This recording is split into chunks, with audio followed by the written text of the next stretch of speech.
So yes. The Knicks, they go 0-10 against the league's elite teams. Oh boy, I guess we got to address it. We'll also talk about the Knicks. They finally clinched the third seed. A lot of concern going into this Cavs game. Could they get the job done? But they did get the third seed because the Pacers lost. We're going to talk about some of your playoff aspirations and thoughts for this Knicks team. How far do you think they can go? And then, of course, we could talk about the game. Though, losing to the Cavs at home, not fun. But this is the Knicks call-up show. Get your calls in. We're going to talk about that and more. So let's get to it.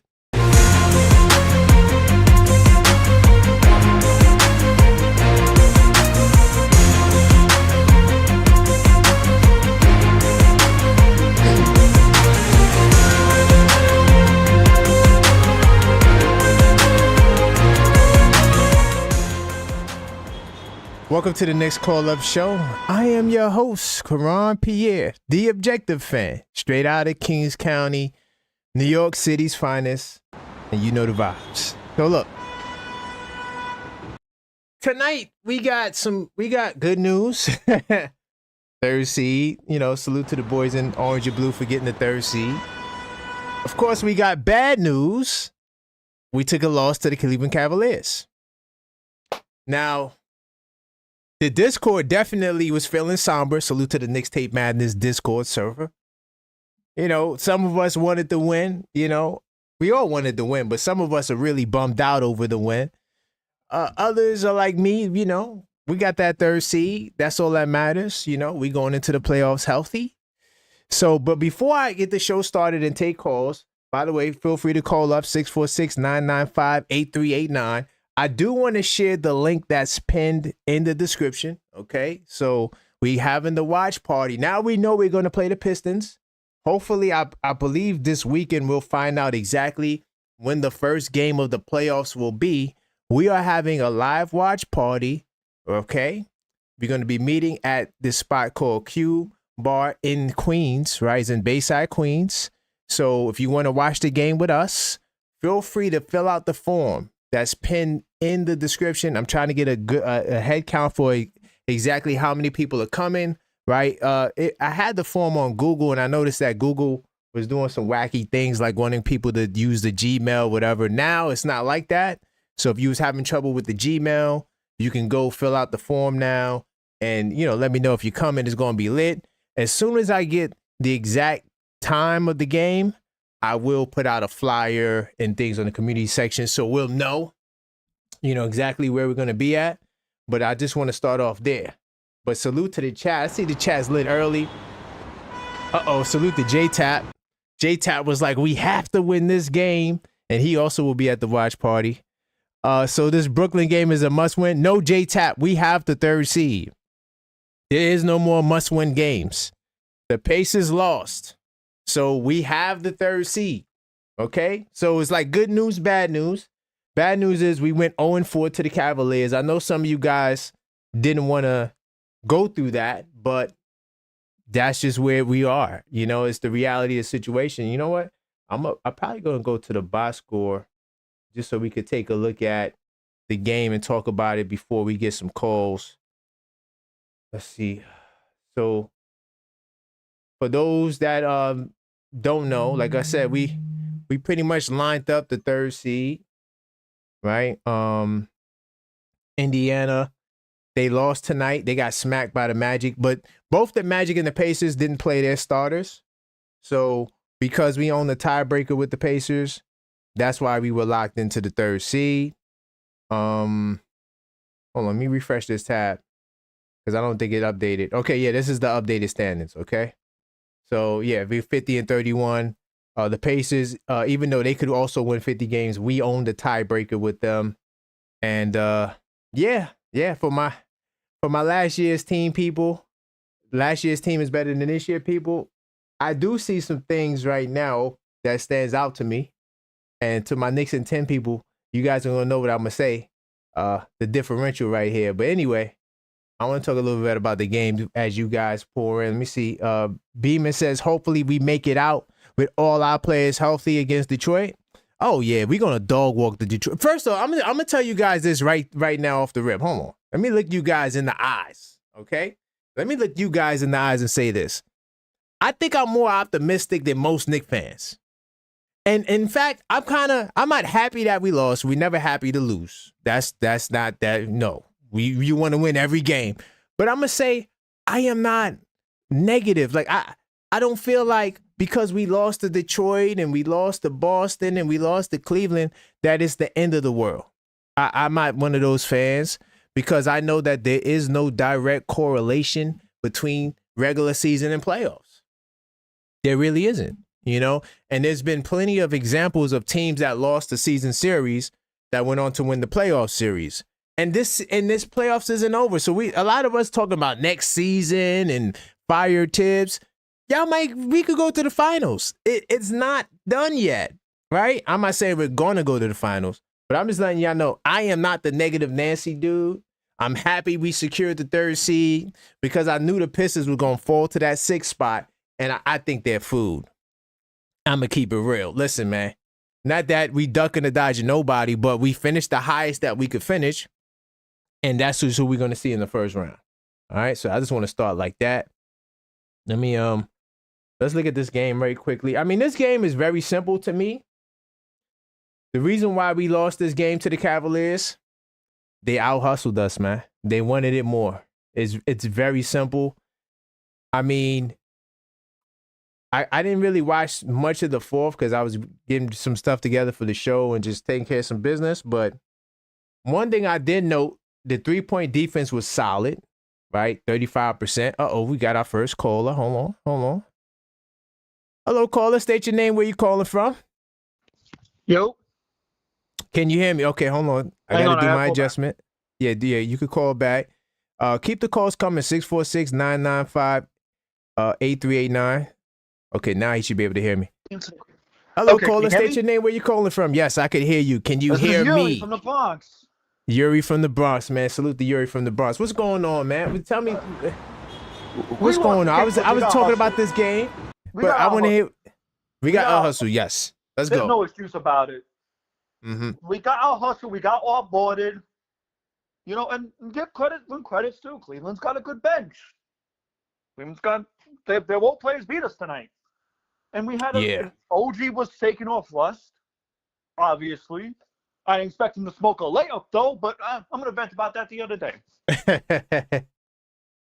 Listen, I was doing before, but I look back at it and I'm like, okay, bad loss.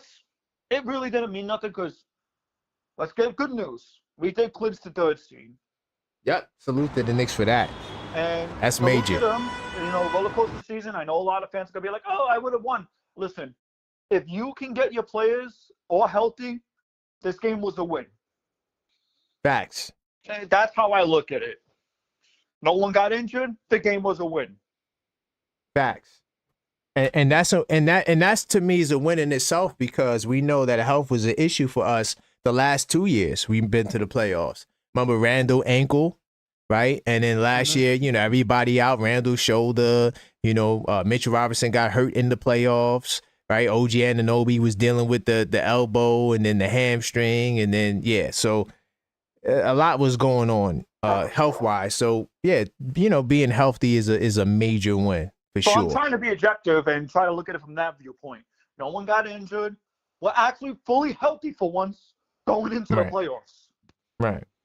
So I look at that as a win. What I don't look at as a win objective, Korean, to say. I'm worried about getting out coached this year.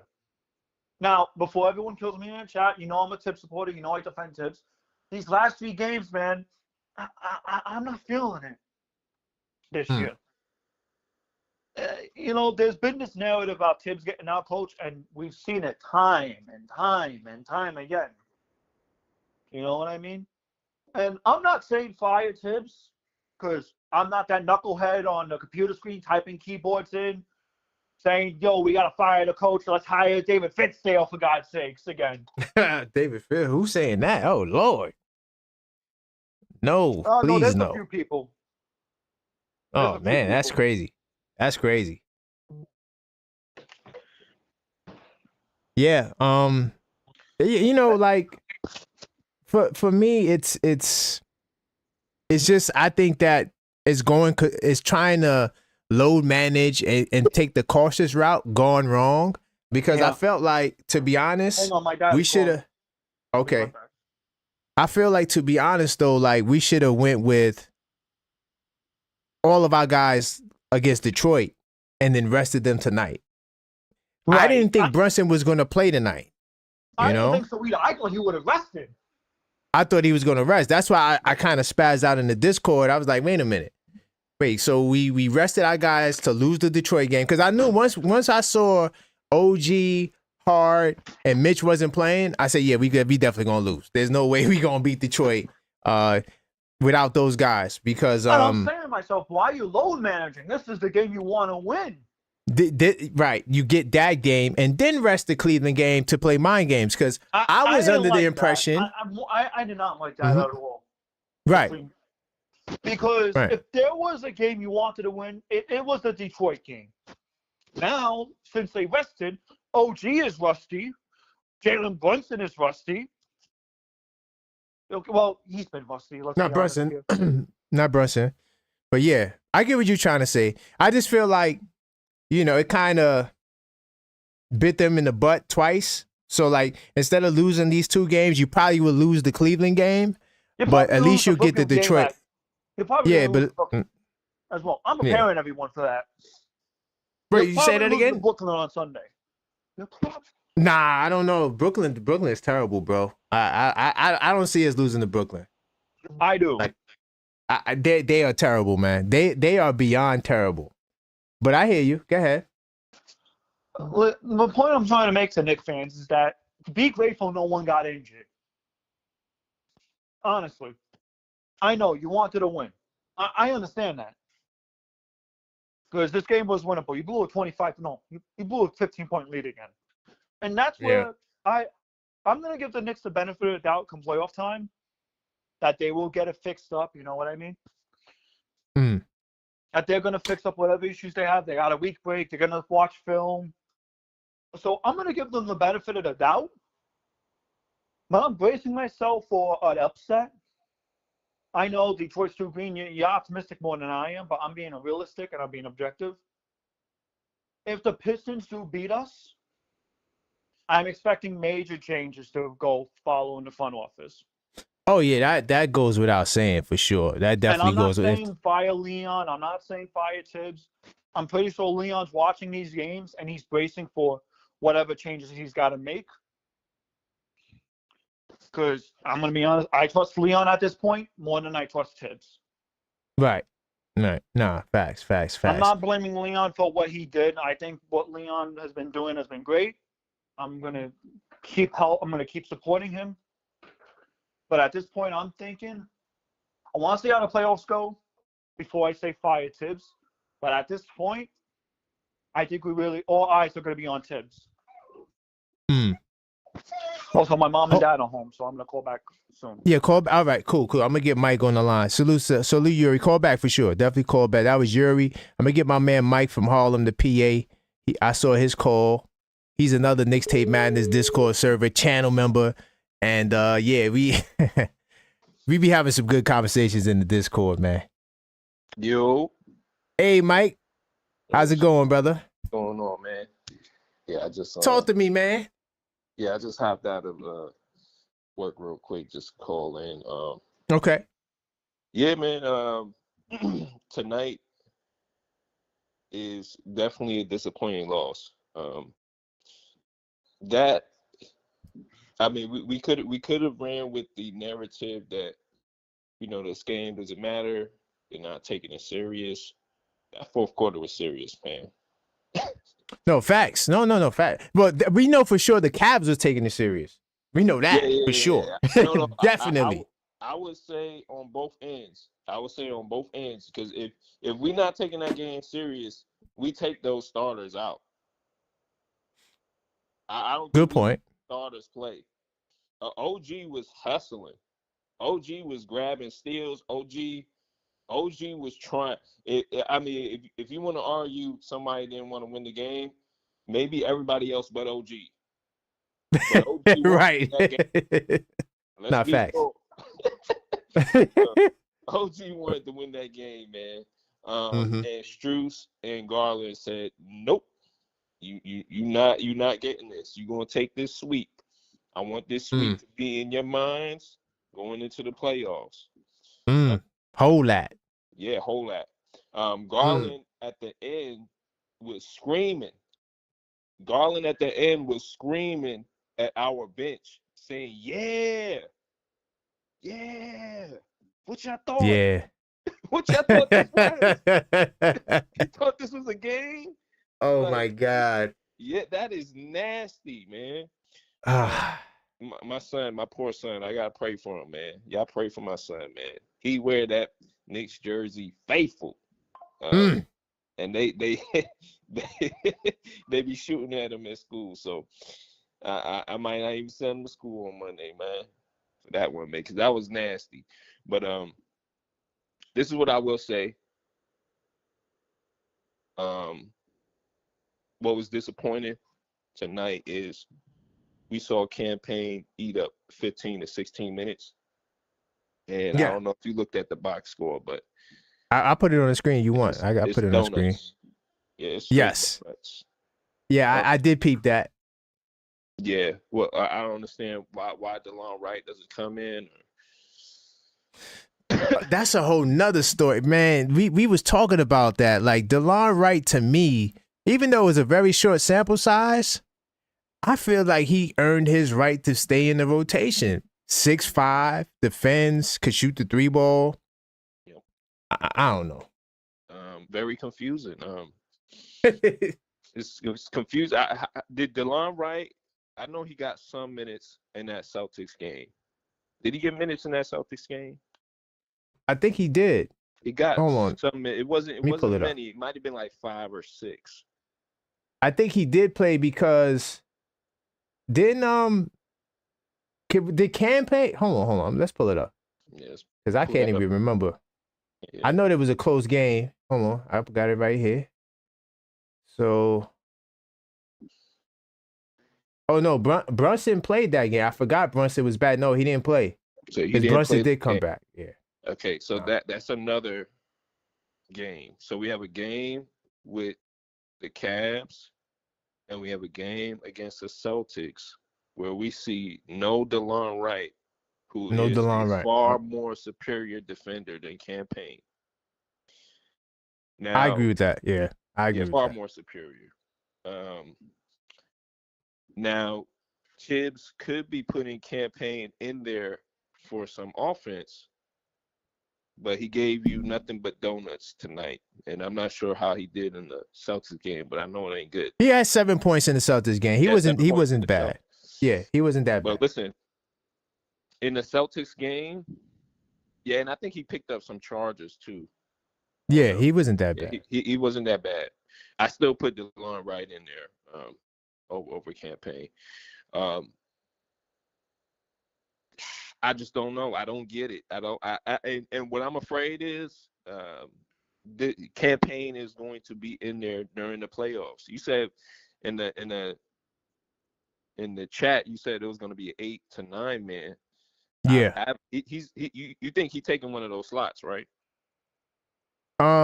Yeah, I think it's gonna stay. I think it's gonna be Precious is out of there. I don't think Precious is gonna be there. I think it's gonna be Mitchell Robinson, Shamit, Campaign, and Deuce. And the ninth man might only get like 8 minutes though, to be honest. He gonna go heavier with the 8. Yeah, it's gonna ninth man probably getting 6 minutes. Yeah. Yep, one of those. So it's basically 8-man rotation when we think about it. I mean, I don't count. I only count you in the rotation if you get in double-digit minutes. Right. That's how I look at it. No, that's how you should, because 6 minutes. I mean, come on, bro. How can you affect the game in 6 minutes? You know what I mean? So, man. So let's say out of those, then it's going to be Mitch, Deuce for sure, Mm-hmm. and then either Shamit or Cam, and it might be more Cam than Shamit. Nah, I don't know because Shaman averages more minutes than everybody not named Deuce. Shaman got. Shamit's Hold been on, I'll pull it up averaging more minutes than everybody coming off the from bench. when I last checked. Yeah, let me pull it up just to how we do. We gotta make sure we on point. I'm gonna pull it up in a second, but from what I could remember, because I remember I'm not sure if you saw it. I did an unfiltered thought for the members only. I was like, I think I owe Shaman an apology. Yeah. You know. Yes. I think I owe him an apology because he was balling out for sure. And one of the things I pointed to was like, yo, why is he getting so many minutes? But you kind of see why he's getting the minutes now. You know, he was really putting in work. Thanks. And I don't think Cam gets more minutes because Deuce and Cam kind of like conflict. Like they kind of compete with each other in theory because they both kind of play the same way in the same position. Shaman, at least, even though he's undersized, he gives you, somebody that you could kind of put at the 3, maybe. Not that is he's still 6'4", but you kind of get away with it in today's NBA. Right. But Sham averages a little bit more. I'm gonna put it on the screen. He averages 14.9. Sham averages 14.7. But I'm pretty sure if I do like the last 10 games, last 15 games, Shaman will probably average more. Yeah, Shaman is averaging 20 minutes. Payne is averaging 18. So yeah. So Shaman's minutes has been up more recently, so I think that will also carry forward to the playoffs. Yeah. Now I was thinking, is that could have been because Cam wasn't Cam injured for a little bit? Yeah, I think he did miss a couple of games because during this stretch he played 11 games while Shaman played all 15. But still, it's still a kind of an even comparison. Well, it's not even even because I think Cam also started some games too, right? Because Brunson wasn't there. I think he started some games, but nonetheless. Yeah, nonetheless. Most of them. It don't matter. Off the bench, Shaman has been getting more time as of late. And to be honest, the minutes, of course, we got a lot of injuries, so I don't want to gas it too much. But DeLon Wright, who was a starter as well, but 21 minutes, Shaman 20 minutes, Payne 18 minutes, Mitchell Robinson 18 minutes, Precious Achiuwa 16 minutes. So, hey, Tibbs has been leaning on the bench guys a little bit more. Yeah. I'll say this: going into the series, I would love to see some more DeLon Wright minutes. It's not gonna happen, brother. Yeah, I know it's not gonna happen. I'd love for it to happen. But the matchup that we have, some concerning things. Jalen Duren just looked like he's having his way. And the what's this dude's name? What's this other dude's name, man? Isaiah Stewart, Big Stu. Yeah. He kind of clamped up Cat in that.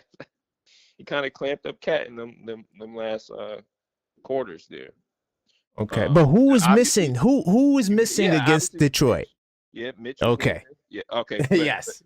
And so, do you think that we played the double big lineup for the Pistons? Oh yeah, not to start though, but yeah, you're gonna see double big lineup for sure, guaranteed. Okay, because if Duren is on the floor when Cat is on the floor by himself, he's gonna be putting up them numbers. Now, if you just had, I think we need to have Mitch on the floor when Duren is in. Because Duren, he was moving bodies. He kind of looked like man, he looked like they made him look like David Robinson out there. Nah, he was looking really good against Precious. Precious got a lot of minutes. But I'm gonna ask you though, are you concerned about the Pistons? Do you think that we're gonna get by the Pistons? The positive note, I got Knicks in 6. Right. Okay. We're not gonna disrespect Jalen Brunson. We're not gonna act like playoff Jalen Brunson don't put Different. Michael Jordan numbers. Different. It's different. Different. For real. We listen, man. Trust me. You see me in the chat. I'm pissed off just like everybody else losing these games. But we're not gonna jump all the way out the window yet. Let's not jump out the window. There you go, man. Salute to you for that. But also, all right. So you got us getting past the Pistons, right? Mhm. Now, do we go to the second round only? Do we go to the conference finals? In terms of playoff aspirations, how should Knicks fans, what should their expectations be? And based on what you expect to see from these guys. Yeah, this is the thing. Jalen and OG, I don't think they can will us past the second round because that's what they would need to do. Okay. We seen Mikal shrink when it comes to these elite teams. We've seen him shrink all year. We've seen Cat just get completely shut down. Somebody said something in the chat with the Timberwolves fans saying that the organization didn't believe that Cat could play the 5 and he didn't have enough lateral movement to play the 4. Mm-hmm. Remember our matchups against the Thunder and a few other teams where they put a smaller, stocky guy on Cat? Yes. And just completely, I mean, he just was a non-factor after that. I think teams recognize that. I think the Cleveland if we see, it would be Cleveland, right, in the second round? No, it'd be Boston. The mighty Celtics. The mighty Celtics. Barbecue chicken. Oh, Lord. Barbecue chicken. Oh, my God. Yeah. Mikal, I mean, yeah, they got his number, dog. The Boston Celtics, especially, they got Mikal Bridges. Now, it's gonna be whoever basketball. Whoever got Mikal. Okay. Whoever basketball. So we second round bow outs. Okay, I got you, man. Yeah, I got you. They got his number. They on demon time. When it comes for real. Whoever it's gonna be whoever offense. If you got Mikal on you, give him the ball. It's pretty much and Celtics, they gotta be what, top 3-point shooting team in the league, right? Top 5 at least. They up there, but I think they shoot the most and make the most for sure, guaranteed. And they make the most, and that's. But percentage wise, they might be up there too. Definitely not top 3, but they up there. Top 5, but based on, I mean, based off the amount, because they put up a lot of 3-point shots. Yeah. So we'll even if they're not in the top 3 percentage wise, I mean, they put up the most 3-point shots. So it's expected for them, their percentage to be, lower than everybody, who's in that top echelon. Man, we are horrible at guarding the 3. We just horrible. I mean, mind you, the Celtics, they are 9th and 10th. Us and the Celtics, we're tied for 9th at 36.9% in 3-point shooting, which is terrible. Yeah, which is terrible for us because we were top 5 most of the year, and the 3 ball just has gone to hell. We shoot way less than them too, and we shoot way less. So they are way better 3-point shooting team than us. They're gonna outgun us. I mean, they're gonna outgun us. So we would have to. There's a lot that we can do to win that Celtics series. One is hoping they're missing them 3s, and 2, focusing on our 2-point shot, man, because the Knicks is like one of the best teams when it comes to just 2-point shots, and like getting more quality shots for Mikal, and so. I think the focus would have to be getting them into foul trouble early. Which would, like you said, with the 2-point shots, driving into the basket, getting them to foul trouble early. But man, I mean, they really like that. Jason Tatum, Jaylen Brown, they're a tough task, even for OG. OG does a great job, but man, he can't do it all by himself, man. Nah. You Nah, can't. but I do like the 1-on-1 matchup with Tatum. I like that. We don't have to double him. Tatum might go off, but at least we don't got to double him. Because I think if you have to double Tatum, you definitely barbecue chicken. Barbecue chicken, shish kebabs. You all that. Yeah, you can. You all that. Yeah. You all that. So yeah. But for sure, Jaylen Brown had an off night that last game. Al Horford didn't play. Al Horford didn't play. That's another X factor because he kills us with the 3-ball. Yeah. But one thing I do like, the Knicks are attacking them weak links. They attacking Luke Cornett. They attacking KP. They putting them in pick and roll. Josh Hart setting the screens for Brunson. That's something. And the keys to victory, I've been saying, 1-2 pick and roll or whatever position Josh Hart plays. I mean, the way the Knicks play, sometimes Josh Hart's the 2, sometimes he's the 4. Either way, let him set the screens. Yeah. Let him set the screens to force that mismatch. So they've been doing a little bit of that. Yeah. They're gonna need to do a lot more of it. If they meet, you know what I'm saying? Anything can happen in playoffs, but it's looking like they're going to meet in that second round. Man, I'm just. Hey, strange things have happened, my brother. Strange things have happened. Strange things have happened, man. So, the last question I got: 0-10 against the elite teams.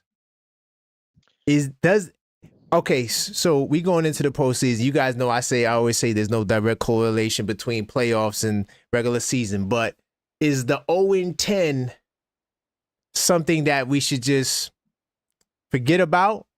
Or is it something that is like really means something that shows who we are as a team? Like, what's your thoughts on that? Yeah, I definitely think it means something. They're going to have to forget about it. And, certain players on the team, I think they already have, like Jalen Brunson. I think he already forgot about it. Josh Hart, I don't think he's thinking about it. There's certain players on the team, though, that I think are thinking about it. And the fans and obviously we should be upset about it. It's not. This is the thing. If we're going to say that these games don't really matter, but then, on the other hand, point to the record. Exactly. Substantiate, how good the coach and the team is doing. Mm-hmm. Either they matter or they don't. So exactly. That's a great point. And I was gonna say that it's a lot of confliction. Like, 1 minute, like you said, regular season don't matter. Like for example, right? I always go reference Gil's Arena, right? Because NBA players, of course, they know the game, but they don't watch the game, so they make a lot of mistakes. Like Brandon Jennings is talking about, the Knicks can't beat nobody, yo. So they fooled. But what he thinks the Bucks could beat the Knicks, but he ignores the fact that we swept the Bucks this season. Right. That fact don't come up. But the fact that we go 0-10 against the other teams, that's a factor. But then he also doesn't talk about the fact that the Bucks are also like 0-10 against the elite teams, right? So, right, it's a lot of that going on. I think the expectation the problem is the expectation for the Bucks. I think by the mid-season, I think everybody around the league knew that the Bucks ain't doing nothing. They look like a defeated team. Right. Giannis even looked like, he was saying things that were hinting at him not even wanting to be there. Last year and this year. And now that Dame's hurt, I don't know, man. They were very suspect. A few games into the season and mid-season, I think all air came out of them going anywhere in the playoffs. So, but the expectation, look at the team, the talent-wise, the team that we have. We have an extremely talented starters that we got. Our 5. Facts. 5 is one of the most. People have been saying it all year. We have the most talented starting 5 in the league. Facts. So the expectation is kind of a little bit higher for, I think, the Knicks, and that's why it's kind of like, damn, going 10 against the elite teams, and you got one of the best starting 5s in the league. What's going on? All Okay, fair point, Yeah. man. But I all right, appreciate man. that call, man. And y'all keep y'all head up, man. We're gonna try to weather this storm. Playoffs. Man, we gonna definitely do that, man. I got confidence, man. But salute to you, Mike, man. I look forward to chatting with you more in the chat, man. All right, Joel, peace. Salute. So that's my man Mike from Harlem, the PA. Yuri, if you still listening, call back. And keep the calls coming. 646-995-8389. I want to say this. I am not concerned going into the postseason. I am not concerned because Detroit, that's the matchup we want. I know, we lost 1-3. I know. But at the same time, when the game gets to that next level and you don't have experience, that is going to show. That is going to show. And I have no doubts in my mind that we get out of the first round. For sure. Definitely guaranteed. By the way, salute to the chat. I seen some good people in the building, man. Salute to Sam, man. I see you in the building. I know you one of the people that don't like Tibbs. You're a part of the anti-coach Tibbs hive. But right now, all we could do is wish him well, because I'm gonna say it like this. I know a lot of you guys might think, oh yeah, if we fire Tibbs, we're gonna just continue growing and doing better. That is not the norm. Kenny Atkinson and Steve Kerr and Tyronn Lue and the other few coaches that have taken the teams to another level. And Cleveland still remains to be seen, because if Cleveland doesn't get to the finals or win the championship, then, I mean, did Kenny Atkinson really make them better? Right? I mean, so those situations are not the norm. Normally, right, you don't really see coaches when a team fires a coach, the team doesn't progress, right? And by the way, if you just joined, salute to everybody that just joined, definitely hit that like button, subscribe if you're not a subscriber, and if you are a subscriber, consider joining the channel. And when you join the channel, you get access to that Knicks Tape Madness Discord server where we have all these crazy conversations. And yeah, it's a good place to be. So definitely do that. Also, we are doing a live watch party, right, in person for the first game of the playoffs. We know we're going to play against the Pistons, but we don't know which day it's going to be. So either the Saturday or the Sunday, we're going to be at Cube Lounge or Q Bar in Queens, Bayside, Queens. And so I have a registration form there, RSVP, so I can know exactly how many people are coming. It's going to be a great vibes. My man J Tap is coming out. A couple of other good people are coming out that filled out the form. So you could do so by clicking the link in the description, or you could go to thisweekinsidetheknicks.com. However you want to do it, you'll be able to go find the form there. But salute to JJP NYC. Let me see what else you guys talking about. Y Payne as second unit point guard. Yeah, we agree. We were saying that DeLon Wright should be there. For sure. Oh, you're okay. Oh, I now see your chat, Yuri. Hold on. Let me try to call Yuri, because he was calling me, but I was trying to let Mike flow. Oh, let me try to get Yuri back. Let me see. JJPNYC, salute to you. Campaign playing significant minutes. Yeah. Hey Yuri, got you back, man. Sorry I didn't get you back sooner.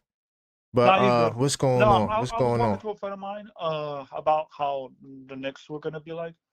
I think I said it the best way possible. I'm worried about them, man. I'm worried about them.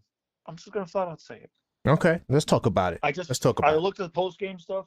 You got Jalen being pissed off in the locker room. You got Tibbs basically saying that things have to change. You know, it's not a good look right now. Not a good look. And I'm worried about this team's mental, because I know we talk about soft and toughness. But I know last year's team's going to be bought up, but I got to say it. We're missing that edge from last year. We are. I wasn't trying to, point it out. You know what I mean? I hear you. There's just something missing with this team. I don't know if it's because they've been put together for year one already. I don't know if it's the fact that they're trying to figure it out behind the scenes. I don't know if it's what's going on privately. We don't know. You know what I mean? Right. But it's not a good look. And you don't want that going into the playoffs. No, I hear So- you. I hear you. I want to touch on that because you also said something in the Discord. You were saying how you think last year's team had more grit or was better. I don't want to put words in your mouth, but was it one of those two I things said this team lost its edge from last year? From last year. Okay. That's Well, what I want. Okay, because I was going to say, like, to all my last year people, right? I want to say this: we had to win the last 5 games of the season just in order be to the get to second 50 seed. and get the 50 wins, right? So, as This opposed to year- this year, We only had to win one game or lose one What- game. I right. think that's a step up. that technically is a step up, right? And also too, like that Boston 1 win we got last season came because Boston didn't really play their guys. They already had the first seed sold up. It was the So third it's a last fluke. game of the year. So we honestly would have been 0-5 against Boston last year. we would have been 0-5, and of course, like I said, we got swept by OKC. So, yeah, last year's team was great. I love last year's team. We persevered through a lot. If they were healthy, hey, maybe that team would be better than this year. Maybe there would be no this year's team because we probably would have stayed with that team, right? That team would have probably went to the Eastern Conference Finals. But hey, if it was a fifth, we all be drunk. There's no way to know. But I'm I going will to say this. but my point still stands. I wouldn't ahead. be surprised if I'm not trying to speak into existence, but I have to bring it up. If we do get knocked out first round, that's a massive failure. Anyone that tells me otherwise is different. I know I said it year one, but you didn't trade for Cat. You didn't trade for Mikal just to be knocked out first year one. Let's just be real here. You didn't. Easy there. We will not lose to the Detroit Pistons. I never could give a guarantee, but I, like Charles Barkley say, I guarantee we're not losing to Detroit. There's just, come on, dudes. If you guys think because we lost 3 games, right? And I'm not just talking about you, Yuri. I'm just in general to all of the people that's picking Detroit over us, because a lot of people are picking Detroit to beat us. I'm not surprised at that. I'm not surprised. And if they are thinking that, you guys don't even really pay attention to the regular season because one, we hadn't had Mitch against them all year. Mitch was the first. Mitch didn't even play the last night. He played tonight, but he didn't play last night. By the way, about that. Right. So Mitch, he's going to counter all of that. Jalen Duran forcing us on the glass. He's going to counter all of that. Right. I'm not really concerned about that part. He did it in the Cavs today. He did it in the Cavs. Right. He did it somewhat on the Cavs, but then Mobley and them guys started going because we were dominating the glass early, but then the Cavs took over, and that's what brought the Cavs back. They were just out hustling us, out. But once again, I think if it was a more serious game, I just think the game would be different. That's why even tonight's Cavs loss to me is not the most end of the world. Yes, Yeah, I know. same.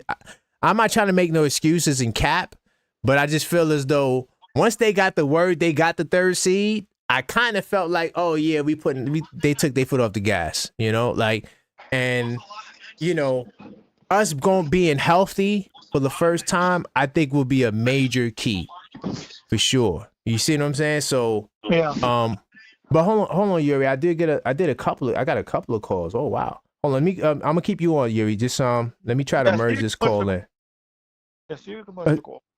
All right, cool. Keep the calls coming, 646-995-8389. Hello, caller? Hey, how you doing? Hey, state your name and where you calling from. My name is Mike Walters. They call me New York Mike. I'm in Virginia, Richmond, Virginia. Salute, man. Salute, man. Yeah, Great to have you on the line. I'm originally from New York, Okay, that's what's up. But real talk, what nobody is talking about is that, listen, as good as Jalen Brunson is, he's... Hello? Hold on, Yuri. I got him in. I've been watching this play You know what I'm saying? When he wasn't playing, we're running the ball. You understand? And then, you know what? Since Thibodeau, like 2 seasons, Thibodeau's ran the players into the ground. And then when it comes to the finals, they have you can't play players back to back for 30-something minutes. He just now, like in the last 2 games, just started rotating his bench. You I understand don't what I'm saying? understand that. I don't Hold on, Yuri. Let him talk. But real quickly, your phone is kind of chipping in and out. Do you got us on like a Bluetooth, or because you kind of chipping? Can you hear me good now? Let's see. Go ahead, talk. Is it good now? Now it's still a little choppy. I'm not sure if you got the headphones in or something like that, but it sounds a little choppy. I don't. It's a cheap phone, man. Oh, that makes sense. Yeah, I would tell it like it is, but listen, nobody really talks about Brunson. You understand? He holds the ball too much. All they talk about is how many points he scored. That's unimportant. You know what I mean? I have a theory to that, if you don't No, mind. let him get it out. Let him get it out. Good. Okay. Oh, okay. Okay. Yeah, Yuri. What was you gonna say? I have a theory to that. I feel like Brunson as a whole gets too caught up in, like, he's still thinking he's on last year's team. There you go. And that's just me. Yeah, he has to do it all. And we all know how last year was for him. I don't blame him for still having that mindset. You know, it's hard for him to, if you got a player like Brunson, and I'm not, God forbid, if I'm calling Brunson stubborn, but it takes a while for someone like I can call Brunson to trust his teammates. And we got to also remember. Okay, but look, while he was injured, now he's been injured a couple of times. He was injured last year with that ankle, and then this year. But while he's on the bench, he's observing, like, okay, we just got Mikal Bridges this year, right? Look how they run. All of them running the ball. Soon as he gets back into the game, like say if he was subbed out, when he gets back into the game, he holds the ball too long. People are standing around. Once they start running, have you noticed it? I noticed. I do know. I can't even. He's the one who, even though he gets those points, he'll throw the ball to somebody open. Once he gets triple team, double team, nobody talks about his turnovers. He turns over the ball a lot because he doesn't hit the open man. When that squad that was in there yesterday, I can't even remember because this guy gets my blood pressure up, man. Because I was just telling my wife, I said, you know what? I've been with the Knicks since '69. You understand? Oh, salute. I'm 66 years old. Let me tell you something. I've never seen a coach favor players the way Thibodeau does, and then work them the way he works them. You're not going to play. If you got 3 games back to back, you got to rotate that bench. What's the sense in having a bench if you don't even know who you got? And then when you put them in, you understand, they're afraid that if they blow a shot or they make a turnover, they're going to go to the bench. Who's going to play? I agree. No, I agree. I agree with you. The reason why I agree with you is because we haven't seen that all year. And I don't want to hear nobody give me excuses, oh, the bench wasn't healthy. We had players on that bench. I don't care if they were rookies here. I know Thibodeau doesn't like rookies. Right. But this year, you could have given us Macomb Daddy. Couldn't have given us Tyler Kolek. You got to see what you got. You have to see what you have. Why you draft somebody or why, put them in there. Don't give them garbage. Give them playing time. You understand? Especially if somebody's injured. We didn't even get those minutes till 3 players got injured. Till 2 players got injured. Could I chime in right quick? I hear you, brothers. You guys are building. Thank you. I'm sorry, man. No, you good. No, this is the Knicks call-up show. I love for the callers to express themselves. That's what this show is about. Keep the calls coming. 646-995-8389. If I do miss your call, I will call you back. I want to say this. 2 things. In terms of Tibbs over, I got to give Psych pushback. I am the objective fan. I am not a part of. I just want to say this. I don't have no favorite nothing. Like I am a Knicks fan. Right. I'm not against, nor am I for any player outside of just supporting the team. Like let's go Knicks. I'm rooting for everybody because they're Knicks. But I want to say this. I kind of debunked the narrative about Coach Tibbs overplaying players, right, or burning out starters. I debunked it. It's just not true. Okay. The Knicks are the most healthiest team this year, the most healthiest starting five this year. We have all our guys going into the playoffs, right? First since Brunson has been here, right? Because we had Randall with the ankle. Then last year everybody was hurt. So yes, we do got Bridges and Hart is 1 and 2 in minutes, I think, still in the league, which is, I mean, that's definitely high. But Towns and Brunson are not even in the top 20. And then when you talk about assists, I want to shift real quickly. If you want to respond to it, I'll let you go right after. Yeah. But Brunson is top 10 in assists, right? He's averaging 7.3 assists a game, right? I don't want to go into his usage rate, but I also want to compare his production to the other point guards, right? I got it on the screen. Everybody could see it. So out of all of the point guards that's in the top 10 in assists, Jalen Brunson is also number 3 or 4 in terms of turnovers. Trae Young averages way more turnovers than Brunson. He averages 4.7 assists, right? Nikola Jokic, they got him. I mean, he's damn near a point guard. He averages more turnovers than Brunson. Cade Cunningham, the great Cade Cunningham, averages 4.4 turnovers. James Harden averages 4.3 turnovers. Jalen Brunson averages 2.5 turnovers. So when we talk about turning over the ball, Jalen Brunson is amongst the best at protecting the ball if you're looking at assist leaders. So I just had to get that slight pushback. Okay, that's fair. That's Go fair. ahead.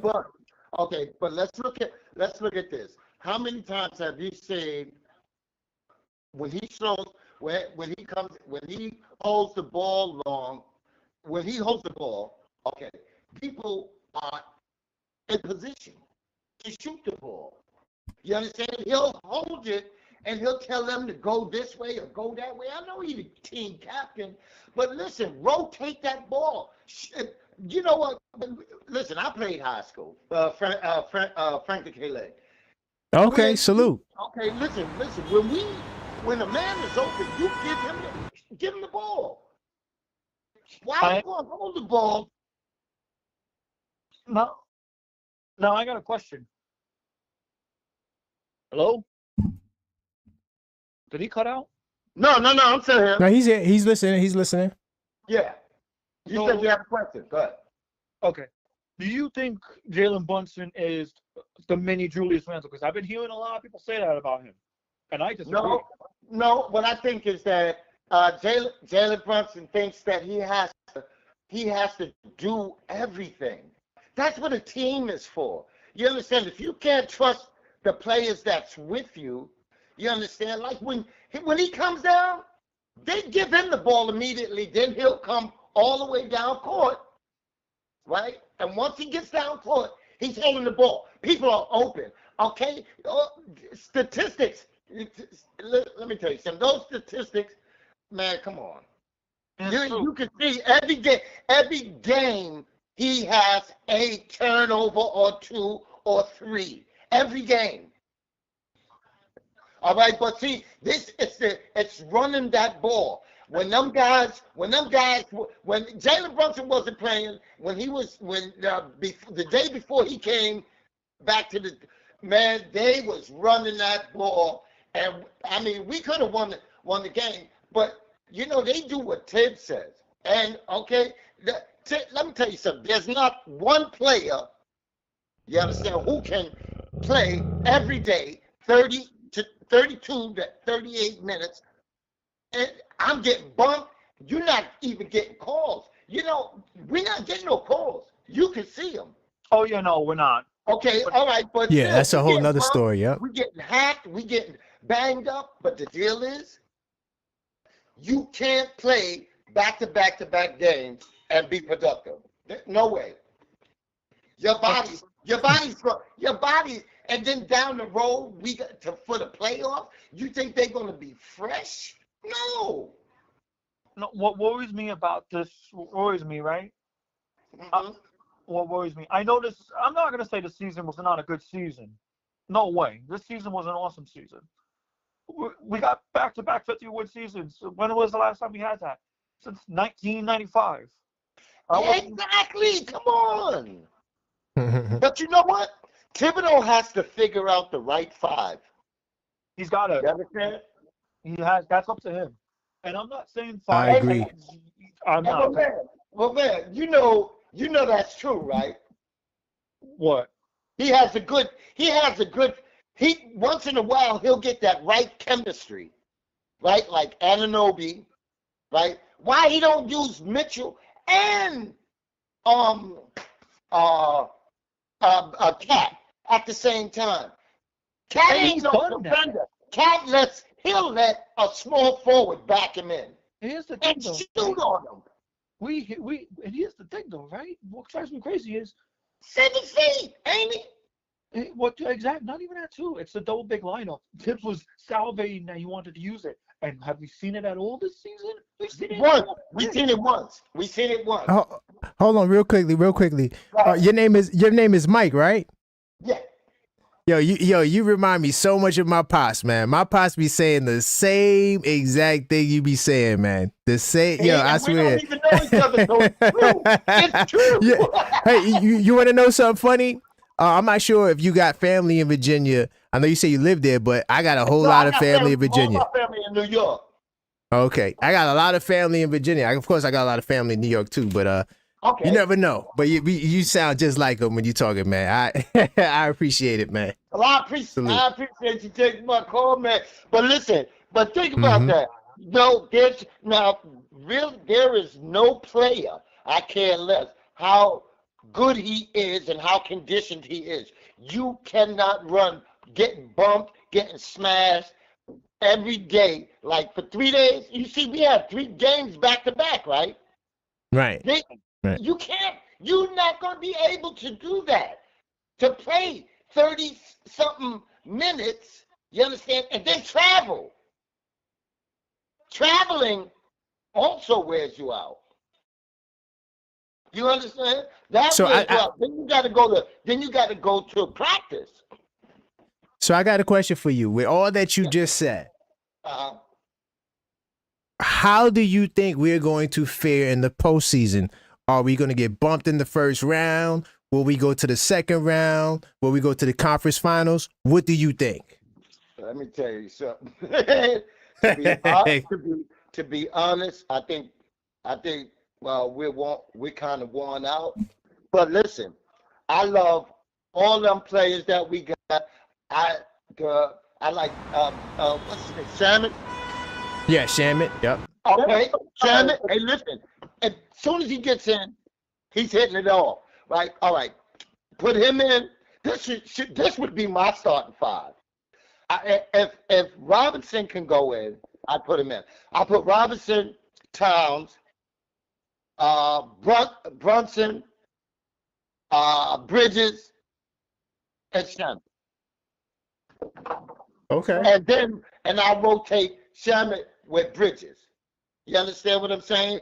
But Bridges can run a team. He has spurts because a lot of players have they got their little things with they see Thibodeau's favoritism. And what's his name, Brown that used to be on our team? I ain't gonna try to hold you. Listen, what's Brown that was traded off our team? He exposed it. Randall exposed it. DiVincenzo said something about it. You understand? Thibodeau has his favorites.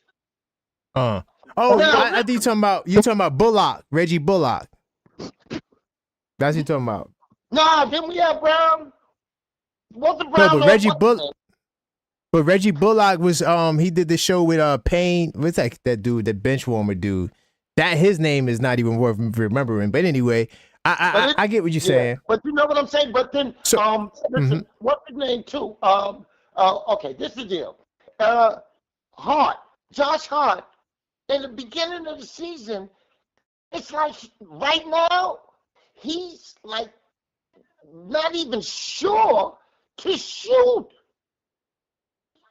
He's not even himself no more. I think he's like you know how you like if you hurt your leg or something like that, that you just kind of take it easy, but you still go hard. Okay, he's not that. He's hesitant. We get in the paint, shoot the ball, and get to and one.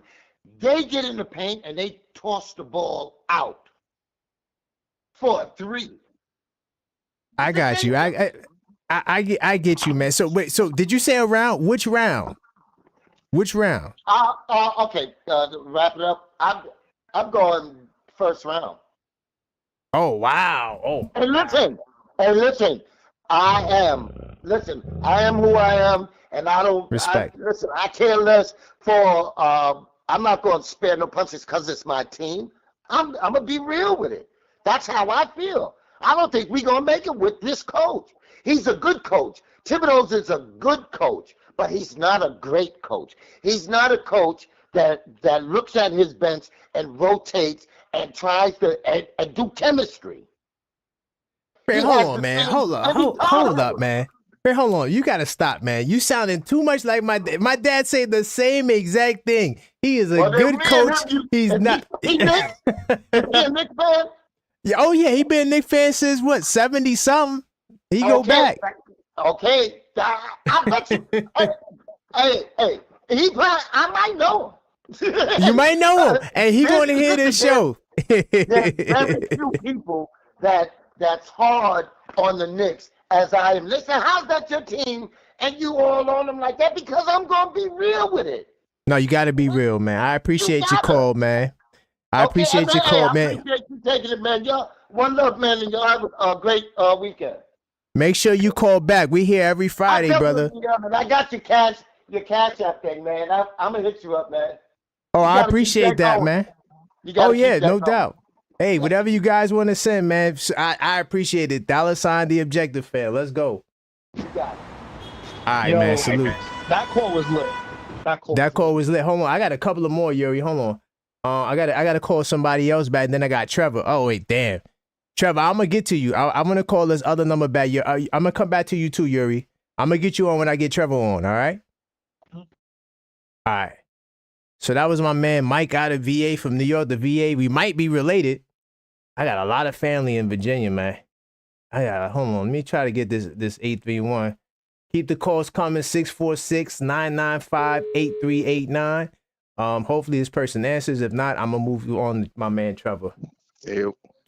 Hey, caller, state your name and where you calling from. J-Tap, calling from Cali, from Brooklyn. Oh man, hold on. Wait, J-Tap, you gotta stop, bro. I have your number saved. This is a different number. Hey, you know what it is. All right, man. Salute, man. How you feeling, man? Yeah, well, I know how you feeling, but let the people know how you feeling, cause you was going in on the Discord too, man. What's up? The thing with me is I don't understand the mindset of this coach. Do you want to win or not? You know, do you want to go into the playoffs at your peak or not? You know what I mean? Do you want to be playing your best basketball? Want to playoff start or not? So right now we're not doing none of that. Even like somebody said, like in today's press conference, Tibbs just pretty much threw his hands up and walked out the room. Because he says nothing's going right. We need to change everything. We need to fix everything. And he said that tonight? That was tonight? Yeah, wow. It's a press conference. I didn't get a chance to watch because, we're doing this show. Wow, that's crazy. He said we need to fix everything. Someone asked him what's going wrong. He said everything. And we all see it. I mean, and I know what you mean with the stats, but when you're looking at the game, Brunson is pounding that ball way too much. You know, he'll get the stats, but in the flow of the offense, it's just not there right now. You know, and I'm a big Brunson fan, but at the same time, you know, you got to flow with that offense. OG, what happened to him at the Boston game? Nothing. You know, OG just disappeared pretty much. Yeah, and he was playing good up until that point too. I'm trying to tell you. Man, so damn. So do you think that we're gonna have to like move on from Tibbs? Because I'm telling you right now, if we lose in the first round, he might be out of here. I don't even think it's just going to be a hot seat. I think they'll let him go, or they'll make him step down. Like, I think they'll make him step down because if you can't beat the Pistons, yeah, it's time to move on. We're not losing in the first round. I ain't trying to right. get that. So that's what I'm saying. That so what should we do? Like maybe he's not. Are you under the impression that he's not the right coach, or you just saying like? I never been a five Tibbs guy. I never said five Tibbs. Right. Never. Right. I got an issue with rotations. Like, just take the Detroit game. Yeah. If you really want to win that game, you win the game. Detroit's thinking like, we could punch New York in the mouth all season long. We could drag them up and down the floor. We got these dudes. Boston, KP, he's standing behind the 3-point line, like 5 feet behind the 3-point line, just swishing, killing us, swishing addition, like Cloud would say. You know what I mean? And tonight, everybody pretty much took this game as a loss. They marked it up as a loss. But I'm thinking we need to win one of these games, a statement game at the end of the year. So I got you. You trying to say our statement games will be Brooklyn? No, that's not a statement game. In fact, I'm not playing nobody in the Bro. I wouldn't even play them. At this point, I mean, what's the game? You beat Brooklyn and what? Oh, you got 51 wins? What, last year you got 50? I don't see the vibe. I felt like he should have put all his eggs in the basket against Detroit, right? And then rest them tonight, because exactly. I'm not even tripping about the 0-10 and whatever, but at the same time, there is something to that. You can't go 0-10 against the top teams, but I don't know, man. I hope they can figure it out, and I'm not writing this team off. So, all right, I know me and you, we both think they're going to beat the Pistons. That's not even a discussion. Second round, do you think that we could make it a series against Boston? Do you think we could win, or are we just going to get smacked? Let me put it this way. If we lose in 6, I'm good, but we win in game 7. Okay. We win in game 7. You think we would win game 7? Against Boston, yeah. If you lose in 6, I pretty much expect that. But if there's a game 7, we win in that. There may be something to that, because I honestly think that on the Eastern Conference, the two teams that I am most scared of, believe it or not, of course, Boston, but Milwaukee. Only because that Giannis Antetokounmpo, bro, man, I watched that man have 250 balls in the finals. Yeah, all right? You're right.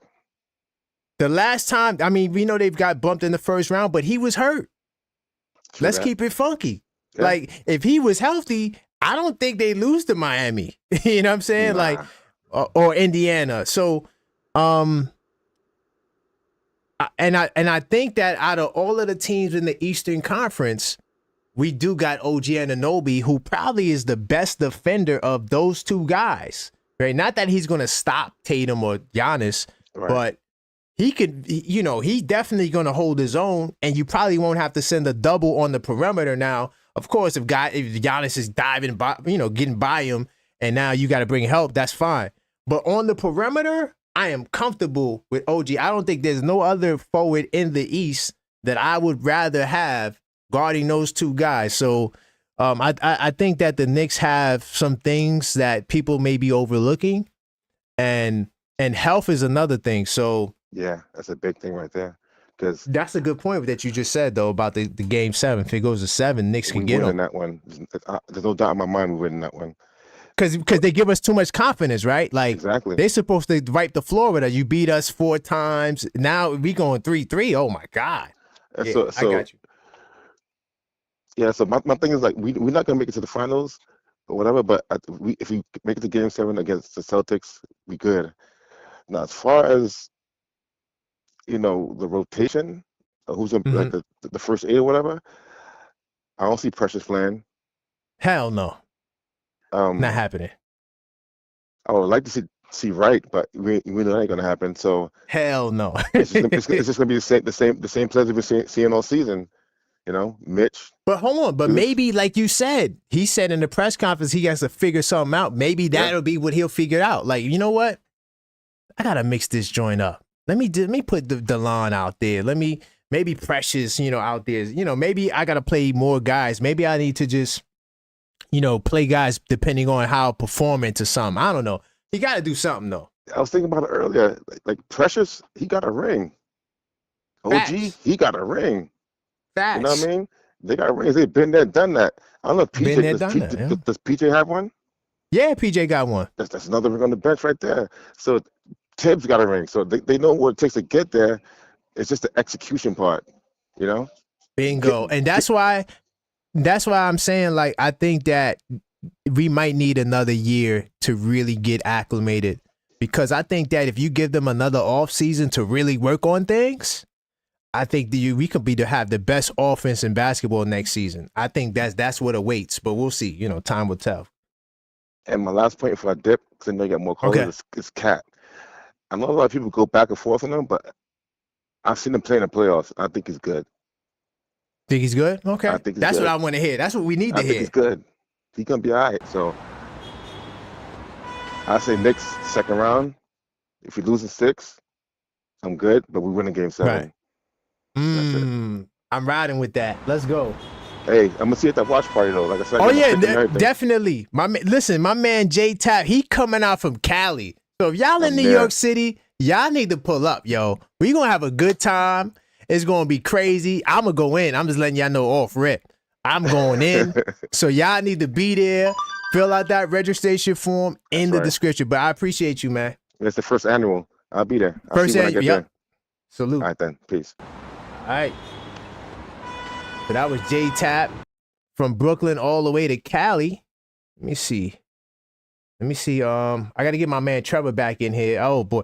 Listen, guys, Trevor and then Yuri, if you're also listening, call back up. But I'm just letting you guys know, if you guys are not a part of the Anti-Tibbs Hive, it's about to get lit. Hey, Trevor, what's going on, man? Top of the night to you, man. Salute, man. Queens, Brooklyn, Queens. Let's go. Let me help you a little bit. Go ahead. Let me get another year. Hold on. Hold on. Let me get Yuri. Right. Let me get Yuri. Hold on. Let me get Yuri. I'm coming right back to you. Hello. I'm gonna merge you in. This is about to be good. We got Yuri and Trevor. All right, go ahead, Trevor. Let Trevor go. Let Trevor go. Hey, Yuri, how you doing? Let Trevor cook. Go ahead, Trevor. I know you've been waiting. Imagine a virtual handshake with you right now. Let's go. Let's handshake on it tonight. I'm not gonna hit you or nothing. You said you want to give this guy another year to get the ship right. Watch the language, but let's go. The ship is hit the sand. It ain't coming out that sand. Let me tell you something. He has reached his climax. That's it. He cannot make adjustments. I keep telling you, that's it for him. Check all his jobs. Trev, honestly, 2 coaches got fired in the last 2 weeks. Right. 2, not 1, 2. I used to think, okay, you know what? Maybe Tibbs' job is say this is from the West Coast. But after Mike Malone got fired, I was like, nah, I gotta talk to you. Because no, I'm gonna tell you something why. And I talked to Objective about this too. I said to Objective, if Mike Malone can get fired, then anybody can get fired. That's right. I thought Mike Malone was untouchable when he won that title back in 2023. And I said to myself, and what was the complaint? The complaint was Jokic wasn't happy with the minutes, the rotation and stuff, right? No, actually. There you go. Now, not only there's something to that. There's something to that, but there was more than that. Russell Westbrook was the odd man out in that. Right. So it was a couple of multiple factors. So while I do agree with you that was another reason, there was multiple factors that was in that firing. It wasn't just Mike Malone himself. Now, a lot of people want Mike Malone. I'm going to be the first to say I don't want Mike Malone. Sorry. Right. Tibbs 2.0. He's Tibbs 2.0. And listen, I'm not going to say I want Tibbs fired because I'm a part of I don't want no one shops to get fired. Do I believe he's met its ceiling? Yes, I do believe that. but it's the NBA. You know what I mean? It's the NBA. Anybody can get fired at any time. Right, but at the same time, let's take for instance the last couple of games. Last couple of games. No team wants to go in the playoff with that kind of look. No, I agree with you 100%. Right? I agree with you. And it's just it was a big joke tonight. I said to my friend, I said, look, we are by 23. I want to know what's the next move. And he was like, well, we are by 23. That's real. What's the next move? And right there, Now, trust, you just see everything. He's out-coached. Out-coached. And that's been the whole narrative all year for Tibbs. All year. All year. Even objective, you got to agree with me. He's been out-coached all year. So I'm gonna let y'all get your anti-Tibbs hive rhetoric out. Go ahead, man. Go ahead. I'm listening. How can we give him more time to write what ship? The ship has hit the sandbank. That's it. I think, but Trev, at the same time, though, I think you have to give this team one more year to get acclimated with. One more year? No, you're gonna. Let me tell you something. Well, I say that. We did. I say that because this starting lineup was literally just put together at the beginning of the season. We got rid of Dante DiVincenzo, but we got rid of Julius Randle. And we still got to get rid of some more people. Oh, my God. Okay, what I'm trying to say is the players have to get acclimated with each other. Yeah, but what I always say every time, body language speaks a lot. Remember what the guy from LA just or California just spoke about? He said, watch bridges disappear sometimes. Why? Because the ball is not moving. And he was right. I said that tonight. We said, watch. Brunson, I love Brunson. But he comes in the game, and the game changes completely. The movement. I know. How many 24 seconds total was we had tonight? I heard that we had like 4 in a row. I heard that there's a team. We had no shots. Listen, you can't take Brunson out of the lineup though and expect the team. No, we're not taking him out of the lineup. I'm saying that the fundamental things, we having 24 seconds violation because the movement stopped. I agree with you on that. We are always cooking. Look how we cook. We score like 10, 15 points in a row as soon as the ball keep moving. And here's the thing too about that, and I agree with you on that, because we're at least 30 to what? We're 30 wins with 5 losses when we have 28 or more assists. That's the team. Look, Hart hesitates to shoot, and I'm almost guaranteed he's gonna miss. When he shoots, as soon as the ball hit him and he goes up, hey, I'm happy. I saw Campaign coming tonight and my belly cringed. I said, oh no, it's gonna change. I think Campaign's not in a rotation. I think he's gonna put him in. Tibbs is gonna keep him in. Trust me. Don't get fooled with 1 3-pointer. Don't get fooled with that. That's one thing we agree on, Trevor. He's definitely going to keep him in. That's one thing I agree with Trevor on, for sure. He's going to be there. Yeah. Wisdom says, not confirmed, but Tibbs and Brunson Woods in that postgame definitely close for a team meeting. If that's the case, I wouldn't be surprised if it's going on right now. I watched DeLone Wright, and I was like, nah, I don't want him here. I'm watching him. But then I saw his body language when he got like over 10 minutes. And I said, whoa, hold up. Maybe he fits a little better. You know? Because he's not afraid to give the ball up. And when he do get that shot, he will take it. The Knicks has become a jump shot team. We don't take the ball in as much as we should. We got guys with 4 fouls and we don't take it to them. That's the whole thing of becoming a 5-out team, though. You know, I agree with Trevor on that. I think that we are one of the best 2-point shooting teams in basketball. I think you need to really call more actions to exploit that. And like another thing too, Trevor, the mismatches. Like Bridges had Garland on him.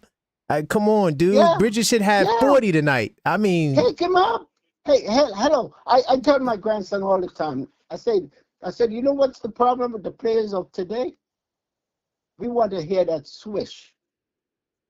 And guess what? And let me tell you something. That swish. How about using the backboard? You're 10 feet away and you're on the side. Use the backboard. That's the game today. The game is not the same anymore. Right? They need to watch some Tim Duncan tapes. Yeah. And guess what? The basket still comes for the same two. Facts. It don't go up the same two. I will say though, the coaching culture. I do want to add to this though. The coaching culture is changing because we just saw 2 coaches get fired back to back. I think. Well, you know that's in all sport. You know that's in all sport. That's in all sports. The coaches get the blame, right? Facts. So your preparation is supposed to be in your practice. And we still turn the ball over at a great percentage when we call a timeout. Oh Lord! So figure that out. You know. Every time that happens, Trevor, I always think about you. I say, "Oh God, Trevor." Yeah. There goes Trevor. Why you in Discord? I gotta hear Trevor again. You know.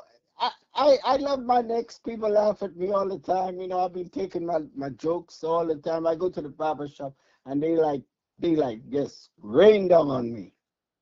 And I have a friend that calls me every morning that the Knicks lose. He calls me the next morning. God. Every morning. He don't miss. Right? But Trevor, I got something even worse for you. This dude Dusty would send me a voice note like tonight. Oh, you guys is up big. I'm not even gonna watch the game because y'all probably gonna win, and then they lose. He thinks and then he texts me like, "Damn, y'all stay giving up leads." I'm like, "I must be an omen." Yes, don't text me, Dusty. Don't text me. God damn. Let me tell you why this guy gotta go. I'll tell you why. It's just plain common sense. Every year, think he does go. Every year, all year, no team supposed to have a 20-plus point lead and continuously lose it. Even if they win at the end, you're not supposed, and the fashion that they lose it to, you're not supposed to be up by 20-something. That means the coach, when you're up by 20-something, there will management come in. You got to manage the game differently. I wouldn't be surprised if Tibbs is out of here, even if we lose in the second round. And then I become an acolyte because I've prayed for that for a long time. Yes. All right, okay. I gotta interject. So, the Mike Malone situation is really deep. No. It's a lot more to it, and the main reason why he was let go was because Jokic had a problem with him. So Brunson don't got a problem with Tibbs. I mean, yeah, they might have had a disagreement tonight, but Brunson is not, disgruntled with Tibbs overall. So that factor doesn't exist with the Knicks. Now, the one way Tibbs is out of here is like Yuri said earlier. If they lose to the Pistons in the first round, I don't think he's going to get fired. I think he'll resign. Resign. Well, I hope he resigns. To tell you the sad part about it, I hope he resigns because you get why. We did one part perfectly. We made the Knicks attractive again. So that's good. So you respect him for that? Right. Well, I respect the management for that. Because he's not giving that to Tibbs. The reason why I don't respect him because the basic things in basketball. Stop you right there. You say you respect the management, right? Fine. Yes. I agree with you on that one. But guess who's involved in the management? Tibbs. Yeah, no, he's in management, but not that deep. He's not. You gotta give respect to Tibbs at the same time, because we sucked. You know why I don't feel he's that deep into management? When we made the guy who got let go from Lakers recently, what's his name? Cam Reddish. Remember when management brought Reddish in? Oh, for God's sakes, the Cam Reddish situation. Here we go. And he was pissed. And he didn't play him. He didn't play him. Well, that's just to tell you, he got some say, but not that much of a say, because he's to me he's blind. Because like some of the other callers said before, yo, these are the games that you play the bench. These are the games you bring the guys out and get something out of them. But he's not, because you know why? Got to do it my way. He has a big problem. Yo, objectives. Yo, objectives. Got anything to say? Yeah. One thing I want to say real quickly, I agree with size 9. In terms of changing coaches. I don't think you change the coach right now. Except for the first round loss. I think if you lose in the first round, that's a clear regression. And I think the way the NBA is going right now, coaches have short leashes. I mean, all of the champions, all of the coaches that won championships, right, in the last 5 years, they all fired. Every single one of them. So, but I'm with you, size 9. Down, right? Huh? Is that? Is this year 5? This is year 5. Yes. So this is year 5. Something. I have a little question. Go ahead, Trevor. Ask your question.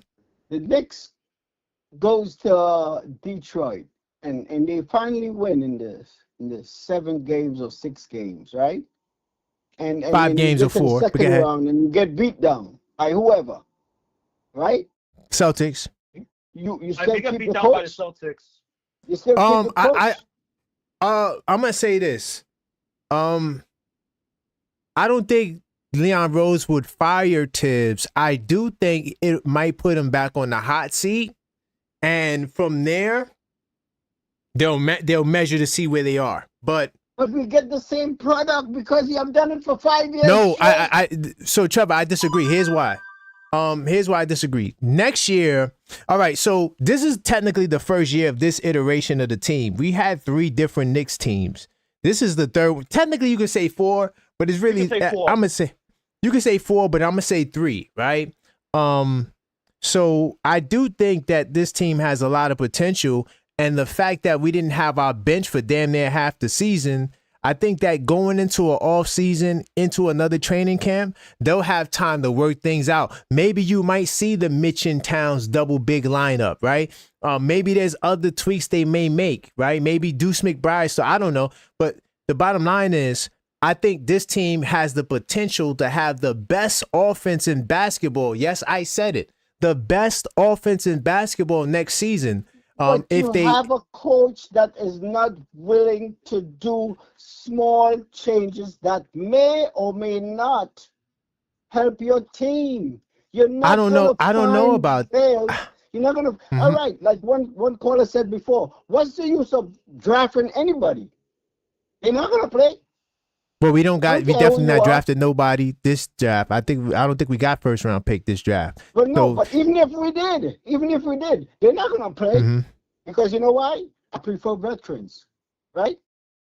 So and that's what we have. But that's what we have. Talent? But how are you gonna find talent? We're not in the find talent business right now. Right now, we're putting on our contender pants. So that's why the team has. That's one way that teams get better. Teams get better by a guy bursting the seams from the bench or wherever. That's how. But I do think that the young guys, some of the young guys, I think will have an opportunity next season, especially Ariel and Kolick for sure. I think those two will probably have a greater chance of being rotation guys or getting consistent minutes. Because, Mitch is good for an injury, so that's going to happen. So I think Ariel naturally will have time. And Kolick. Ariel was forced into there because of injury. You see, this is no, but I'm talking about next year though. Next year he's in Jericho Sims' role right now. Right, but so the time that Sims got, he will get. But go ahead. This is my thing. A guy should not be waiting for a teammate to get injured to be seen, because that's the reason why he's on the team. You understand what I'm saying? He may not play major minutes, but he got to get out there so he can help the team. That's why he's there. He's there to help himself and the team. So I have a question to ask you. So we're really playing second round rookies Yes, I went there. But so we're really playing second-round rookies that would get slaughtered by NBA players. So you don't. You're not. I'm a You're coach. not gonna. No, hear me out.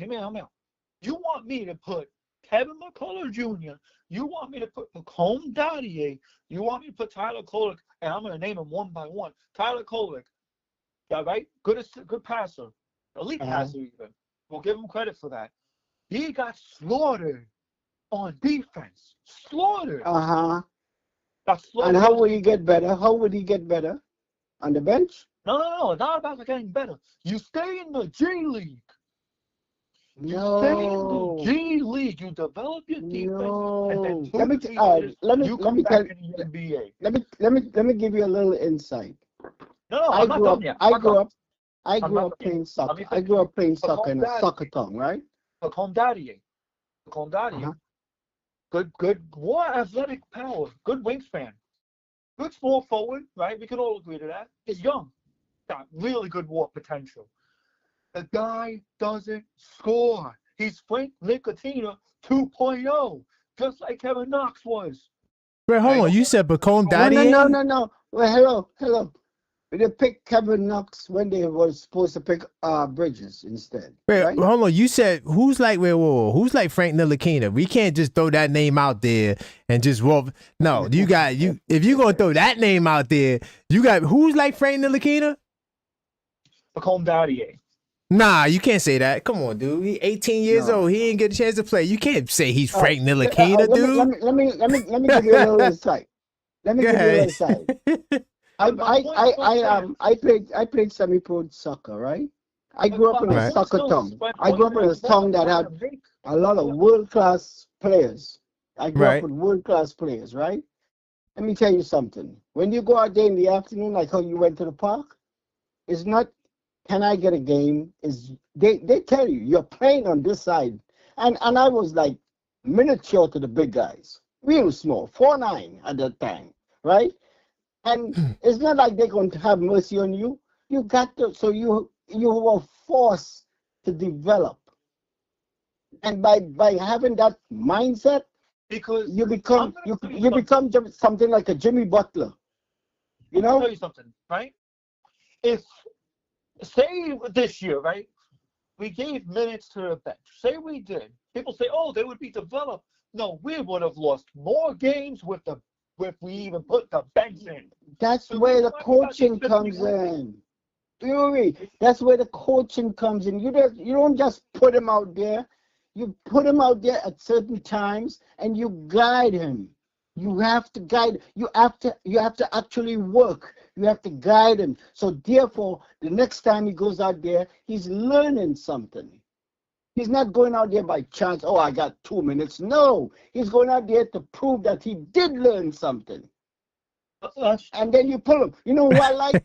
I like that coach used to coach San Antonio, Pops.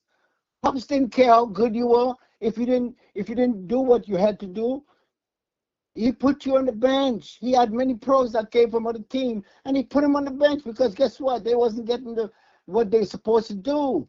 So that's what I'm saying. That's where coaching comes in. You put him out there for a minute or two, certain games, not all games, and then you coach. You actually get on his tail. So he knows the next time I get a chance and I go out there, I have to do what I have to do. That's what I'm saying. I agree with you on that. Yes. Oh, I agree with you on that 100%. I do believe they should have got playing time this year. Eric Hulk boys should have got playing time this year. Let's just be freaking real here. Right. Didn't drop the ball on that. I will agree with you on that one. But right.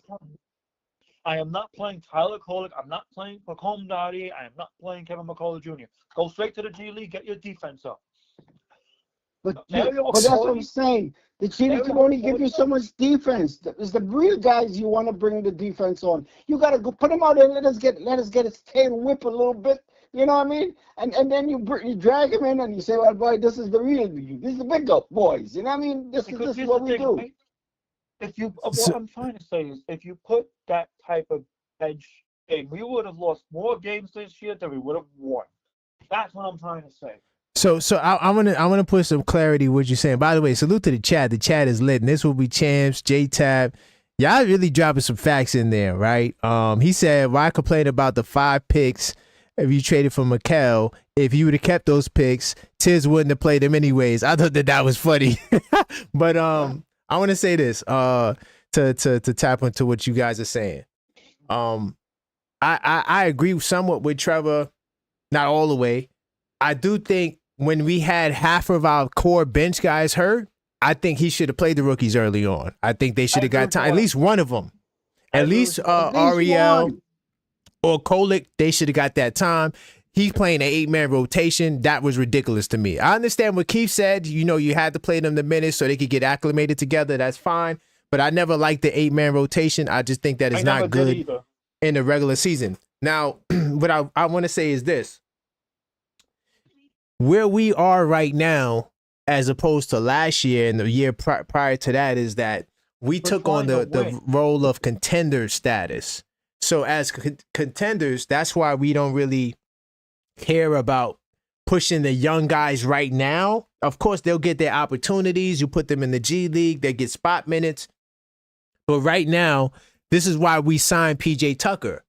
You want to get somebody with championship experience who's a veteran, because you never know if you get injuries, you might need to put them in a situation like they did the other night. That was a perfect example, right? Instead of going to a Pacome Dadier, let me put PJ Tucker out there because he's a veteran. He's going to give us minutes. That's just where they are in their psychology. I do think those young guys, some of them will actually, I predict that one of those guys will probably be a mainstay in the rotation next season, right? I don't know which one it will be. I assume more than likely Kolick or Ariel. But what I do want to know from you, Trevor, is where do you got us going in the postseason? What round are we going to? Are we going to get bumped in the first? Are we going to go to the second round? Or are we going to get bumped in the Eastern Conference Finals? Where are we going to go with Coach Tibbs as our coach right now? The way I see it, we may escape the first round. But guess what? Okay. We might be beat up for the second round.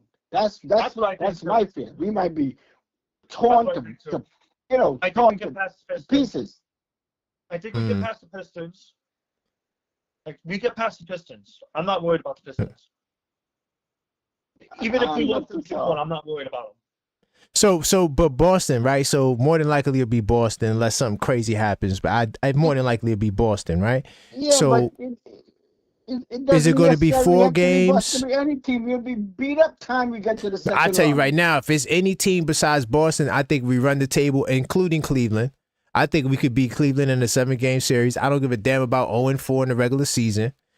And Boston, to me, is the only team that could beat us. Why do I say that? It's because I think Boston probably is the best defense in the NBA. I know the Thunder's number 1, but like the way Boston plays defense, I think they might repeat. I think they can stop anyone if they put their mind to it defensively. The schemes, I'm saying the way their schemes, right? Like how they do, like they throw Holiday on the center. It's the coaching. The coaching. Joe Mazzulla every single game. Listen, we can beat Boston. To be on your side, right? I'm gonna join the anti-Tibbs Hive for 1 second. Boom! I got the anti-Tibbs Hive hat on right now.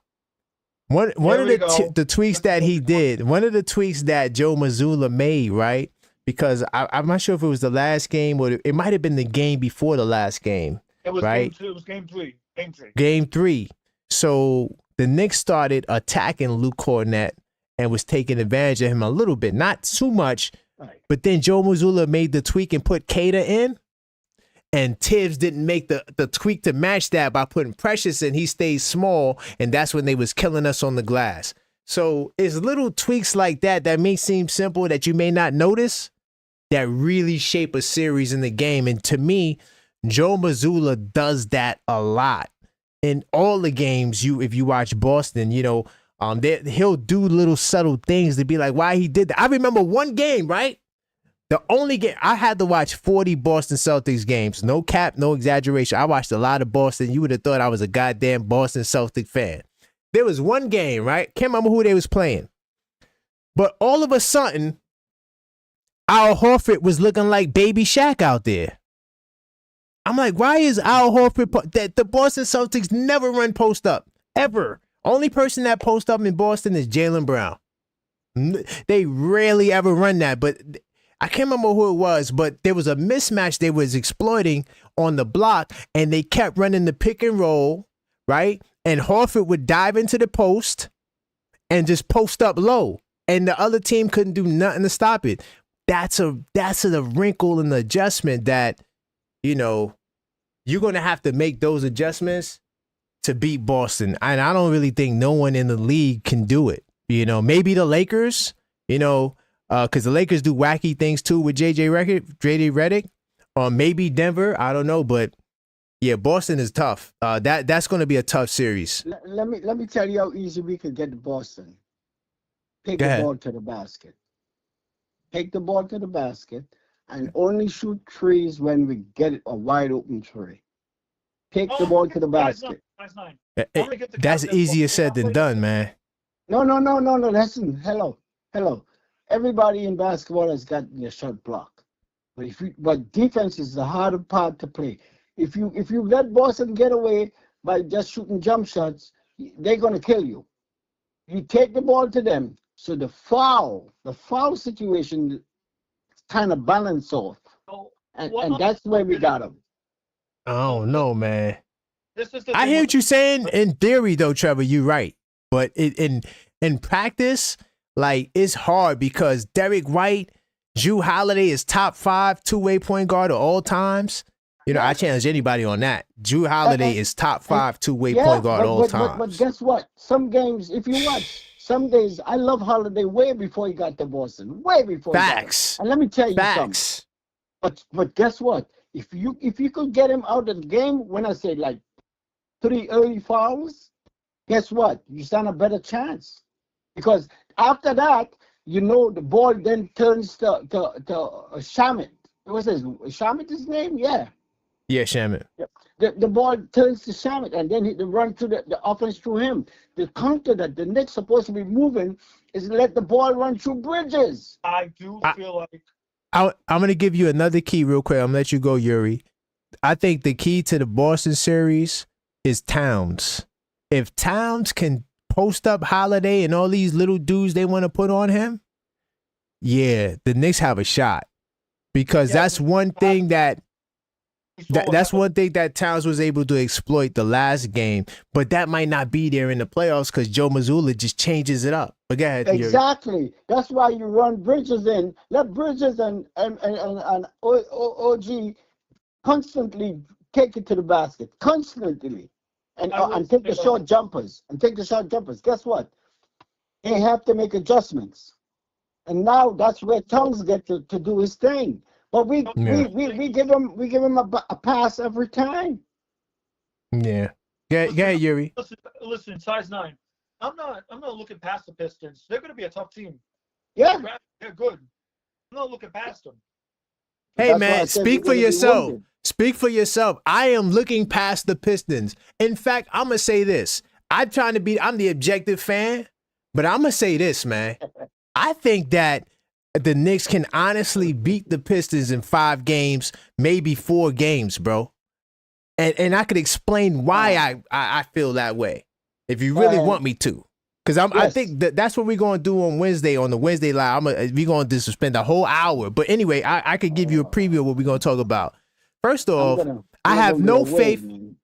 I have no faith in the Pistons veterans. They haven't done nothing in the playoffs.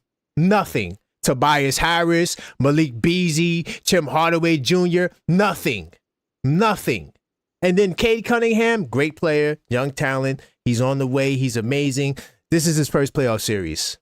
Jalen Duran, this is his first playoff series. It's not going to be the same as the regular season. If they thinking that, yeah, we're going to go into the postseason and we're going to do what we did during the regular season and it's going to be copacetic, it's not, bro. You're going up against a Knicks team that is seasoned, right? Top 5 offense all year, even though they might have dropped. Is Jalen playoff Brunson that's a whole nother level of dude. Bro, I'm telling you right now, it's going to be bad, bro. And if it's not, I'll take my crow. But I'm telling you guys right now, I have no faith that the Pistons will do more than 1 game. Oh, Bridges. Well, you know what I'm hoping though, Trevor? Next year, I'm hoping that we could implement some Rip Hamilton curls for Mikal Bridges. You remember that, Trevor? How Rip used to. Yes. Man, if we could run that, he'll average 22, 23 easy. Easy. They won't stop. And how many feet does he shoot from the basket? About what? The 12 feet, 13 feet. That's right what I'm there. talking about. Run them little Right? little curls. Man, he'll be averaging That's 22, right. 23 you points can't give easy. him a pass all the time. If we take the ball in, all of a sudden, you see Boston always double team. Always, no matter who. Yeah. They always help out inside, And right? Another thing, And they too, rotate well.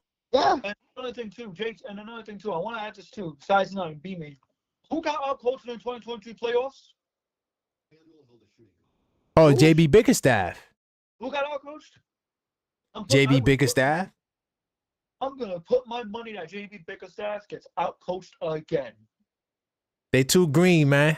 They need another 3 years. Listen, bro.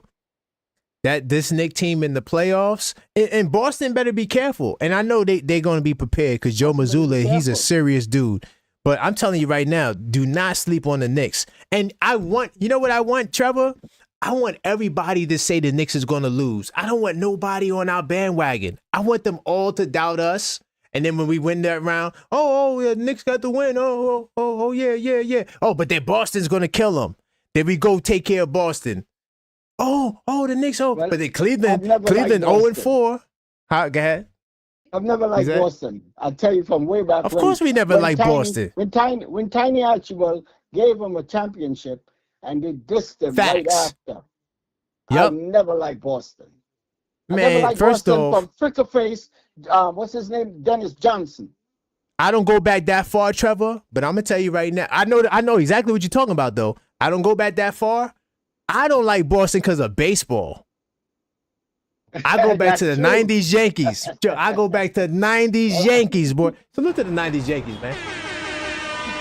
Bernie Williams, Derek Jeter, that whole different time. Anyway, that's why I don't like Boston.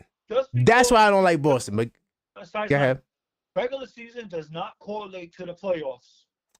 You can beat us 3-1. Regular season success does not correlate directly to playoff success. Many examples. I mean, what you want to do? Miami Heat 2023. We killed them in the regular season. Dog walked them to the point where I actually did a video saying, yeah, we're going to beat the Heat in 5 games. Boy, did I learn my lesson. Boy, did I learn my lesson. my whole thing. I was this so-called coach of the Knicks. I call him so-called because he don't. All he has to do is make slight adjustments. Stop being stubborn. Yeah, it might have worked 20 years ago. It don't work today. You gotta. When something is not working, try something else. It doesn't matter because the other stuff is not working. Real quickly, size 9. He said the Pistons style is built for the playoffs. You won't know that until you get into the playoffs. You can't say that in theory. I can say a lot in theory. So in theory, if we do a trade for Jokic, we should win the championship. It sounds great, but you still got to put it in real life. The Pistons have never been to the postseason, bro.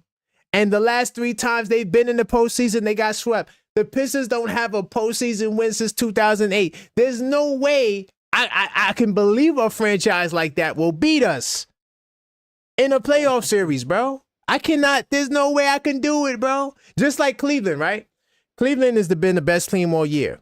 But I still look at Cleveland like Cleveland, bro. Like, it's Cleveland. There's no way I'm going to say, oh, yeah, Cleveland's going to beat New York in any sport, let alone basketball. That's just how I see it.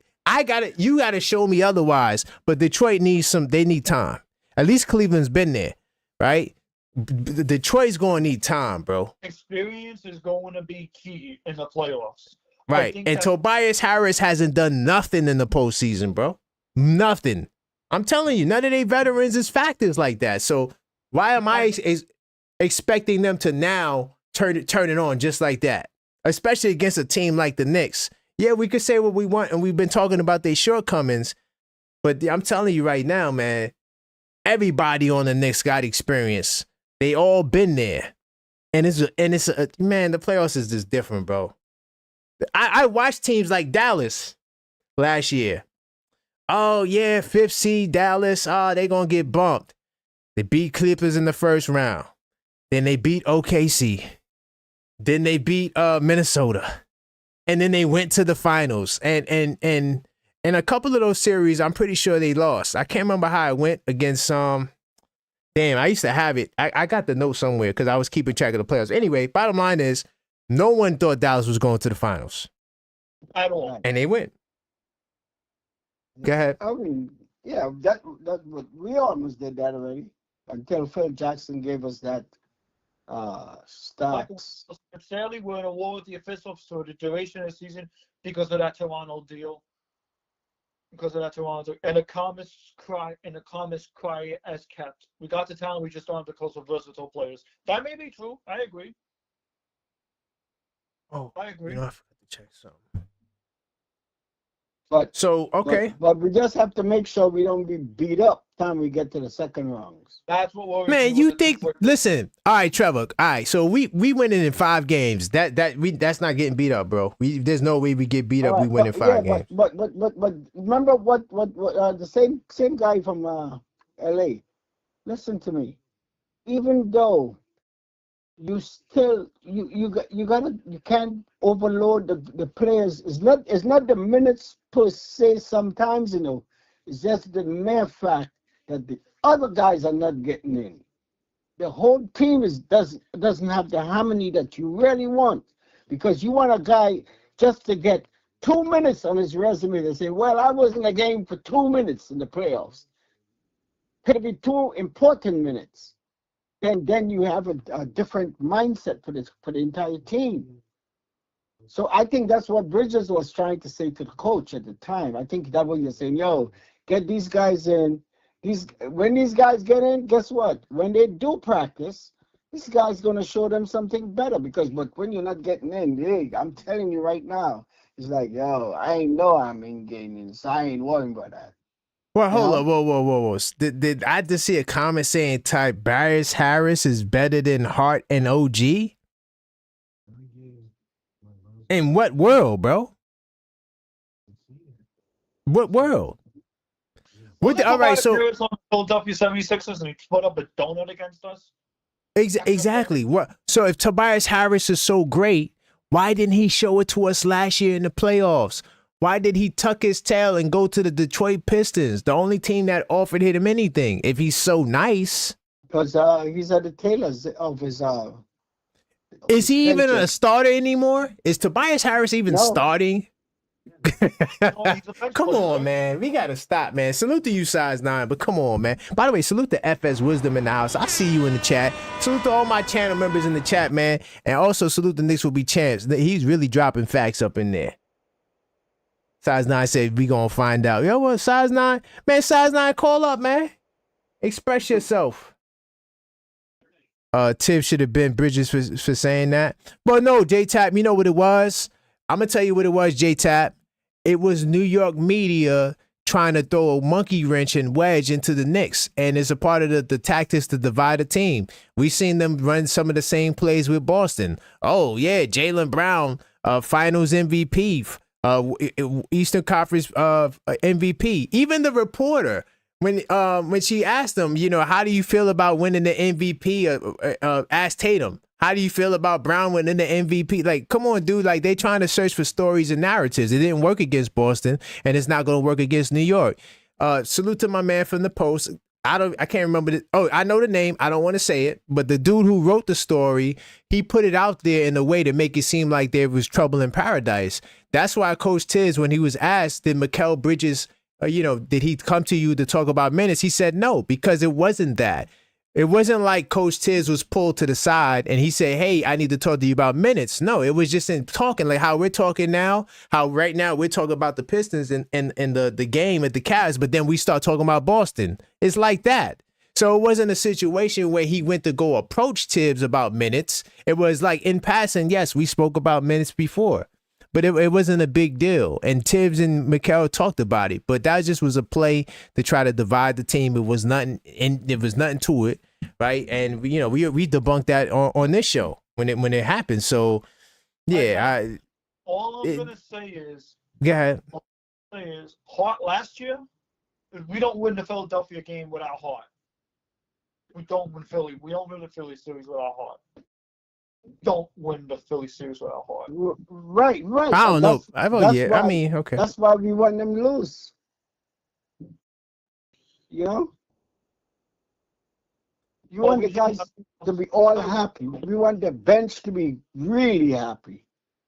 I'm just saying, Tobias Harris, if he was that nice, why he ain't got more money than OG? I'm just saying, why it's a lot I could say about Tobias Harris. Salute to top. He from New York.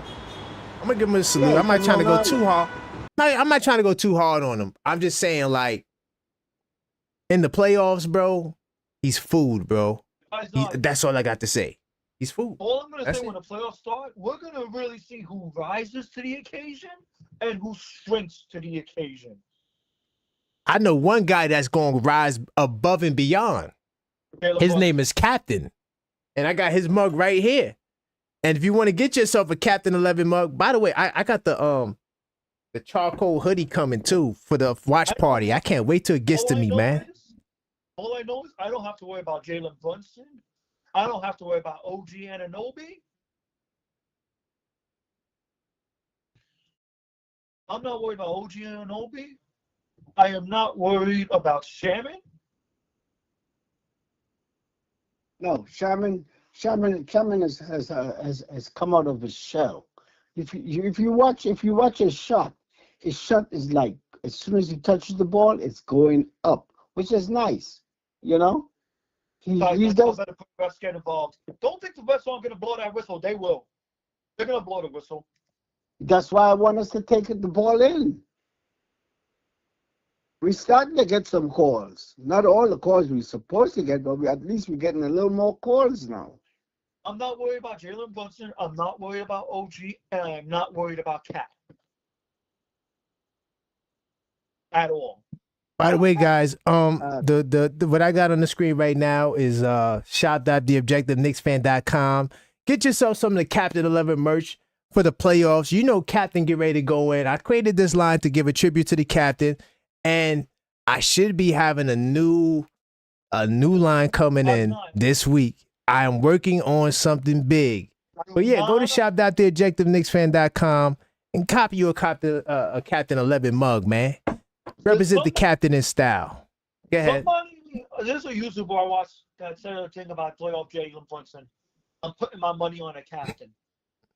Just like this playoffs, I'm putting my money on Jalen Brunson. I just hope you don't hug the ball too much and give the ball up earlier. A little earlier. That's all I need. A little earlier. Listen, Trev, I know we talk about Tibbs, but if there's one thing I got faith with Tibbs, he's going to make sure his players are ready for the playoffs. I know we bashed him. I know we talked about him. I know he's been getting slack for these past 3 days, and I don't blame it. Right? But if there's one thing I'll say about Tibbs, and this is me speaking honestly, because from what I've seen him from these past few years as coaching, he'll make sure you're ready for the playoffs.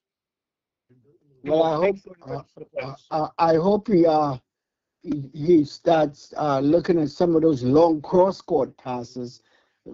Too many in one game, man. Too many that was stolen. So real quickly, I got my stash and I put it in the camera. I go straight to the stats that I keep track of. Stats don't matter. You can't talk about stats. They matter. So I want to say this. Yes, it is true. It's a fact that the Knicks play better when the ball is moving. That's not a debate. When we get 30 plus assists, we're 24-3, right? Well, no, actually we're 24-4. And I'm not sure tonight, I didn't update it, but this is as of the Detroit Piston game, right? But I want to talk about Cap. Okay. So when Cap gets under 20 points, right? We are 11-3. That's a great record. It's a great record, right? But on the flip side, when Cap gets 30 or more, right? We're 15-7. So sometimes Cap needs to do Cap. Sometimes he needs to go out there and get us a bucket. And there's other times where he needs to defer. I think that it has to work like this. Cap needs to definitely try to get guys involved early, right? Let's get Bridges rolling. Let's get OG going, right? Now, if they don't hit shots, if they don't have it going, that's when Cap needs to be Cap. And another time where Cap needs to be Cap, or should I say last year's Brunson, that's what I like to call him, last year's Brunson, when he needs to activate that bag also is down the stretch of games, right? When the games are close, right? That's when Captain, he's the closer. Outside of that, I think it's a balanced attack because they win when he gets 30 or more. They also win when he gets, 10 or more assists. So I think it's a combination of the two.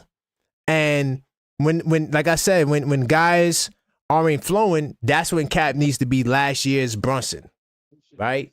So guys are making a big deal about him holding the ball, right, and usage rate, but y'all don't do the same thing for these other guys. There's a lot of ball dominant point guards out there, right, that shoot just as much as Jalen Brunson, right? Nobody says that about SGA, right? No one says that about Luka Doncic, right? I think that, yes, I hear you guys, right? But at the same time, Cap is doing the best job he can, and he's doing a damn good job, right? And one thing I know also is that in the playoffs, one thing we could bank on is Captain's going to be in his bag for sure. I don't give a damn about no Amin Thompson. I don't give a damn about none of that. Okay? Go ahead. Celtics fans are saying that they hope the Knicks beat Detroit because Detroit would be a tougher matchup than New York. I love that. Is that true? I love that. I hope they're saying that. I want all the smoke. I want everybody to be against Knick Nation. If you're not a Knicks fan, I want you to pick against the Knicks. That's what I want. I don't want no fake love. I want y'all to say, yeah, Detroit's going to beat you. I want you to say Boston's going to beat you. I want that energy. Because I want to see the stupid looks on their face. And by the way, Shaq is a hater. I'm just going to say that. He's getting the smoke of the week. He's getting the smoke of the week on the podcast this Monday. Make sure y'all tune in this Monday at noon. I'm going to go in on Shaq. But go ahead. Here's the thing, too. Well, I want to tell everyone in the chat. Playoffs has a history of seeing players rise to the occasion and then come smacking down. We've seen players make their name in history. Right? We've seen Luka do it. We've seen Tatum do it. We've seen Jaylen Brown do it. Hell, we even seen Deuce McBride do it. Yeah, Deuce McBride definitely had a couple of games. We've seen Tyrese Maxey do it. I can name a lot of players right now that we don't want to do good in the playoffs, but did. It's the reason why we're winning 6 games against Philly. I think K's going to do good. I think K's going to do good. He's just going to lose. He's just going to lose. I mean, playoffs is different, bro. And we're talking about Asar Thompson. He's never been to the playoffs. How are you going to talk about Asar Thompson like he's Draymond Green? We've seen Draymond Green over the years. So, like, we can't act as though, Detroit is these world beaters when they don't got no experience. Like, y'all just writing off the Knicks like, I don't get it, man. I don't get that. The Knicks is the 3rd seed, right? But we going to lose. Pistons don't got no home court advantage, but we should be concerned. Okay. Because we lost. I got you. Because we lost the regular season series. Okay. All right. I guarantee you in this playoffs, you're going to see teams that won the regular season series win the series in the playoffs. And then you're going to see teams that won the regular season series lose in the playoffs. It don't matter, bro. It don't matter. And I'm telling you, a team on the West Coast that y'all need to watch out for, and I hope Dusty's not listening, but the Lakers, it's a major problem, bro. The Lakers are a major problem. Trust me, bro. You know why? They got LeBron James. And he got all the experience in the world. They got Luka Doncic. I mean, just look at him. He went to the finals last year.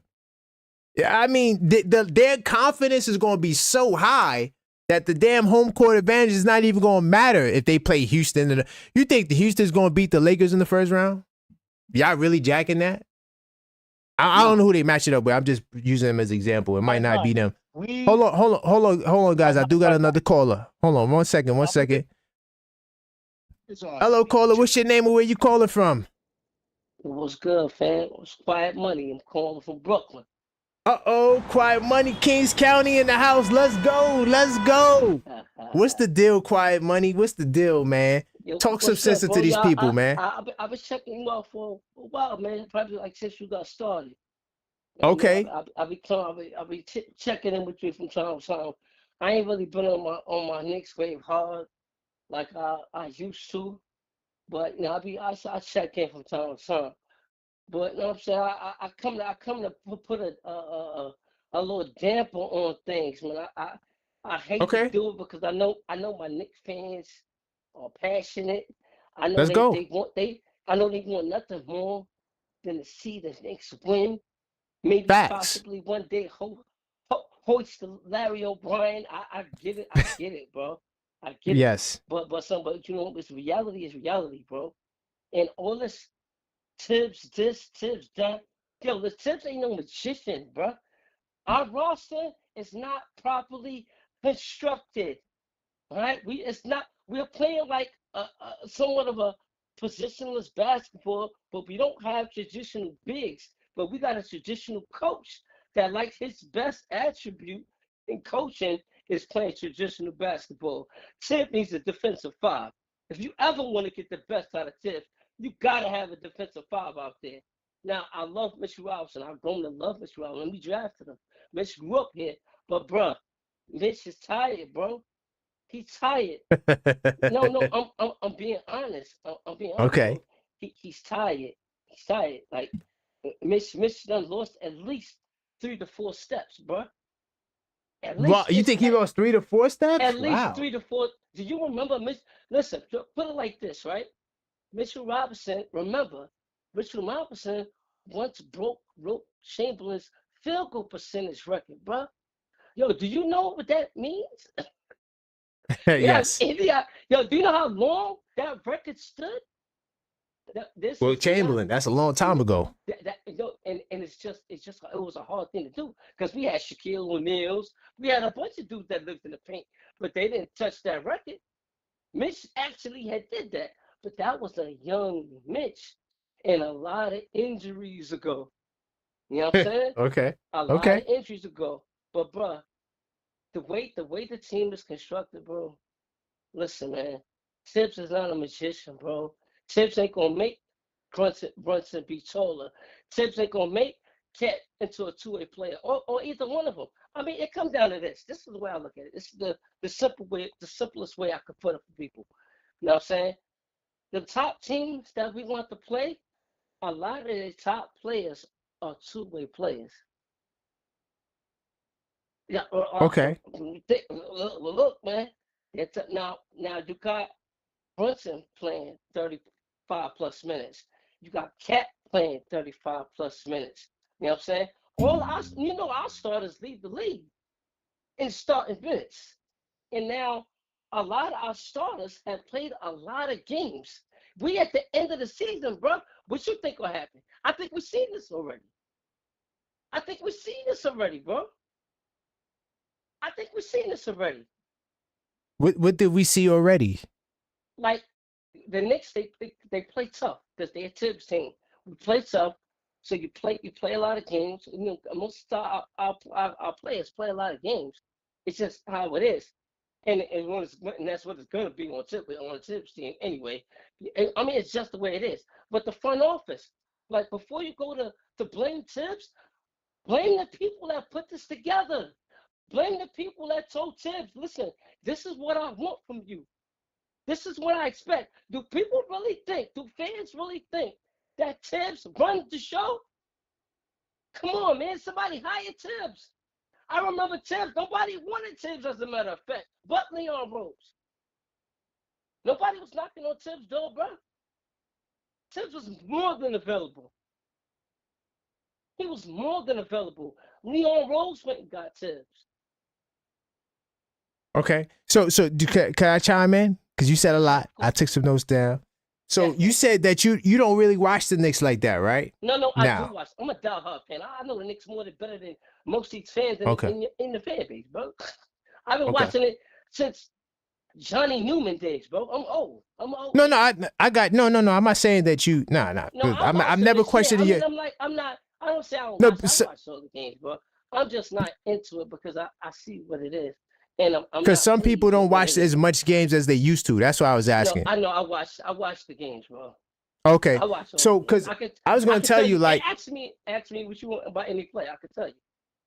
No. Because I just wanted to talk about this season in particular. Like, so you do realize that we have the record most wins coming out of an All-Star break this season, going back to '97, right? You were aware of that, right? And that means what, actually? What it means to me is that the team is definitely on the right path, one.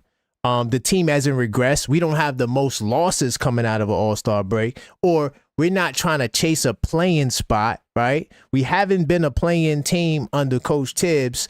We did miss a playoff that 1 year. Yeah, one year, but, that's a lot, injuries and... It was the Kemba Walker. It was Kemba Walker, and that wasn't the right signing. But that was the one mistake Leon Rose definitely made. That was also Leon Rose. Yeah, that was the one. That's the one mistake. But he was here, right? Yeah, that's not on Tibbs. But I want to say that we are on the right path, and here's why. Right, so I consider this team to be the third iteration of a team. The first iteration of a team was before we had Brunson, right? That's when we had R.J. Barrett, Randall. We had Alfred Payton at the point guard spot. I don't even know how we got the 4th seed with that team, but I guess they were really good defensively, managed to do that. Then you had the Kemba Walker team, right? I'm not even going to count that. I'm just going to skip over that like that never happened. Let's skip that one. Let's just skip over that like that never happened. Then you fast forward the first year of Brunson with Randall, RJ, right? Mm-hmm. Up until, the trade for OG Anunoby. That's another team. This team this year is a completely different team. We made a trade for Towns, and we made a trade for Mikal Bridges, and we only have Mitchell Robinson, Deuce McBride. They're the two oldest tenured. Can we go back to the we only got Mitchell Robinson thing? Yeah, I'm gonna get there. I'm gonna get there. Okay. Let me just. Yeah. I'm taking you down a path. So I got this is the first year. This is the first year of this team. So you're looking at a team that needs more time. They made the Towns trade the 2 days before media day, bro. Like, I'm like, dude, like, you already had the summer. Julius Randle was at that Earl of Pearl school. They were all there making announcements and doing speeches, and then the brother get traded the next day. Crazy stuff. So they hadn't had the time to really implement a lot of what I think they could implement going into next season, right? So going into the next season, I think that this team is going to have the best offense in basketball, right? Unless they make a change and become more defensive, a lot can happen. But if they bring the majority of the same starting lineup back next year, I think the offense is going to be off the charts. So I hear you. A lot of Knicks fans want to win a championship, right? Yeah. I'm not under the impression that we necessarily going to win a championship this year, right? I think that because I understand that it's a brand new team, it's going to take them time to progress. Now, to bring it to Mitchell Robinson, right? You said that Mitchell Robinson, you think he's washed. No, the problem, I didn't say washed. Okay, what was it you said? I think he's tired. Look, tired. what does he look like to you when he play? I think he looks like he's after about a good 15, 20 minutes, he looks tired. Well, you got to understand, brother. He missed like 60 games. I understand. He can't, you know. So he didn't get a chance to have a training camp. He didn't get a chance to really acclimate himself within the new system of teammates that we have here now. I'm pretty sure you watched the game tonight. Uh-huh. He and Mikal Bridges ran a pick and roll play that led to a dunk. I'm like, yo, they need to run more of that. But of course, you don't have time to work those things out because Mitchell Robinson missed 60 games and Mikal Bridges is new to the team. So that's something that they might could work on more in the offseason. Like, hey, we need to run some more action with Mikal Bridges and Mitch because that was a nice alley hoop that he got, right? That's something that we discovered tonight. So Mitchell Robinson, I think you got to give him some grace because he came back from the injury. And the reason why he's been out as long as he's been out is, and he admitted this, it was him and his mental side. It wasn't even the health. It was him trying to get his mental right. Because, you know, when you're going through all these injuries, you had a surgery, came back, got hurt, injured again. Yeah, I know. So part of it is the mentality, right? Because sometimes I'm like, yo, last year Mitch would have grabbed that rebound. You ever notice like there's a rebound that you know that he would have had, but he just doesn't get it? I think part of it is like, oh, I don't want to, you know, like just from a mental side, I don't want to hurt my ankle. I think some of that is there, right? I'm not trying to give him a pass. But not to cut you off, bro. I think some of it is mental, but I think the other part of it is 15 to extra 20 pounds that he carrying. You ever put on 10 to 15 pounds and try to do what you was doing before you put the weight on, or after you put it on? But I thought they said he lost weight. Didn't lose weight? Bro, you can't. The up and down. He's heavy. This ain't. He's a big guy. He's a big guy. But you wasn't always this big, brother. You put on weight. He did. Yeah, he did. Yeah. So you think that the Slim Mitch from back in the day, that's where he should have stayed, like how he was close to it. You closer to it. You're supposed to take the KG model, like see how KG. Yeah. They always tease them. You know what I'm saying? But because he wasn't girthy, but he was strong. Right. Kevin Garnett, you remember in Oh yeah. In Minnesota. Oh yeah. They always used to tease him like, oh, yo, you kind of little. Malone used to plunk him out. I clearly remember that. But facts. He stayed in his weight, and he waited because he dominated. They're two different players. But I'm talking about the weight. You didn't need the weight. Right. You didn't need the weight. Like Victor Wembanyama is not gonna ever put on that much weight. I promise you. No, he definitely doesn't. He's not gonna do it. And as skilled as he is, he's not gonna do it. But also Mitch is 27 though too. You know, he's not over the hill. No, you're not over the hill, but you have a lot of injuries. Your injury history is crazy. He's missed a lot of time. A lot of time. Okay. But my so what do you think? My Go ahead, ask your question. I'm gonna ask you a question. Go ahead. This is my question. As far as talent's concerned, because this is a talent-driven league. I know it ain't all about talent. Some of it's experience. Some of it's your mental, your basketball IQ. I get it. I understand all that. But talent is a big thing, especially in this league where you got players that are skilled and talented and have size and quick and fast and have all attributes. You know what I'm saying? A lot of teams are like that. Now the thing with Detroit, it seems like I think you might be misplaying Detroit, bro. Yeah, they don't have experience, right? But they do have positions at each position. They have players at that position, bro. They're a physical team. They're what we used to be. I don't know if you noticed. Like that was our motto. That was the thing that's what we was running with. We're gonna be the most physical team. We're gonna try to be the most physical team. The only thing is that when we were doing it, we had a little more experience than they have. They're very young, but they have the bodies, bro. They really have the bodies. Like I would probably want to rather take my chances against Milwaukee than to take my chances against Detroit. No, the Milwaukee Bucks. Oh boy. I would yes, because Giannis is playing pretty much by himself as far as like who's gonna do what. Lillard might be there. He's coming back with an injury. He's gimpy. I never like gimpy players. I don't like players fresh off injuries. I don't like that. But he don't have a full solid team. That's why they've kind of been up and down. They've been up and down. I'd rather take my chances against that than this young thoroughbred little young team that's looking to prove something. See, that's the key. They're looking to prove something. See, of course, but they haven't done it yet. So it's until okay. they do it, but we've had 1 seeds lose to 8 seeds, brother. That's a fact. So you can't. It can happen. It can happen, especially when your two best players are 2 one-way players, bro. I love how Knicks fans overlook that. You can't overlook that. You can't overlook that. Teams are coming, their best players play 2 ways, bro. So could you tell me the teams? Could we go through these teams with the 2-way players? Boston.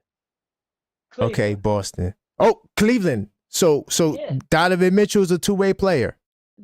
Cleveland is the best defense in the league. No, Donovan Mitchell, is he a 2-way player? Both ways. He's don't got no bad, and that's a bad stigma. I don't know who put that on him. He always plays defense.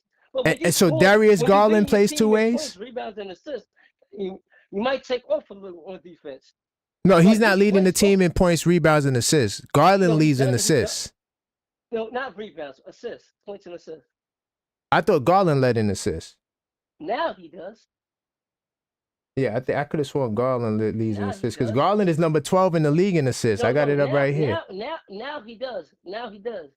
Right. I'm talking about Donovan Mitchell as who he was, like from Utah. Like Donovan Mitchell got history. He been around. He ain't just coming to the league. Donovan Mitchell don't play no defense, brother. I'm sorry. I can't let you go with that. No, let me ask you a question. Go ahead. Where do you rank Donovan Mitchell? How good of a player do you think he is? I think Donovan Mitchell is I would put him right there with Brunson. I don't see him better than Brunson. I think he is better than Brunson, brother. Okay. He's more capable. Well, Brunson has killed them in the. No, but Brunson killed them in the playoffs where it matters most. No, look, check it out, bro. Brunson, when you beat him in the playoffs, bro, listen, when you beat him in the playoffs, Brunson, you got one job to do because there's only one job you can do. Let's keep it a stat, bro. He does the same job Mitchell does. What you do is score, bro. That's what Mitchell does. No, listen, no, that's not true. What does Mitchell does that Brunson doesn't do? Mitchell doing a lot. He's doing everything. Like what? Everything on the court. Like what? Like what can he do? Do as a guard, bro. What does he do that Brunson doesn't do? Bro, he's dynamic. Okay. He's physically dynamic. He got the physicality. You don't run the court, bro. Okay, but Brunson averages more assists. Brunson's the point guard, and Donovan Mitchell's playing shooting guard, bro. It's because Garland averages how many assists? Garland averages 6.7. Because Garland's the point guard, and Garland averages how many assists? 6.7. Well, how many assists Garland had tonight? Well, you saw the game tonight, right? What did it look like tonight? Garland had he finished with 13 assists. How many 26 points. 26 points. He killed it. I mean, look, he definitely killed it. Cleveland got a whole team. Feel me? They got a whole team. They got players. But that's one team we read off where the best players don't play defense. No, what about? No.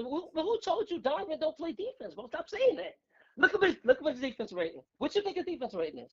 Look it up. Well, first off, here's the problem with defensive rating, right? And I broke this down. Come on. You can't have it both ways, bro. No.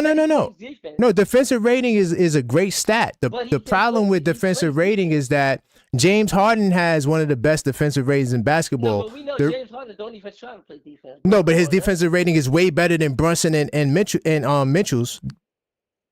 I'm gonna tell you the reason who's why saying though. Brunson play defense? I'm not. You saying that? I'm gonna tell you I'm just gonna tell you the reason why I'm- defensive rating. The context you have to look at it in is matchups. But I mean, Who are you guarding, and how good your team is, because that also shapes it. I get that, but you can also, for example, OG Anunoby can play defense, right? Facts. Yeah, but a lot of times it ain't been looking like that this season, right? I don't know. I can't say that. I mean, you watch the games, don't you? No, but he's had matchups like the matchup against who had 30 on him. I know Tatum had 30 on him, but he did a good job on Tatum the time before that. Tatum only had 25 points. So only 25 points. Oh yeah, but I mean, that's the goal. You want to hold somebody. They got a whole team. They got a whole team that a lot of players they all get shots. You ever see Boston box score? They all get points, bro. It's not the same tip stuff over here. This ain't the Knicks stuff over there. Yeah, they all contribute. But you mean the Knicks have the best starting five in basketball? You talk about scoring wise. No. That's false, brother. That's okay. False. So how do you want to? What the Knicks have? I'll tell you what the Knicks have. The Knicks have a starting five that plays the most minutes in basketball. So whose fault is that you don't play your starting five as much as the Knicks? No. You gotta understand, son. What the Knicks are doing, is they have a set scheme and a set thing they trying to accomplish as far as what players do what, and because a lot of players not even in the rotation on the Knicks. Like we got players that don't ever see the court. Whereas if you look at another team, they'll play 11 dudes. We don't do that. But whose fault? But whose fault is that? So, but when we look at the starting lineup that scores the most, but when we look at the starting lineup that scores the most, the Knicks have the highest scoring starting lineup. Nobody has more scoring from their starting lineup than the Knicks. It's just a fact, statistical wise. That's because they play the most, brother. But here's the thing. But whose fault is that? No, it's no fault. It's just the way the Knicks are designed. But I promise you this. Go ahead, brother. This is what I promised you, bro. All right. I'm ready for it. It's gonna catch up. Okay. What you think? By the time you talking about the Knicks getting out the first round, right? Yeah, we're going sweep or gentleman sweep. Yes. I said that. That I doubt that. But even if they did do that, did you know how many games that's played by that time and how many minutes that is logged in? These guys are human, bro. While all the other teams, they playing 10, 11 dudes, 11 players. We're playing 8, 7, and 8. It's simple math. It adds up. That's why the other year, before we got Mikal, you watch everybody break down one by one, one after the other. Why? Because the usage. I remember telling my man, I was like, yo, bro, it's cool and all, but I'm like, yo, dude's usage on this team is way too high. It's way too high. It's doing too much. Because if you want to make a deep run, you got to have something left for the end. You can't spend it all during the regular season unless you go down for a long period of time and come back and be in and out, something like that. But you can't spend it all, play a lot of games, play a lot of minutes, and still think you're going to have something for the second and third round in the playoffs. So could I respond to that? Because you're talking about minutes and usage rating. So if I show you players with a higher usage rating than Brunson, what would you say to that? I'm gonna tell you right now. I'm gonna tell you off the bat right now that probably one more athletically inclined and gifted than him, taller than him, faster than him, just have natural gifts that Brunson don't. Brunson has to work for his shots, bro. He's not blown by nobody. Every time Brunson takes a shot, his man is right there. His man is on him. He has to work. That's why he got all that footwork. They love to see him go into his footwork thing, but that's a lot of work, brother, to get off a shot. Especially if you're talking about twos. So see, we kind of moving the goalposts. I'm not. I'm not even going to challenge you on the usage rating because I mean I could go there, but I want to talk about something else you said. You brought up minutes, right? Mm-hmm. You said minutes. So yes, Josh Hart, Mikal Bridges, OG Anunoby, no debating with you. They're in the top 6, right? For sure. But our 2 best players. Josh didn't play that many. Josh didn't play that many minutes last year. What happened to him? You don't remember? He didn't play that many minutes last year. Remember the oblique? Remember that when he hurt? Right. He pulled up. That had nothing to do with minutes, though, brother. No, that's. But you think that's usage, brother? You rebounded like you a power forward. You're not. He's not a power forward. Hold on. So in terms of minutes, our 2 best players, Jalen Brunson, he plays 35 minutes a game. That's 18th in the league. 18th in the league. Karl Anthony Towns plays 35 minutes on a dot. So Jalen Brunson plays 35.4. Towns plays 35 minutes, and he's 27th in the league. So LeBron James plays more minutes than Karl Anthony Towns. LeBron James is a freak. Yes. LeBron James, okay, he's a freak, but he's also 40 years old. There's a lot of freaks. There's a lot of freaks in the league. We don't have any. Okay, so James Harden's a freak. He plays more minutes than Karl Anthony Towns. James Harden, but he plays slow. He plays at his own pace. James Harden, like he said, he is the system. Okay. So if I name a name, you're just going to continue because Damian Lillard. I'm gonna tell you what it is. Like you named James Harden, right? James Harden controls the game completely, utterly. Everything's at his pace. You ain't speeding him up. You ain't none of that. I think he also has a higher usage rating than Brunson too, James Harden, for the record. Yeah, he does. He probably do.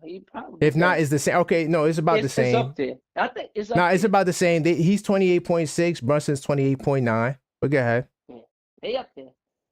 Mm-hmm. Yep. Mm-hmm. But what I'm saying is, bro, like, I can't see it.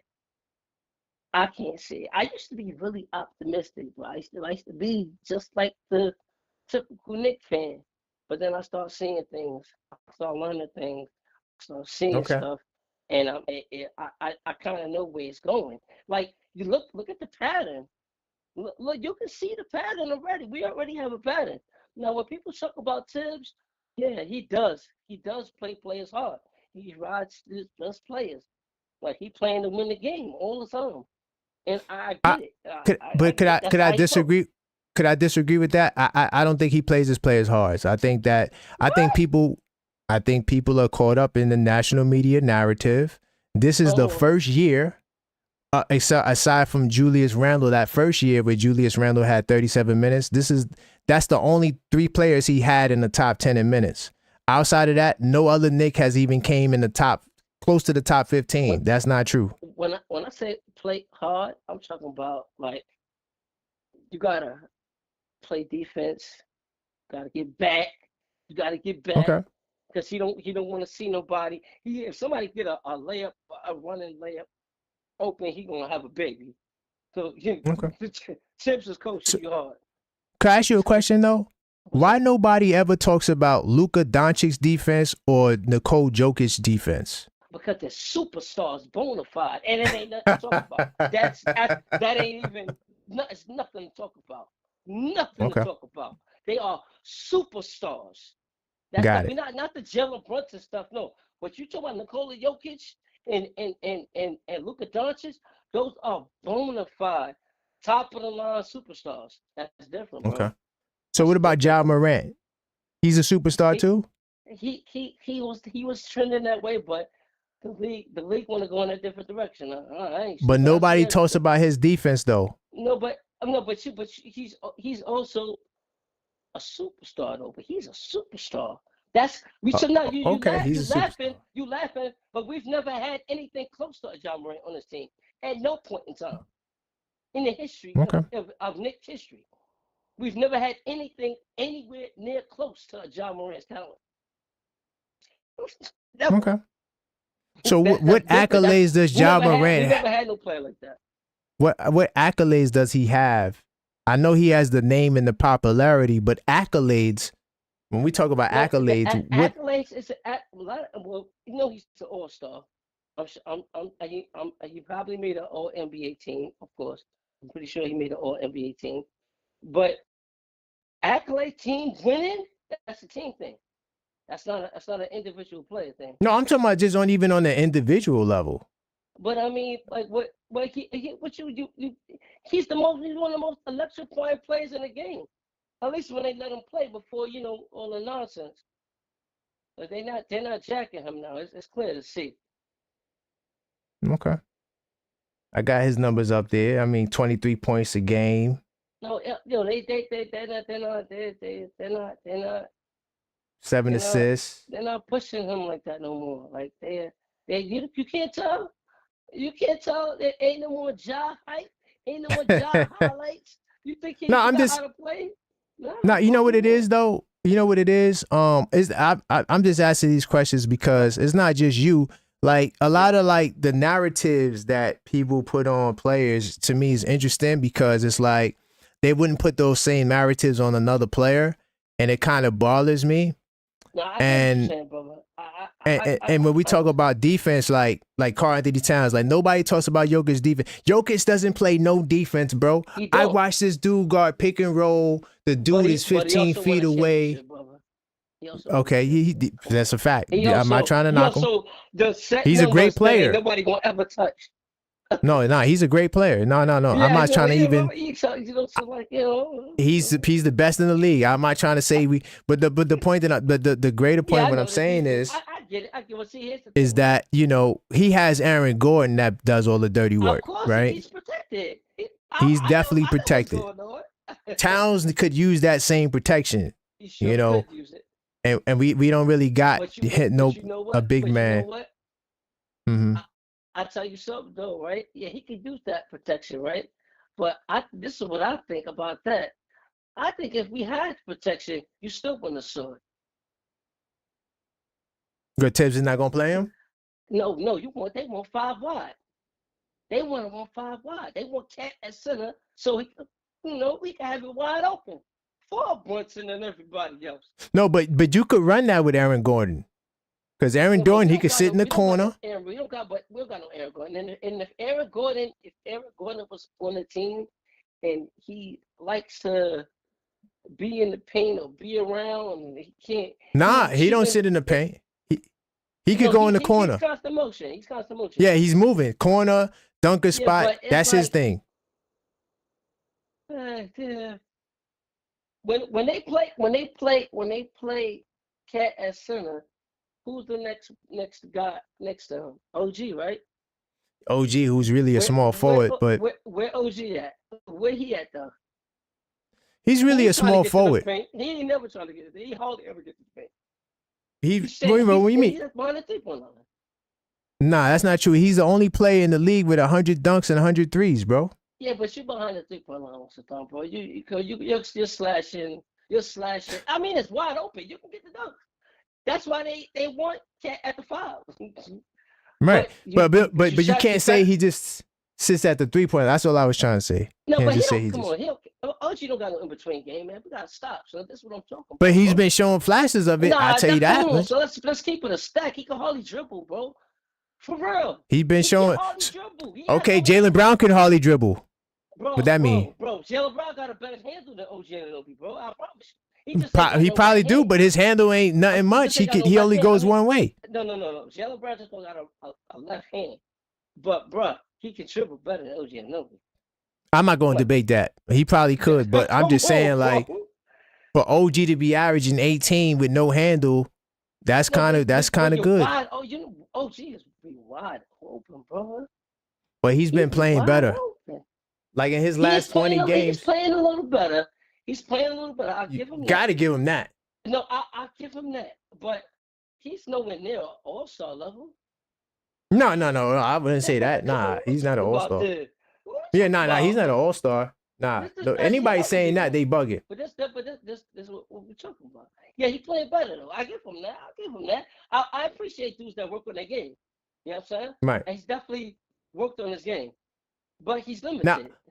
Now imagine next year, Tibbs says, you know what, OG, we're going to make you the third option. And now we're going to actually run some actions for you.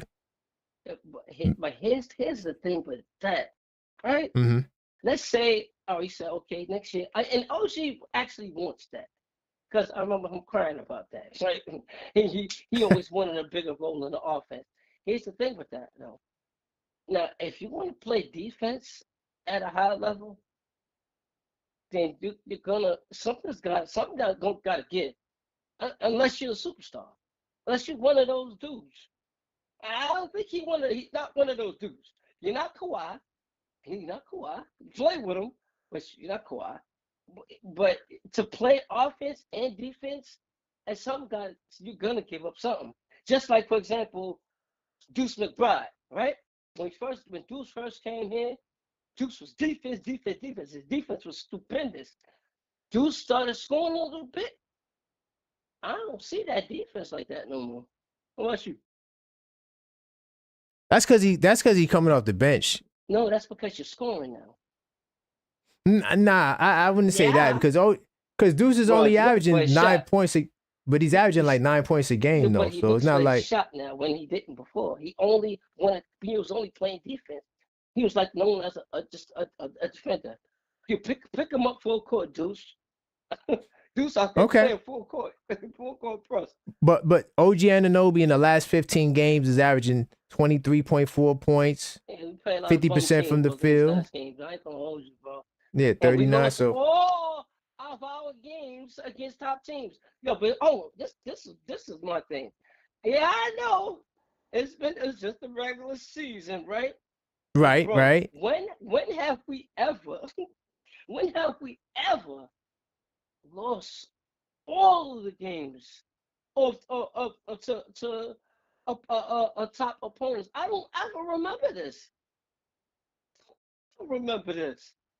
Well, last year, you know, we would have got 4-0 by Boston, but we played an extra game due to the NBA Cup. Yeah, well, you won one. I mean, it was the last 3 games. Boston wasn't playing in the last game. To be honest, if Boston would have played that last game, it would be 0-5. But hold on, we talking about what is it? 0 for what? What? Come on, bro. We 0 for 4, but we was 0 for 4 last year against Boston as well. We against the top teams. I said 0 for 9, 10. We 0 for 10. Yeah, we 0 for 10. But what is that, bro? Come on. I never saw that. It is what it is. For a long time, probably longer than you. But I'm pretty sure I've been watching longer than you. But bro, I never saw that. No, I mean, I'm gonna say this. In terms of losing to the top teams, it happens. You ain't gonna play all of them in the playoffs. More than likely, you're gonna play one of them. And if you could beat that one, none of them is the problem. It's a problem because we don't win. And the playoffs isn't over yet, so that's all you're gonna remember. But if you happen to go to the finals, no one's gonna give a damn about 0-10, bro. But come on, bro, come on. All right, let's just say, right? I'm just keeping it real. You saw we're gonna take Cleveland out. I mean, not Cleveland. No, Detroit. You saw we're gonna hand Facts. Detroit, right? You stay in the 5 net, games. Right? 5 games. I wouldn't go there with it, but okay. Let's just say it's 5 games, like you said. Next round, who we playing? More than likely Boston. Come on, bro. They done beat us every which kind of way. That's a fact, and they would be the favorite. By far. How many games will and by then, a whole nother series in with more mileage on these players. What we gonna do, bro? Oh, well, and Boston, they 2 best players are definitely 2-way players, and their role players are 2-way players. So no, that's a fact. Boston got the best defense to me besides OKC. Like Boston and OKC to me is like 1A, 1B on defense. So Boston is a tough matchup. Like in order to beat Boston, you're gonna have to make very little mistakes on offense. Yep. You make any mistakes on because they take a lot and make a lot. They're gonna gun all day. They don't care if they missing. They don't care if they missing. They can miss 5 in a row. They're gonna shoot the 6-1. They don't care. They're gonna continue shooting. You're gonna have to play damn near perfect offense, and you're gonna have to guard Tatum 1-on-1. That's one of the keys. So you don't think they can win the championship? All right, cool. So no, all right, no, that's fair. no. I mean, I'm gonna say I don't think we're favored to win the championship. I think that if we anything's possible, but I wouldn't put the money on it for us to win. All right. So let me ask you this: what would be your idea of a successful season? Honestly, beating Boston for sure, but no. But even if you make it a series against Boston, like you take them 6 games, 6-7 games, hard-fought games, like they didn't walk all over you, I take that because they're more than likely they're going to win a championship, right? So I think that if we had Cleveland in the second round, I think we could beat Cleveland. Not that it would be 5 games, but I think that Mitchell Robinson showed you some flashes tonight of what it would be in the postseason with him out there. He's going to put all the pressure on Allen and Mobley in the paint, right? That's something that we did the first time we beat them in the playoffs. And I think that advantage still would be there.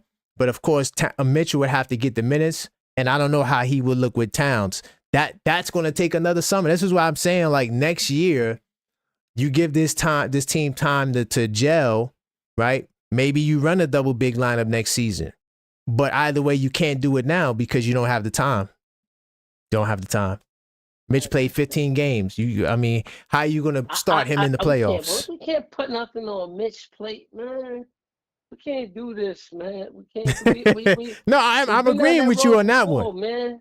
We can't do that. I'm agreeing with you on that one. But next year is a whole different year. You never know. Mitch might come back looking like how he did early last season. Man, wishing on a star, man. So you got us being bumped in the first round? It's potential.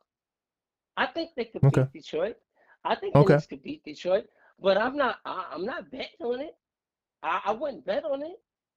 Okay. It's really up in the air to me. All right, I respect your opinion. They gotta show me. The Knicks gotta show me what's been the common denominator for the Knicks when they lose those games that they those key games. It's against the teams that have full rosters. That is the teams that have complete rosters. That's been the teams the Knicks have failed to beat.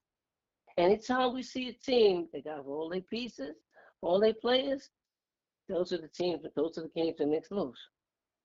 When they come and they missing a player or two, we can get you. But could we get that same grace? We got Cleveland tonight because they was missing Mitchell, but they still pulled it off. But could we get that same grace? Because in those 10 games that we lost, we didn't have most of our pieces most of the games. No, do we get that same grace? No. No, nobody cares. How much? No, you can get that. You can get that grace. Nobody cares. Nobody cares about that. They don't care about it. Trust me. Mitchell Robinson only played 1 game against Cleveland, and that was tonight. He wasn't there the first 3 games. But see, this is why Mitch's name was in trade talks, bro. Like, he's not true. He can't really rely on him like that. Whether he's gonna be there or not, dealing with an injury. Yeah, that I agree with. Yeah. Yeah, so I can't. So when you say, could we have Mitchell Robinson? But man, Mitchell Robinson, we already the first time we went to the playoffs, he was out. We had nowhere. Yeah, but that's the point. Like, so when Mitch was there in 2020, what was that? 2023. Yeah, when he was there in 2023, he dominated Cleveland. He manhandled Allen and the other one. Do. And Allen was saying the lights are so bright, but I don't think. Yes. I don't think Allen, and I definitely know Mobley is not the same dude. I know he's had some growth. I think Mobley was actually an all-star this year, right? Yeah, they both of them are all-stars. Allen was an all-star before. They're a little better than what they were when we took them out. Well, the Cavs got to show me something because they made it to the second round for the first time last season. So I mean, now is the time y'all should make it to the Eastern Conference Finals. But I mean, like they. But let's see. They on the right track. Cause I'm gonna keep it real. I'm gonna keep it real. I could see a world where Indiana or Cleveland or Milwaukee beats Cleveland in the playoff series. I see a world where that happens. Indiana got a complete. They got a whole bunch of guards that can manipulate you on the. Bunch of everything. Not everything. They got a everything. I wouldn't say everything. I would say guards for sure. They have forwards. They had to get rid of a good forward. What's the dude name with the goggles?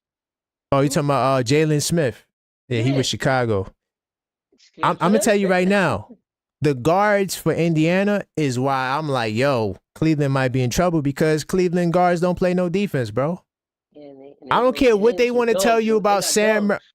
Bro, they try to say Strus is a good defender. When? Strus ain't no good defender.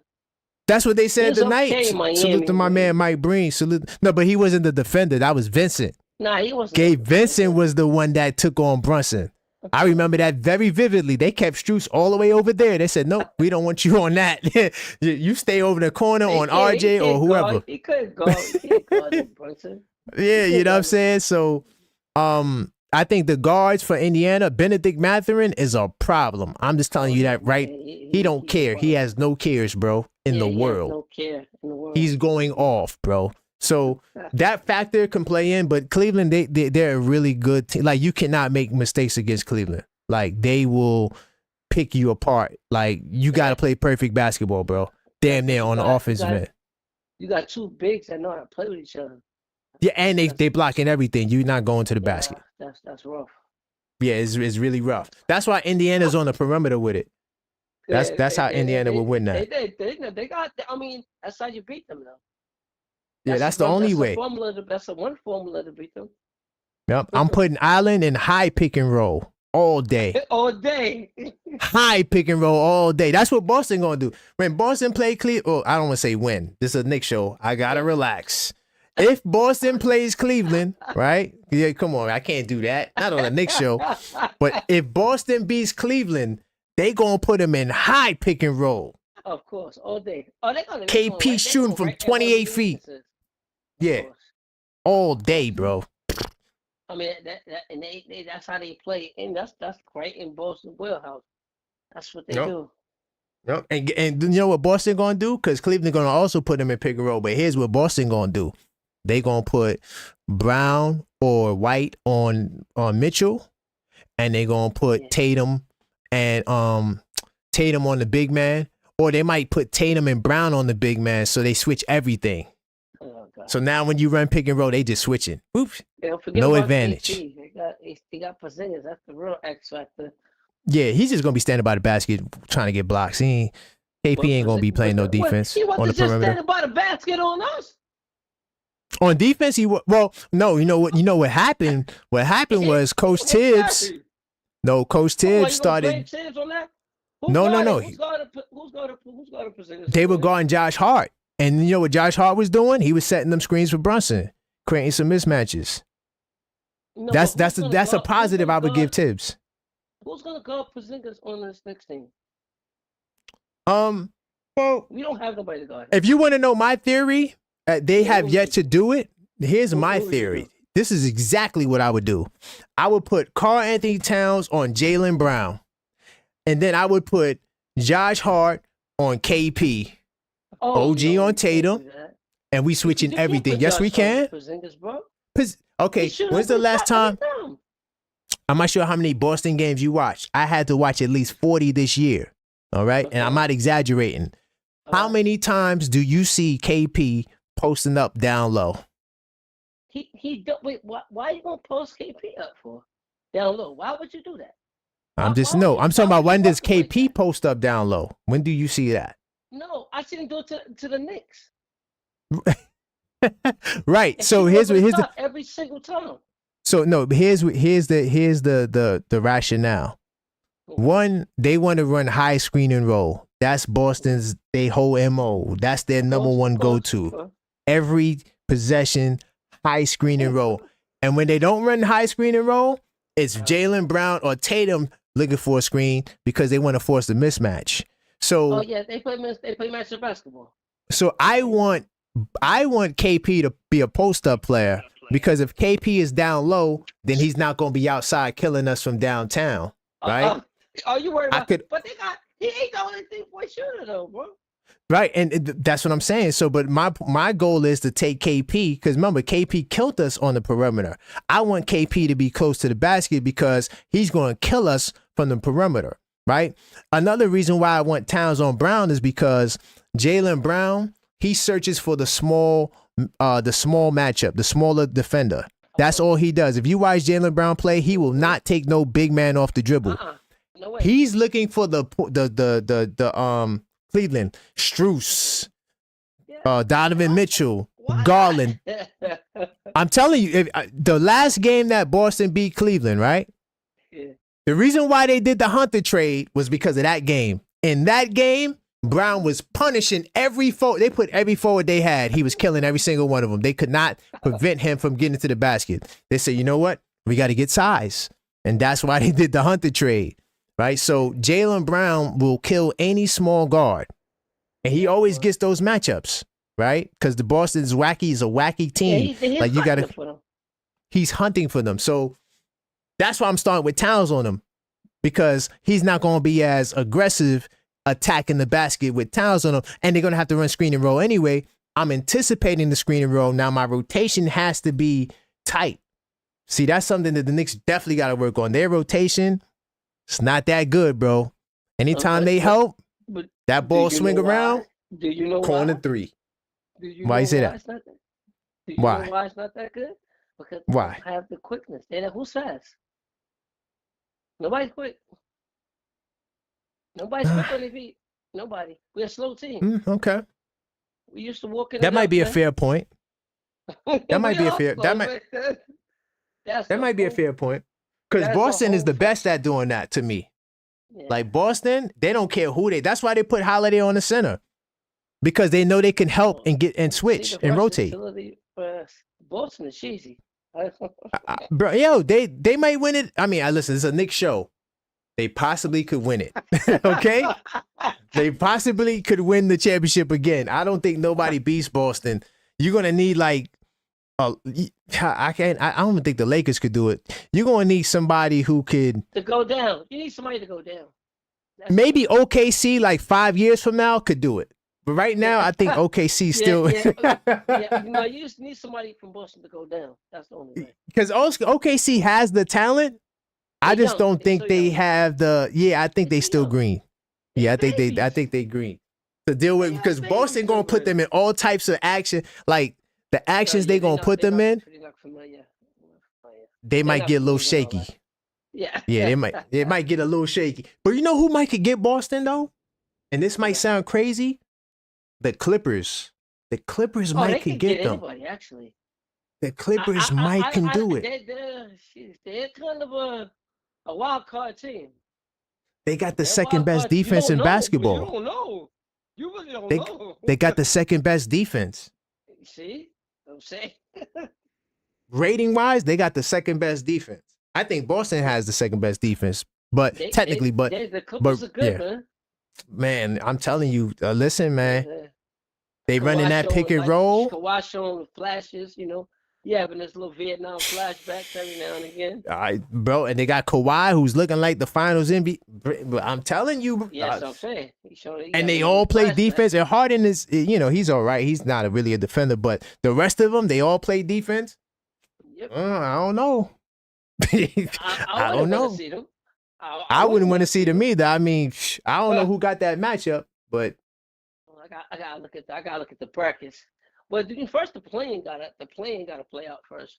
Playing gotta play out. That's a whole nother element. Hold on, let me put this on the screen real quickly, and then I'm gonna ask your final thoughts. I'll let you go. Let me take a look. So this is the playoffs right now. So the East is pretty much set. We already know. Yeah, more than likely Atlanta and Detroit, Orlando. Baby. Yeah, Atlanta. I think Atlanta and Orlando will probably win the 7-8. Right, so that's pretty much about. But when you go to the West, I don't think Atlanta will be around. You don't think Atlanta can get there? You gonna take Chicago over Atlanta? Oh no. Well, I don't know. You take Miami? Miami, hell no. Miami done. Miami trash. They done. They need to get rid of Miami for real. They need to unexpand the league and get rid of them. Get rid of them? I would love that. Because, I hate Miami. What are they doing? I hate Miami, man. I hate You know what? I'm going to tell you what Miami doing. They waiting for the next LeBron. That's all. They waiting for the They waiting for the They waiting for to draft D Wade and get a Shaq trade, right? A friend trade. Lakers send. I'm Pat Riley. I was a Laker. Send me Shaq over here. Let's go get this championship. And then by the way, let's wait another 10 years or 5 years or 7 years, how many years it was for LeBron to get there. And let's go get another championship. That's all Miami doing. But look, look at the West really quick. Like, look, you got Dallas, Sacramento. I think Sacramento will win that. And then the loser of Minnesota and Memphis will play Sacramento. Damn. Yo, Minnesota, if Minnesota keeps the 7th seed, I think they could beat Houston. Yo, Minnesota? See, everybody laughed. This is another thing. And this is why I'm looking at the Knicks side eye. People laughed and they cheered on the trade. But I don't think we won the trade, brother. I don't think we won the trade. But, the only thing that's going to determine whether we actually make the right move is if we, and it don't look like we're going to, is get past the second round. Because if you're going to consolidate all our picks, all those picks, and trade out the best players we had, you better go further than when you win. Another second round exit is like it's. I don't care who it is. You gotta get past the second round because you consolidated all your assets and you went all in. So if you're going all in, you better be one of them teams in the end. And when it's time to get past where you was at before, we cannot flame out in the second round again. Yeah, but here's the thing, though. I know we understand Boston's a great team, but it's not written in stone. It still gotta happen. It's not. It's the problem. But as far as what the Knicks done, the team that they put together with all the assets that we moved around and got rid of, I do not like the finished product. It's only in 1 year, one of development. But to comment on Minnesota, we got veterans. What are we developing? What are you talking about? No, I'm talking about like development chemistry and things of that nature. But Minnesota, right? But it's not. We don't have a chemistry issue, brother. No, we do. They need time. No, they need time, brother. Hold on. They need time. Because you said it. We traded our team away. Yeah, so, but you don't. It's not a chemistry thing. That was a player, a personnel thing that you traded away. Yeah, you traded away your chemistry too. You had more chemistry before because that team was together longer, but you also traded players away. You did so Boston, right? You got Derek White, Jaylen Brown, Jason Tatum, Al Horford, Pritchard, Hauser, Luke Cornett. All those guys were already on the Celtics before they did the trade for Holiday and KP. The Knicks, we only have Deuce McBride, Mitchell Robinson. That right there is what had me upset. Because if you're gonna move further, you add all the good teams, bro. All the teams that's in the way or they're contending with everybody else, they added to what they had already. But in terms of the trade. In terms of winning the trade, I still think it's premature to say who won the trade. But you got to get past the second round, brother. Because I want to give you a scenario. Round as is already, right? We got to right. and then we got to the second round, but everybody just so happened to be hurt. Right. So they never even got a chance. That team never even got a chance. I know. Bro. Sometimes you can sit there and be like, damn, you wonder if. But I'm going to say this. If Minnesota loses Randall, like more than likely they will, because they did the trade to free up money, you still think that they won the trade? I don't care what Minnesota does with Randall. I talk about how we look after the trade. Are we actually better? And I can't say that. Better than last year's team? Yeah, we're not. Because last year's team. I just want to point this out. Last year's team had to win 5 games in a row to get 50 wins. We lost 3 of our last. No. How about hold on? Because the number of the wins, I'm not concerned with the number of wins. I ain't too concerned with the amount of points. I'm talking about where were you at offensively and defensively? Well, we're better offensively now. No, I don't think so. Well, I mean, last year we was like top 5 in offense and defense. Nah, we were 7th in offense, 10th in defense. Yeah, 7th in offense, 10th in defense. Well, we was top 5 in defense, man. Come on. No, we was not top. We wasn't top 5 enough. Rating. Yeah, hold on, I'm gonna go to basketball. Hold on, you watching the screen, brother? I got it up there right now. Hold on. So let me go to. Hold on. Why am I looking at Larry Brown? Wait, hold on. Where the hell am I at? Hold on. 2 seconds. Let me get to the right place. All right, so 24-25, right? So we got the 5th ranked offense. I'm not sure if you can see it. I got my mouse cursor. You see it up there? I can't see. It might be a little delayed, but yeah, I got it highlighted right there. We got the 5th ranked offense and the 13th ranked defense, right? 13th ranked defense, 5th ranked offense. Previous year, we were 7th in offense. 7th in offense, and we were 10th in defense. Last year, when Hollister was at center, bro. Yeah, we was 10th in defense. Mm-hmm. I could have sworn we had a higher rating than that. No, the only thing that's last year that's better is the net rating. The 4.8 net rating. The net rating. That's definitely better than this year. But I mean, it is what it is. Okay. Yeah. I'll deal with that on the Knicks and 10 show. Salute to the chat, by the way, for watching us. If you do want to get your call in, the final call for call 646-995-8389. This is the Knicks call up show. Go ahead. Okay. You were saying something? No. I'm looking at the you put up here. Yeah. And like I said, that last one against Boston was really a cheap win, bro. Like Boston was not even playing. You know, they were 62-18. But they were like damn near 15 games. Teams, though, right? We got swept by OKC last year. Same way like we did this year. Forget this year.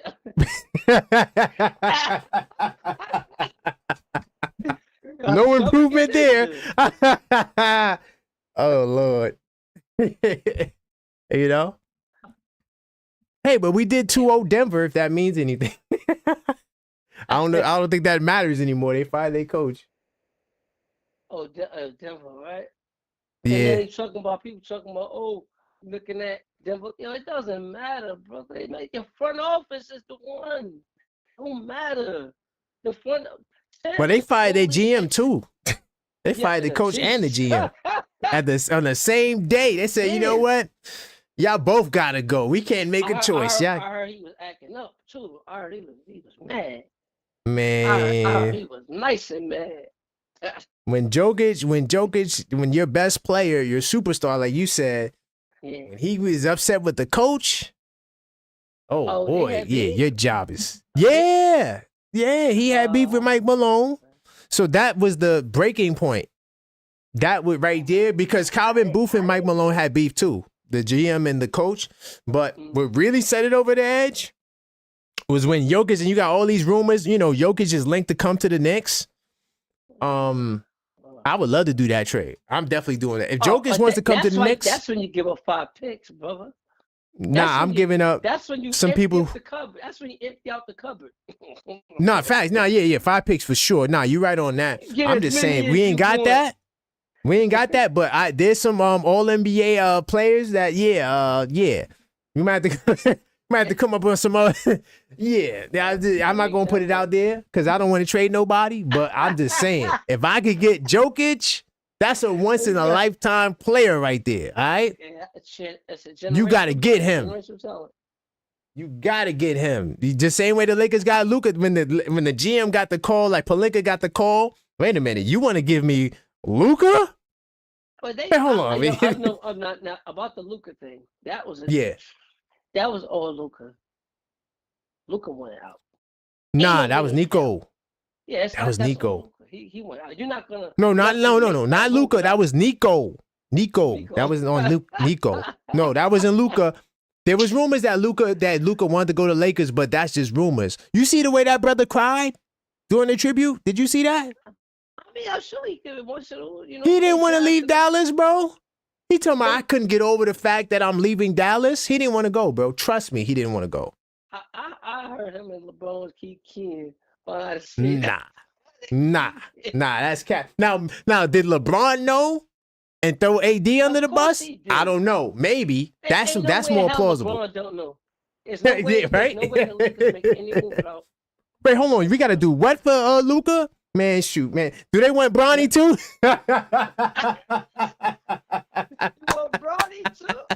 You want Bronny too? Man, shoot. Man, you got the chance to get Luka. 25 years old? Come on, dude. 26 years? Come on, dude. That's 10 years of... Come on. That's Luka has to demand that. You're not doing that. Why would your small market team Dallas do that? That's why Nico is out of there. Nico is... Dude, his head is on a plot. He probably got armed security walking around with him 24/7. He's just taking a fall, man. Luka was behind that, bro. Nah, I don't think so, man. Think about it. That last season. Think about Luka. He was looking really, really disgruntled. Yeah, possibly, but he showed all the signs of wanting out. But it was no way I thought he was going to go out straight. I mean, come on. Do you know how many players they could have got from other teams and picks? And the league always going to take care of the Lakers, man. Of course, that's the cheat code. And that's, like that right there is like. And Boston. With Boston too, with grinds my gears is like, and I might do a bit. I'm waiting because I don't want to do trade rumor stuff right now. No, we're not yet. Yeah, I'm gonna wait, but I got some trade rumor videos.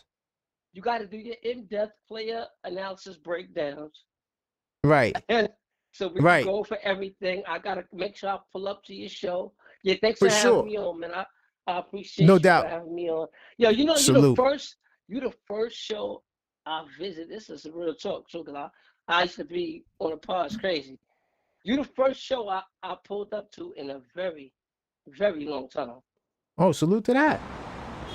That's what's up. I'm OG in this stuff here, man. I've been around the pod. Nah, I appreciate you calling, man. I'm here every Friday, man. I've been supporting you from the jump, man. I do remember seeing your name. Quiet Money for. I've been seeing that name. Yeah. I used to go back and forth. You know what I'm saying? Like, yeah, Quiet Money said, you read the stuff I put in the chat and stuff. I've been around. Nah, that's what's up. Now you're doing a good job, bro. Like, I see you got the call. I said, bro, got the call that line go. Okay. Yes, sir. Got to wait up a little bit. Yes, sir. And I'm continuing to grow, man. I'm definitely continuing to grow. Yeah, I mean, I appreciate it, man. Rocking me since the beginning. I was here, bro. I was like, yeah, I like this dude. I put a man on to you. He the one that told me you was on tonight. Oh, okay. Yeah. That's what's up. I'm here every Friday, man. This is a late night call up show. We get it in, people call up, I'm all for the smoke, but we do it in a respectful way.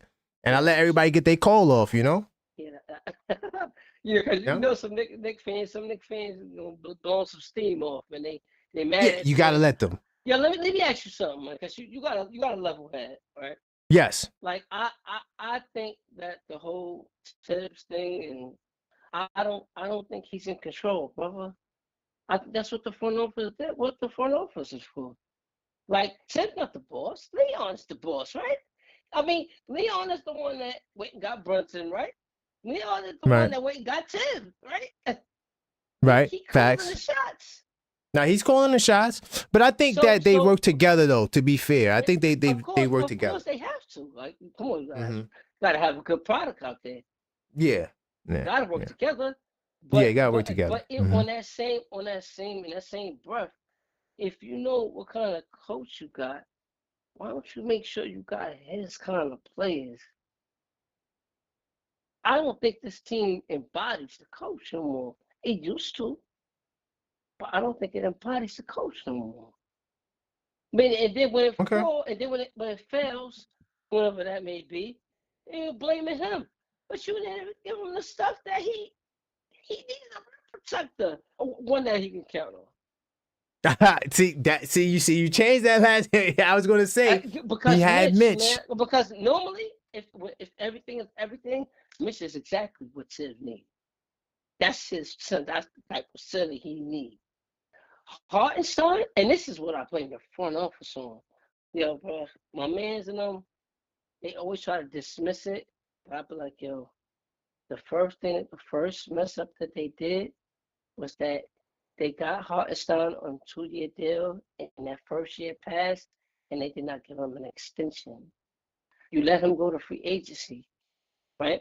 And you never truly, because he was already coming in the mold to replace Mitch.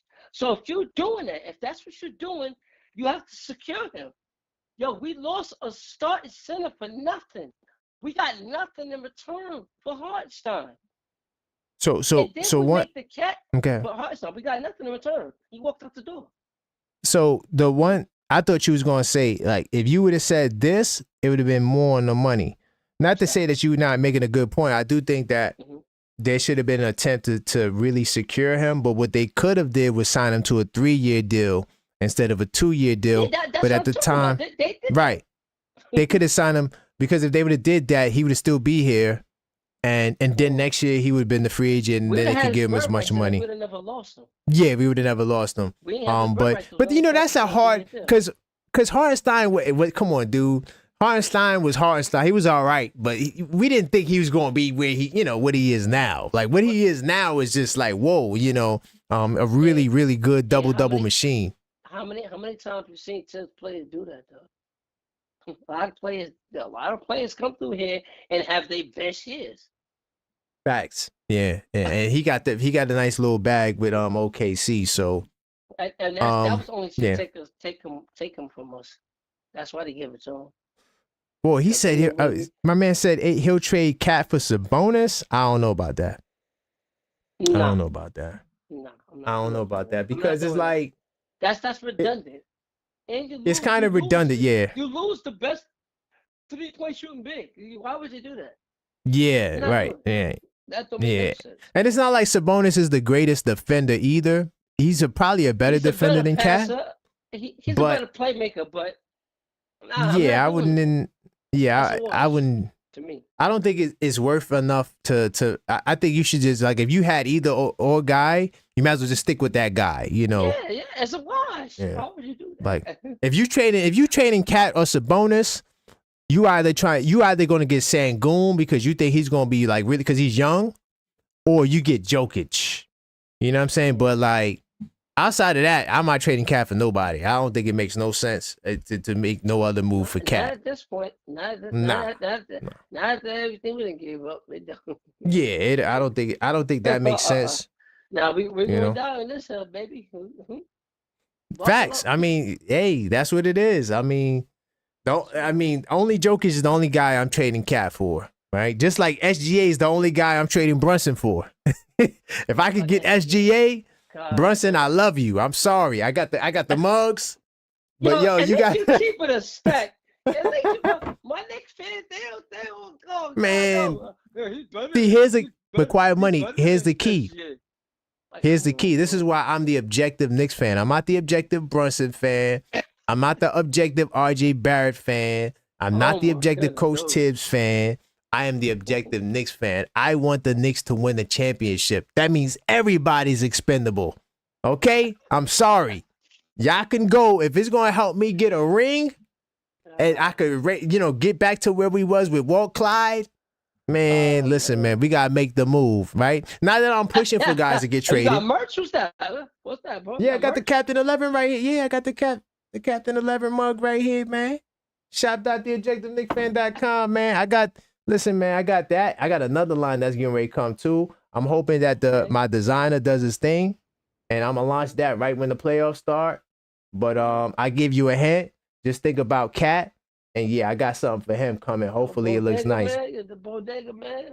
Hey, I got something for Cat coming. But this is right now what I got the Captain 11 hoodies, the mugs, right? I even got the little wool hat, even though it's about to go and be springtime. Well, it is springtime, about to be summertime. But yeah, I got the mugs, man. About to warm up. About to warm up. But definitely the hoodies and the mugs, man.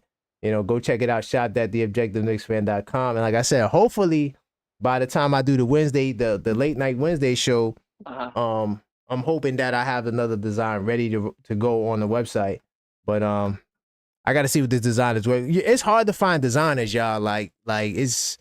I mean, these dudes is just. It's definitely hard to web design. Bro, because I'm somebody, I design everything myself. So yeah, everything you see that I do is all me, just me, right? So it's hard for me to work with people sometimes because when they design stuff, I'm like, damn, I feel like I do a better job, and I'm not even a graphic designer, but yeah, that's been a challenge though. But I'm hopeful now. Oh, J-Tat says you gonna bring some hoodies to the watch party? I should, but I got the black version to the Captain 11 hoodie coming, but I should bring them to the watch party. You know what? I'm gonna do something. By the way, we doing a watch party like my man J-Tap. Yeah, bro, in Queens. Man, look, this is all you gotta do. Look, if you want to come, okay, we're at Queens. In Bayside, Queens. Hold on, I'm gonna tell you right now. I'm gonna show you. Let me go back. So on my blog, right? You go to the blog, you'll be able to find it. I also got the link pinned in the chat too. Right? You go click on Knicks first round watch party, right? Boom, just fill out the form because I'm trying to see how many people's coming. So you just fill out the form, let me know you coming. I still don't know the date yet because they can play on the. Okay. Yeah, got the little RSV. Yeah, click the link, put your name and information, so that way I could contact you to let you know. Once we get the exact time, because we don't know when they're gonna play, I'll have a flyer. And I'm gonna have a flyer. So yeah, it's going down Q Bar, man. It's a nice spot. We got pool tables. They got food. It's gonna be lit. It's just a nice vibe. It's a nice spot. My brother put me onto it. So yeah, that's where we gonna be at, man. So if y'all could pull up, man. It's gonna be lit. Trust me, I'm gonna go crazy in there. I'm gonna go crazy. Hey, I'm telling you right now, Detroit, y'all better bring y'all A game. Cause we gonna be flaming y'all. If they come to the Garden on some, oh yeah, it's our first time out, I don't know. Y'all, they gonna get flamed, bro. I'm telling you. They can't do that. That Garden crowd, bro. That Garden crowd in the playoffs is Game 5 last year. Game 5 last year. I was watching the game nearby the Garden, right? So I said, after we beat them, I said, yo, I'm gonna go to the Garden just to see what's up. Man, dudes was out there for an hour. F Trae Young, F Joel Embiid. I'm leaving. They still out there. I said, I've been out here an hour just yelling these chants. It's crazy. I'm telling you, that Garden crowd is different, bro. Good luck coming out here to get a win. Good luck. I'm just fair warning y'all. But yeah, we doing a watch party. My man J-Tab, he flying out from the Bay to come watch the game. What? So yeah, we gonna have a good time. Yeah. It got a couple of people because when I do the late night show on Wednesdays, it be mad Cali people in there. They tuning in from because they're like it's 9 o'clock. Behind. Yeah, I'm like, damn. It be like 12:30 over here. Tomorrow it's 9 o'clock. Yeah, I got a few dudes in Cali I used to chat with. They be up all late. It be light outside all late and dark over here. Yeah. I'm a vampire, so it's cool with me. Yeah. That's the wild experience, bro. You get on in the chat in the video joint, and it's dark where you at, and it's light where they at. It's so like where they at. It's so yeah, they crazy. Chilling. Like my man J-Tap right now, it's like 11 o'clock for him. He chilling right now. He like, man, shoot, I'm about to watch a movie after this. You know what I mean? So yeah, it's gonna be lit. Oh, y'all talking about Kevin Durant in the chat? Oh no, I don't want Kevin Durant. Nah, we don't want to do that. That shit does sell, man. Oh, yeah, that shit does. And he said he don't want to come to the Knicks too. So yeah, let him stay over there. Man, I'm tired of that. Yeah. I'm tired. Nobody chasing you no more, bro. No, I ain't chasing. Yeah, we know you KD, but come on, dude. This New York City. My thing is this with KD though, for nothing. Like, yeah, I know, like, the levels he touched. I know he's one of the greatest scorers all the time. I get all that. Facts.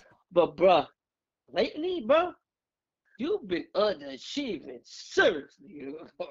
Bro. You got 2 sweepers, bro. Bro. You picked up 2 brooms.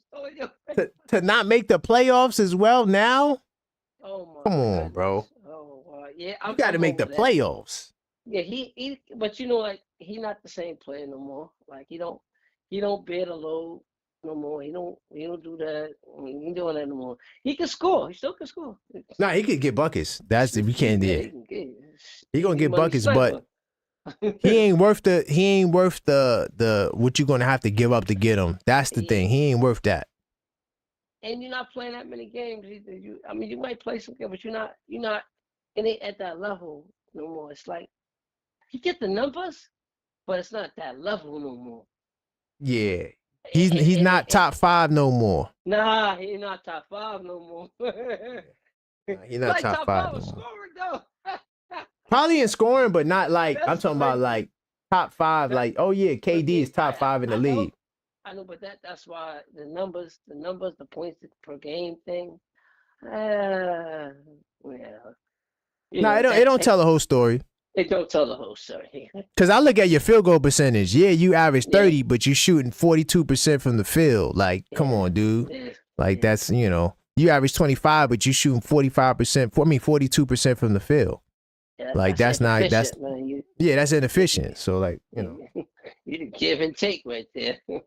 Exactly. I get it.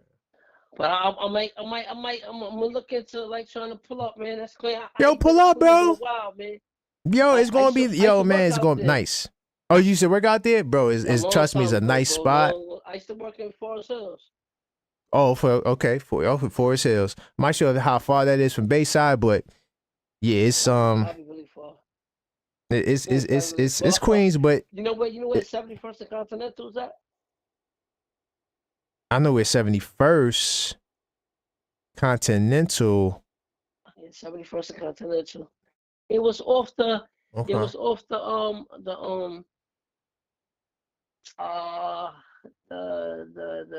LIE. Okay, I know exactly where that's at. Yes, where 71st is off the LIE. Yeah, the hospital I used to work at, they closed it down. It's not even there no more. It's no time. Oh, okay. Yeah. I'm old, bro. I'm an old head, man. That's what's up, man. Yeah. That's the goal. The goal is to get older, man. Yeah, that is the goal. That's the goal. And hopefully the Knicks win something before the brothers check out here. Bro, I honestly, realistically think that within the next 3 years, we gonna be there. I do believe. I hope you're right. I hope I got it wrong because I can't see it. Not with this construction here, not the thing they doing here. Maybe they pivot. I don't know. Maybe they pivot. Maybe we get Jokic. Yeah. You just never know. I think you go either. I think it's like it's a couple paths, right? One path is okay. You got the top talent. You got all the top talent, right? Right. Then the other path is okay. You got this identity, like your identity, like your physical. Like I believe, like Detroit. So that's why you may doubt Detroit right now because they're young. But I see where they're going.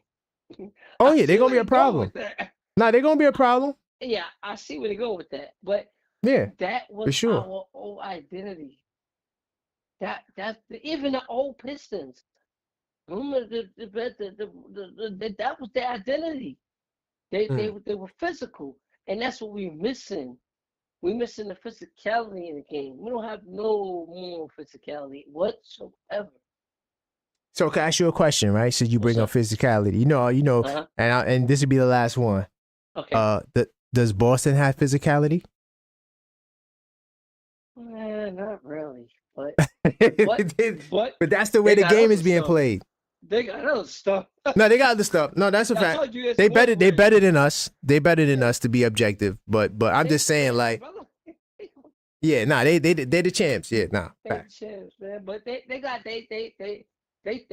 a lot of threes. They take to make a lot of threes. And they have guys that can go 1-on-1. And they have two-way defenders. They got people that can defend throughout the lineup. That helps. Right. Nah, right. I'm trying to see if I can get my cousin to call in, y'all. He might be the last call. He just texted me something crazy. No, you know what he texted me? He texted me laughing at the text I sent him about us losing to the Cavaliers. He sent the text with him laughing with a laughing How you felt emoji. about that? Because I didn't get your analysis on that game. I didn't get a chance, but listen, man, I'm gonna say this, yo. Once they got wind that they got the third seed locked up, they was like, all right, we good. That's the way I felt. I felt like once they got the third seed, they like, yeah, all right, we could win this. But yo, honestly, man, let's conserve. But nah, I'm joking. I think they really tried to win tonight. I just think that the Cavaliers out hustled us. I mean, it's that simple. Like they out hustled us. They out muscled us. And I'm not sure what happened in the second half. How many minutes did Mitch have? Mitch had 33 minutes. I know he played 12 minutes in the first half. 33 minutes tonight? He did, yeah. It felt like he didn't play that much, especially in the fourth quarter, but he did. He played 33 minutes. Yeah, he I gotta did. look at those numbers. Hold on. He had 8 points. Oh, I forgot to put it on the screen. I forgot mine. Yeah, he played 33 minutes. That's big time, man. Yeah, he got 33. He got 33 minutes. That is huge. Yeah, but the problem is only 7 rebounds. Only 7 rebounds. What? You know? And as a team, we only had 35 rebounds.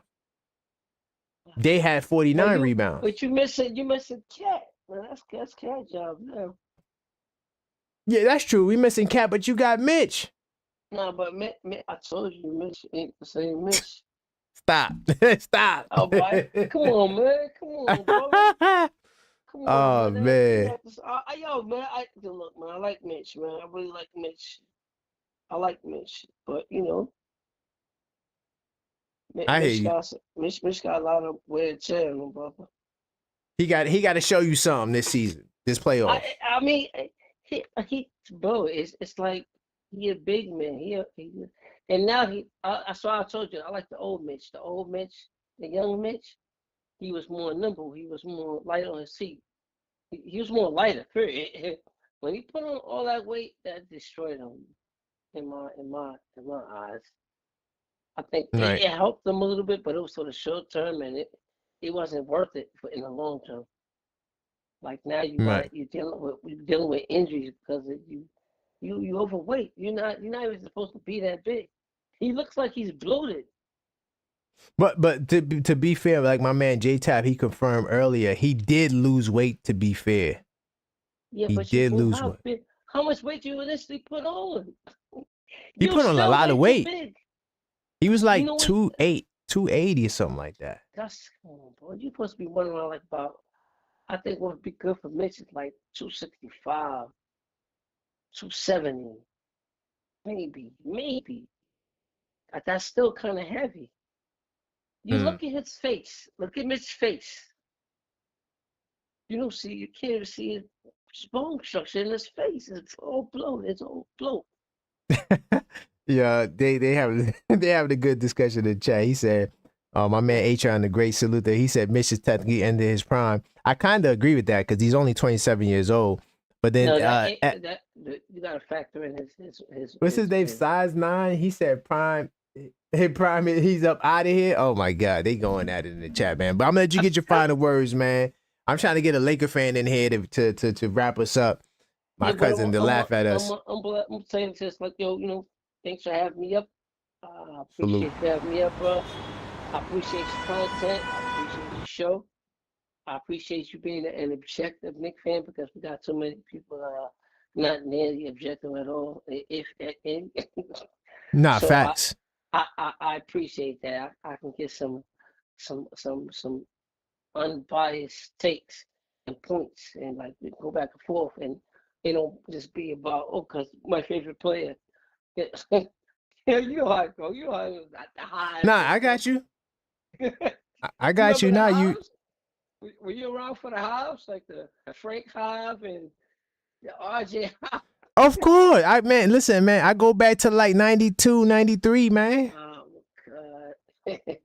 I was here, bro. Trust me, man. I was here before I could understand what basketball was. I was here. Yeah, that's how it was, man. I grew more pops.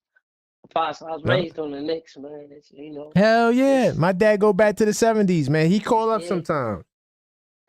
Your pops? Yeah, he call up, man. He created his own moniker. His name is the OG Knick fan. Oh, what? Yeah, he the OG Knick. I got to get him on. I wanted to do a show with him, but he be working kind of crazy, man. He be going hard. He trying to get these last retirement checks in before he, he working hard, man. He working on his third pension right now. So. Oh, that's crazy.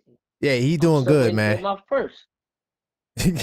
Yeah, man. Yo, my dad he's an interesting dude. So I really want to do a show with him because he remind me of my man that called up earlier. My man Mike from Virginia. Well, he from New York, but he moved to Virginia. The same energy, like the same. Yo, it's weird. He was saying, I'm like, damn, yo, did you meet my? Y'all, are we related? Because I got family down there too. Like, damn. Hold on, I know this brother in the chat did not say I still rock with Frank. You see that right there? See, that's what I'm talking about. You lucky this is the Objective Knick Fan channel. Because I would have kicked you out of here, brother. Supposed to have Donovan Mitchell. They drafted Frank Ntilikina. They drafted Frank Ntilikina. Absurd. Crazy, bro. He ain't even in the league no more. Yep, that's a fact, man. But all right, man, I'm gonna be here. Be good, man. Monday I'm here at noon. Monday I'm here at noon to do the podcast. I'm gonna do a late night show Wednesday, and then next Friday we got the call up show every Friday, man. That's how we rocking, man. All right. Salute to the chat. Salute to you, Objective. You know what I'm saying? Y'all be good. Y'all be safe out there. All right, man. Peace. All right, peace. All right, that was Quiet Money I think he was out of Brooklyn, right? Yeah, Quiet Money out of Brooklyn. Kings County, stand up. You know how we do. Came in with the fire, but great call. I like that. If you disagree with me, I don't mind it. Do know that I'm I'm the dude that I read every single article, man. I watch every damn game damn near twice. I gotta go back and watch this damn Cavs game tonight. So Size 9 says, come on, dude. You talking about Frank Ntilikina and Kevin Knox? Come on, dude. Crimes Dad, I don't sleep, bro. Because you know what, Crimes Dad? I might watch a game tonight, a condensed game. I might watch probably just one. Because I don't like to watch the 10-minute games because I feel like you be missing out on a lot of stuff. So I like to watch the 47, the 46-minute condensed games. Crimes Dad, man. You need to call up Crimes Dad. And you still not comment of the week, nor are you comment of the month, brother. I got like 3 comments that I got to pick from this week that's going to be comment of the week. And Size 9, you might make it talking about some Frank Ntilikina. Now that Size 9, that Frank Hive was crazy. Where Dusty? Yeah, Dusty texted me like 5 minutes ago, but he ain't calling up on the show. I'm not going to call him only because it's late. If it was a little earlier, I would have called him. I know he's up. All Dusty does is troll me, bro. He trolls me. Where do you get condensed game? Oh, the League Pass. I got League Pass. If you get League Pass, you can't watch the Knick games. You got to wait like 3 days to watch the Knick games if you want to watch the condensed version of the Knick games. Because that's something I do too. Like, I'm going to watch before the playoffs. Because I think we're going to do a playoff show on the After Midnight stream this Wednesday. So I'm probably going to watch all of the Pistons games. I'm going to watch condensed joints, like each night. Right? And then I'll probably watch, I'm going to try to watch like at least 5 like Pistons games before the playoffs. Because I'm going to do a deep dive on Detroit, yo. And really like study them to see what's going on. Oh yeah, I'm definitely gonna watch all the Pistons games for sure. But I also want to watch like 5 of their games because I ain't gonna lie, the Pistons is one of the teams I haven't really watched that much this year. I haven't watched them that much. I mean, I watched them, of course, but I didn't watch them that much. The only time I watch the Pistons is mainly right before we play them. Because every time we play a team, I watch that team twice before they play. I watch 2 games of the team before we play them. For real, are we worried about the Knicks? Yeah, yo, Yuri, you got some people in here that's worried about the Knicks. My man Quiet Money, who just called up, he was worried. I'm not. Oh, but Size 9, here's the thing. Regular season is different from postseason, Size 9. Not the same. It's a way different challenge. Just like the same way you see how they watched us with the simple sets and they watched us, we watched Miami. And then Miami beat us in the playoffs. Same way. I mean, I did a video on this channel. You might could go back and still see it because I don't delete nothing. I keep everything I did up there. I said we were going to beat the Heat in 5 games. And then they damn near beat us in 5 games. Size 9 says, nah, bro. Okay, all right. You keep sleeping. But Size 9, one thing I do know is we never played the Pistons healthy. Heat games, they beat them. It don't matter. We won them. The Pistons games, we beat ourselves. Yo, the Pistons game, hold up. The second Pistons game, where was it at? Hold on. Pistons. Why am I not seeing it? The first game, we washed them. And then the second game,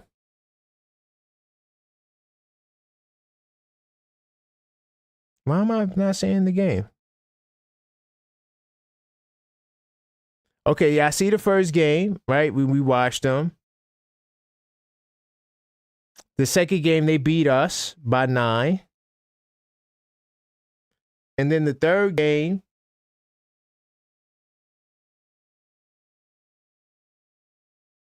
I'm going to go back and watch these games. But yeah, the second game, they beat us. And the third game, but we didn't have our team. Mitch didn't play not one of those games. Then Towns missed the game. I'm just saying, like, why we don't get the grace? Like, when we beat teams, oh, they don't got Aaron Gordon. But nobody gives us where's Knicks 100 at? Knicks 100. We missing Knicks 100 tonight. I think Size 9, I think you're taking Knicks 100 spot. You knew he wasn't beating the Heat. Why? I felt like we gave games away against the Pistons. Especially that second game. Just saying. Right, we're going to have Mitch this time. And I'm telling you right now, that Jalen Duran pushing dudes out the way, dunking, that all stops with Mitch. Trust me. And that's no knock on Precious because Precious caught a body. He threw Stewart out. He dunked on Stewart and then threw him out the way. Okay, but Size 9. You see, I don't want to go there with you, Size 9, but I studied the game of basketball, my brother. But Julius Randle also had an injured ankle. Whose ankle was worse in a worse shape than Jimmy Butler. Because after the season, Julius Randle got surgery. Jimmy Butler just took it on the chin. If you want to throw injury excuses, it could be thrown both ways.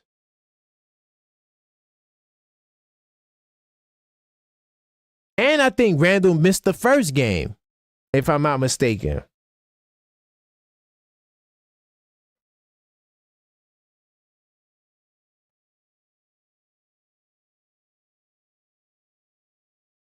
But last call for calls 646-995-8389.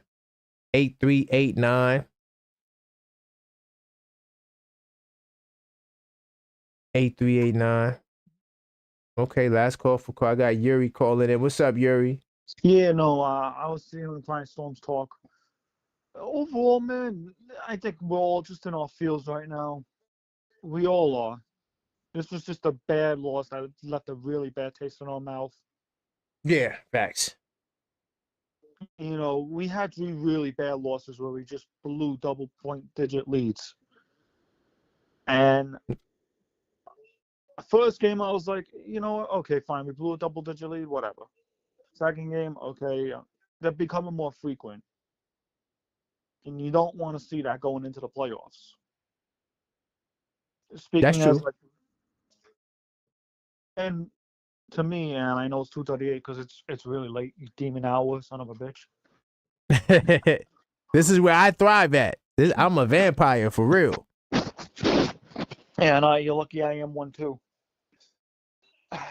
Yeah, I see. What worries me about this team is, can they have that fight come the playoffs, even if we're going up against Detroit? Detroit's not afraid to be scrappy, you know.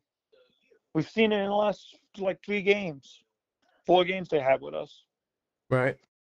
Now, obviously, we didn't have Mitch throughout that whole series. I'm not going to lean on Mitch on that. You know what I mean? Detroit's shown Not that just they're not Mitch. afraid of us. Towns. Didn't Towns miss a game too? Towns missed a game. I'm not going to knock on Detroit. I like their potential. I've been watching their games this year, but this is also me also giving Tibbs the benefit of the doubt. I know Oh, it's been okay. 2 years ago, but I expect Tibbs to outcoach JB Bickerstaff again come playoff time. Right. And that's a safe bet to me. Now, again, and this is me being objective. Now, if the Knicks do get, God forbid, knocked out of the playoffs first time, then yeah, Tibbs is out of here. Yeah, I think he steps down. I don't even think he gets fired. I think he makes a press conference. I've done all I could do. My time to go. Yeah, because we all know, we all seen coaches resign after a really bad loss. Facts. You know, I think one of them resigned a few years ago. No, I don't remember what coach it was, but I remember he had a From the real bad Knicks? loss. Huh? From the Knicks, or you just saying in general? In general, I think we had a few coaches resign due to a bad loss. I don't remember which one. If the chat can help me out on that. I'm not sure either. But I'm just saying the reason why I'm saying Tibbs is going to resign, I just think that there's too much family bonds and ties there that I think that they'll say, you know what, Tibbs, we don't want to fire you, but we're going to give you the opportunity to just say, you know, you want to walk away, and we're going to still pay you your contract.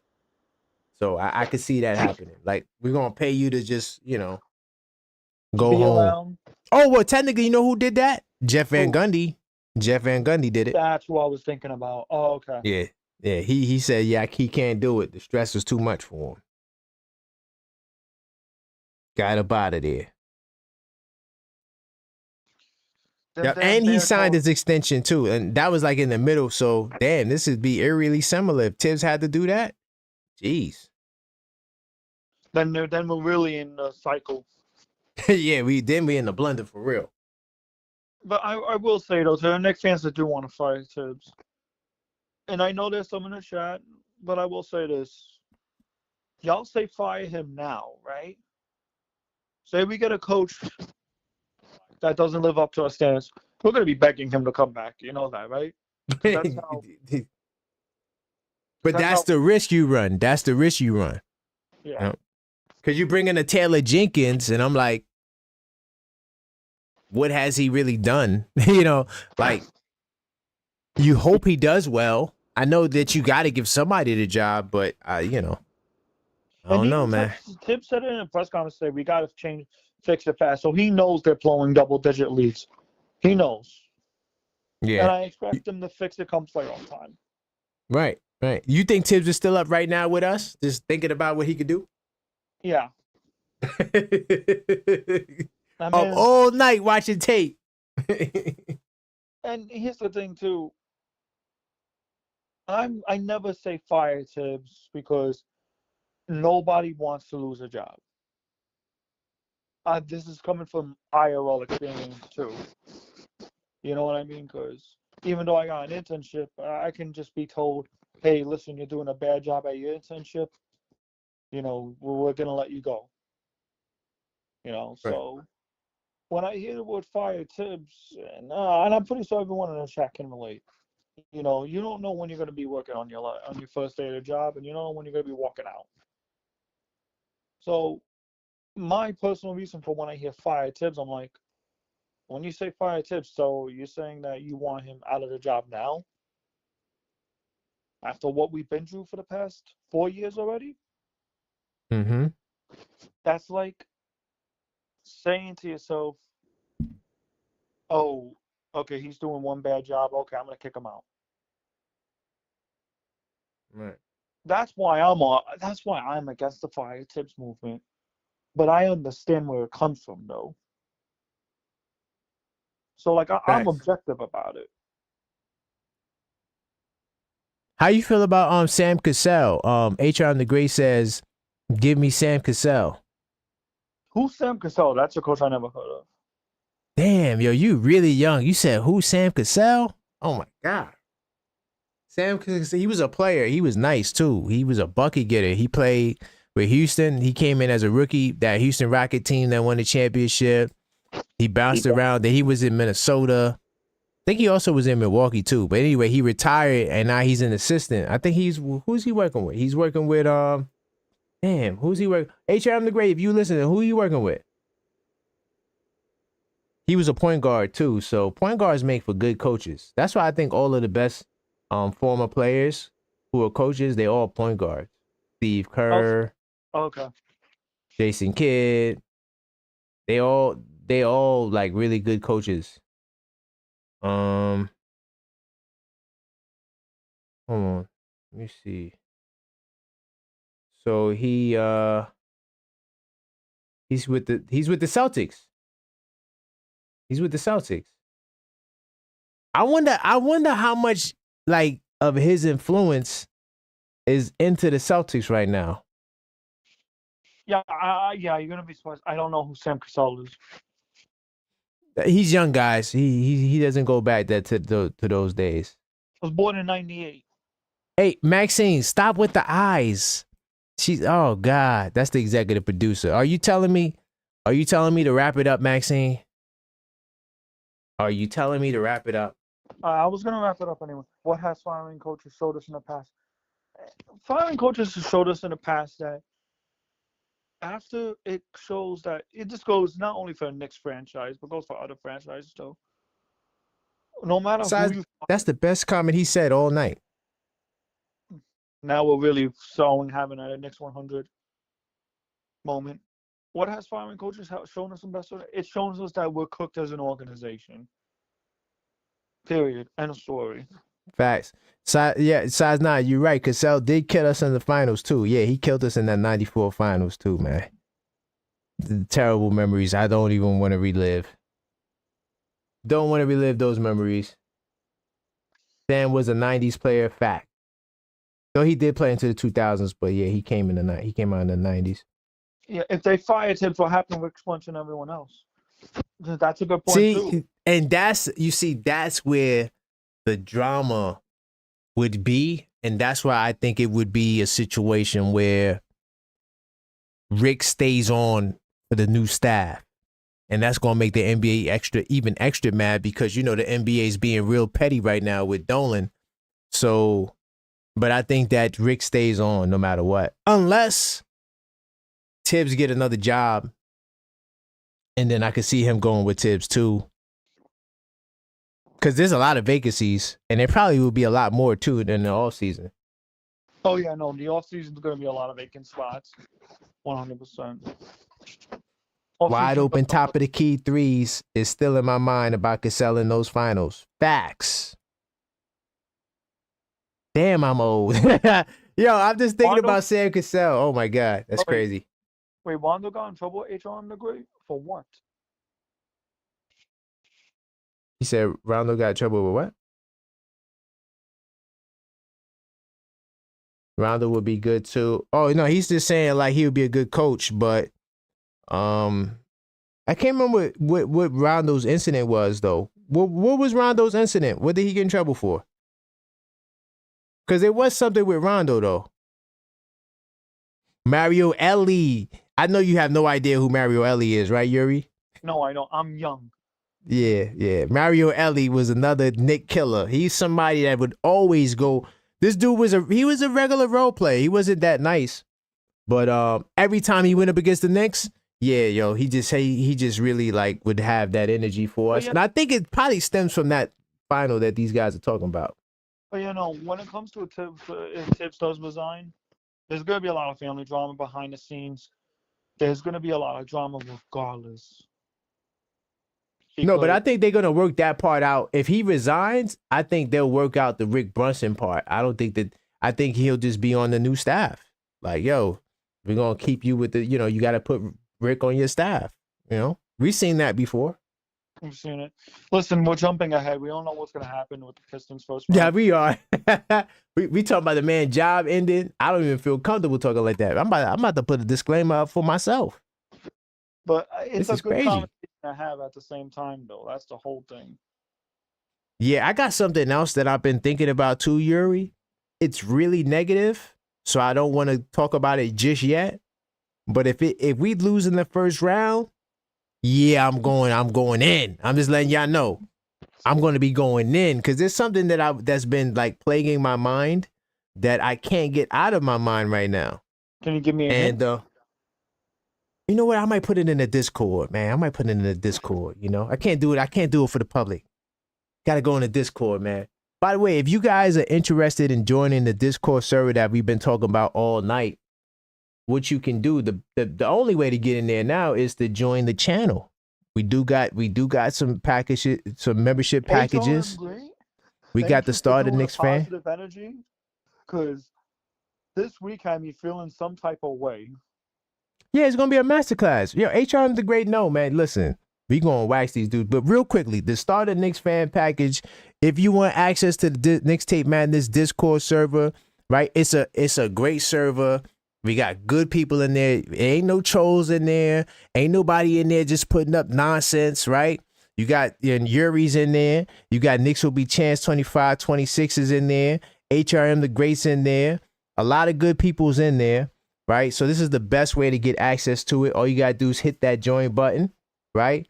We got a 24/7 Knicks chat, 24/7 NBA chat, 24/7 NFL chat, because that's getting ready to start up. And then we got the draft, and we got a 24/7 Fight Fans Only chat. We got 24/7 sports, sports chat. So you could talk about anything, everything, So it's just a great place to talk with some people you see on the channel. And another thing too, we got members only shows. I can't do Parlay Sundays this Sunday, but I will do another members only show. I might do the last 10 of games, that show. I got to figure out when I'm going to do that, but I have members only shows that we do. You might need to do it before the playoffs, so that's for sure. No, definitely before the playoffs. It just might be at a time that I don't normally do it. Like it might be like a random afternoon or another late night. I just got to figure out when I'm going to do it. But also, members get priority replies to the comments, right? So you see everybody, all my members, I try to make sure I get their chats in first because they support the channel. Also, like I got daily polls, all types of stuff that you can comment on this platform. I will get back to you. And like I said, special updates. I got this thing called Unfiltered Thought. I think I'm gonna do another Unfiltered Thought tonight too. I'm gonna give you the title. The title of it's gonna be what about Joker? What about Jokic? Or doesn't Jokic do it too? Something about that. That's gonna be the title. Okay. Anyway, whatever you had negative, I am reminding you. If you're gonna put that thing in the Discord, you might as well put it before you go to bed tonight. Okay. I try to make sure I remember that, Yuri. Also, members get shouted out, and members get a bigger discount on merch as well. And I'm getting ready to come out with some new merch that's gonna be fire. Okay, I'm praying this designer nails it. We got a nice design. He just got to put the final touches the way I needed to, and we're gonna move forward. But that's how you join the channel, and you get access to the Discord server. But go ahead, Yuri. What you was gonna say? No, I just want to cheer up Knicks fans for saying this. Listen, this is our first time we're actually seeing a contending team. I know contending team that's got swept by the OKC, it's got swept by Boston, it's got swept by the Celtics. But in general, this is the first time we're actually in playoff contention for like consistently now. 50-win seasons is actually expected for us now. Right. Like, what I'm trying to say to people is, this is not me hopping on tips. It's me saying, if you would have told me way back then in 2012, 2015, 2016, the Knicks will have a 50-win seasons and they're going to have one back-to-back, I would laugh my butt off. We were so bad back then. Yeah. You heard me talk my ish about the Knicks, about me being worried. But I look back on the seasons we had, I'm like, how could I be worried? We're living literally in the best year. This is the best time to be a Knicks fan. Facts. That's a good point right there. Like Facts. size 9, I was size 9 taller, but like that's really how I feel about the whole thing. Like I can't, you know what I mean? I can't dismiss how good this season's been. Hold on, he said, "Damn, he skipped to the WNBA, man. Salute the AP, man. Channel my, yeah, I'm ready for the Liberty too, man. Yo, we about to get 2 championships in a row. I don't care what nobody say. I'm going crazy off the Liberty this year. That's facts. I'm riding with you, AP." He said, "Yo, but that's funny, yo. Size 9 is hilarious, man. Are you sure you're not Knicks 100 size 9? Gotta check your ID, man." Yeah, I'm starting to think. But yeah, no, man, I've said my piece on the Knicks this season. There was great moments. There was some crash out moments. Facts. There were some bad moments. But this is year 1 with this team, and I think this team, year 1, let's be honest, there is a chemistry issue.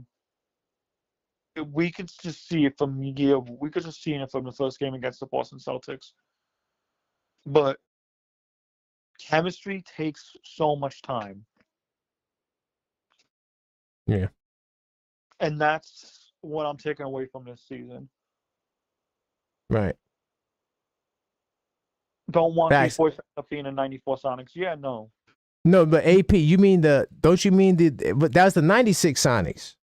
Because the 94 Sonics, they were like developing, they were getting good, but 96 is when they went to the finals.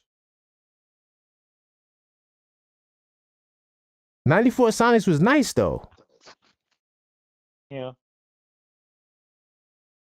They were like, but they wasn't like, that wasn't the best Sonic team. The best Sonic team was the one that went to the finals. That was 96. Yeah, no, but there is one thing that does worry me though, and I'm gonna end this before we gotta go. Yeah, go ahead. I'm worried about Jalen Brunson's prime getting wasted. That's, if there's one worry I have, it's that. Well, right now, man, I look at it like this. All those guys are in the sweet spot age where we can wait 2 to 3 years. I'm not saying it has to take that long, but you're not going to be like ridiculously old. Like you're not going to be like the Phoenix with Durant. Level old. You're not going to become a Walker level old. Mm-hmm. Mm-hmm. Oh my God, AP, I was riding with everything you said until you said, "Let's go Mets." No offense to the Mets. I don't want beef. Please don't unsubscribe. All right? Mets fans are Knicks fans too. I'm a Mets fan right here, brother. Oh, wait, what? Wait, hold on. Ain't you from the Bronx? My dad's a Met fan. My mom's a Yankee fan. My brother's a Met fan. I'm the only Met fan in the house. Wow, that's interesting. Well, see, because you're young, so you kind of miss the glory days. Listen, I'm 26 years old. All right. No, I'm just saying that's probably why you with the Mets. I don't think you would have been a Mets fan in the Bronx in the 90s. Like I'm saying, like if you was like coming up in the 90s, I don't think you would be a Met fan. But that's cool. Look, salute to the Mets, man. Look, New York City salute, air horns. Let's go Mets. Don't unsubscribe, y'all. Y'all Met fans could be a little wacky, man. A little wacky. Listen, I'm the same Met fan. Don't worry about it. Okay. Leon I remember Rose I met this. Payroll. Mm-hmm. Leon Rose increased the payroll, traded all assets, and Louis Nolan from. I don't want the 94 Sonics that lost to the Denver Realm. Oh, okay. That makes sense. Oh, that's what you're talking about. But to be fair, I forgot about that. You're right. That's why you put up that year. But to be fair, they went to the finals 3 years later? No, 2 years later? Just saying. Hey. Just saying. But yeah, we wasn't as good as that team too, though. Because I think that team was a first seed, though. I think the 94 Sonics was a first seed. Hold on. Get my math right. 1994 Sonics. We're going to pull that up. Let's see. You're not wrong for saying that, though, AP. Because that was the one. Yeah. They was first. They was first in the conference. Yeah. So that's why that's not really the right comparison, because they were the best team. They were like Cleveland. That's Cleveland's comparison. They went 63-19. They was number one, and they lost to the Nuggets in the first round. I think that might have been the first 8th seed to be the first seed too. I think that might have been the first. Yep. So I wouldn't give that comparison to us though. I see where you're going, but that would be better for the Cavs. Cavs better. Oh, could you imagine if the Cavs lose in the first round? That would be crazy. Yeah, no, that would be crazy. That one. Man, look, yeah. Mets fans, I'm 47. Listen, all I'm gonna say is that there's a week before the playoffs. You know how the Knicks operate. They're gonna watch all the film in the world. And Tibbs ain't sleeping. Tibbs is not sleeping. Trust me, Tibbs is not going to sleep. He's like me, vampire status. Yeah, all night. Tibbs is gonna watch that film. All night. Then he gonna call Brunson like 7 o'clock in the morning on 1 hour sleep. Brunson, you gotta pass the ball. you don't notice how on the Roommates podcast, Brunson's always getting a call from Coach Tibbs? Always. I wonder how often do they talk? He's got to know by now that he's filming a podcast. That wouldn't surprise me. Man. Oh, so this is another 20-point game from Brunson that we lost. Oh, yeah. Here we go. No, I'm taking my notes right now while we talk. See, I'm handling my business right now. This is what I would be doing off the joint. I'd be watching the game and just taking notes. That's what I do late night. But that's why when I get on the mic, I'm good. I'm sharp. Go ahead. I will say this, though. The Mikal Bridges hate, I understand it. I get it. Okay. Mm-hmm. I'm not going to make excuses for him. I will say, though, it's 1 year for him. I've said my take on it. I'm giving him 1 year. If he doesn't live up to the expectations by 2025, 2026, because that's his contract year. Exactly. He got to. He ain't got no choice. He don't live up to that year. Leon's trading him. Man, he might wind up being on a bench somewhere if he don't perform. Because if he thinking he gonna get like $120 million, that's not happening, bro. Listen, you can call the Knicks front office anything. Don't call them stupid. Yeah, that's not happening. If he's not balling, yeah, he can forget about it. Oh, he said the 99 Heat. No, you can't say that because the 99 Heat was also a first seed. I would say if you looking for a comparison with the Knicks, you would have to say like a Milwaukee from last year. That's the example. Even though Giannis was hurt, so that's kind of why they lost. But that would be your example. 3rd seed losing to the 6th seed. See, I helped you out, AP. He was trying to find an example. You didn't have to go back to the 90s. Could have just went to last year. But yeah, no, that's the whole thing with the Knicks right now. And I'm happy I said it because, and to all the people that say, oh, we missed the toughness and grit, we're gonna get the toughness back. Exactly. That's another point I didn't tap into. It is true. We did lose our toughness this year. Nobody's lying about that.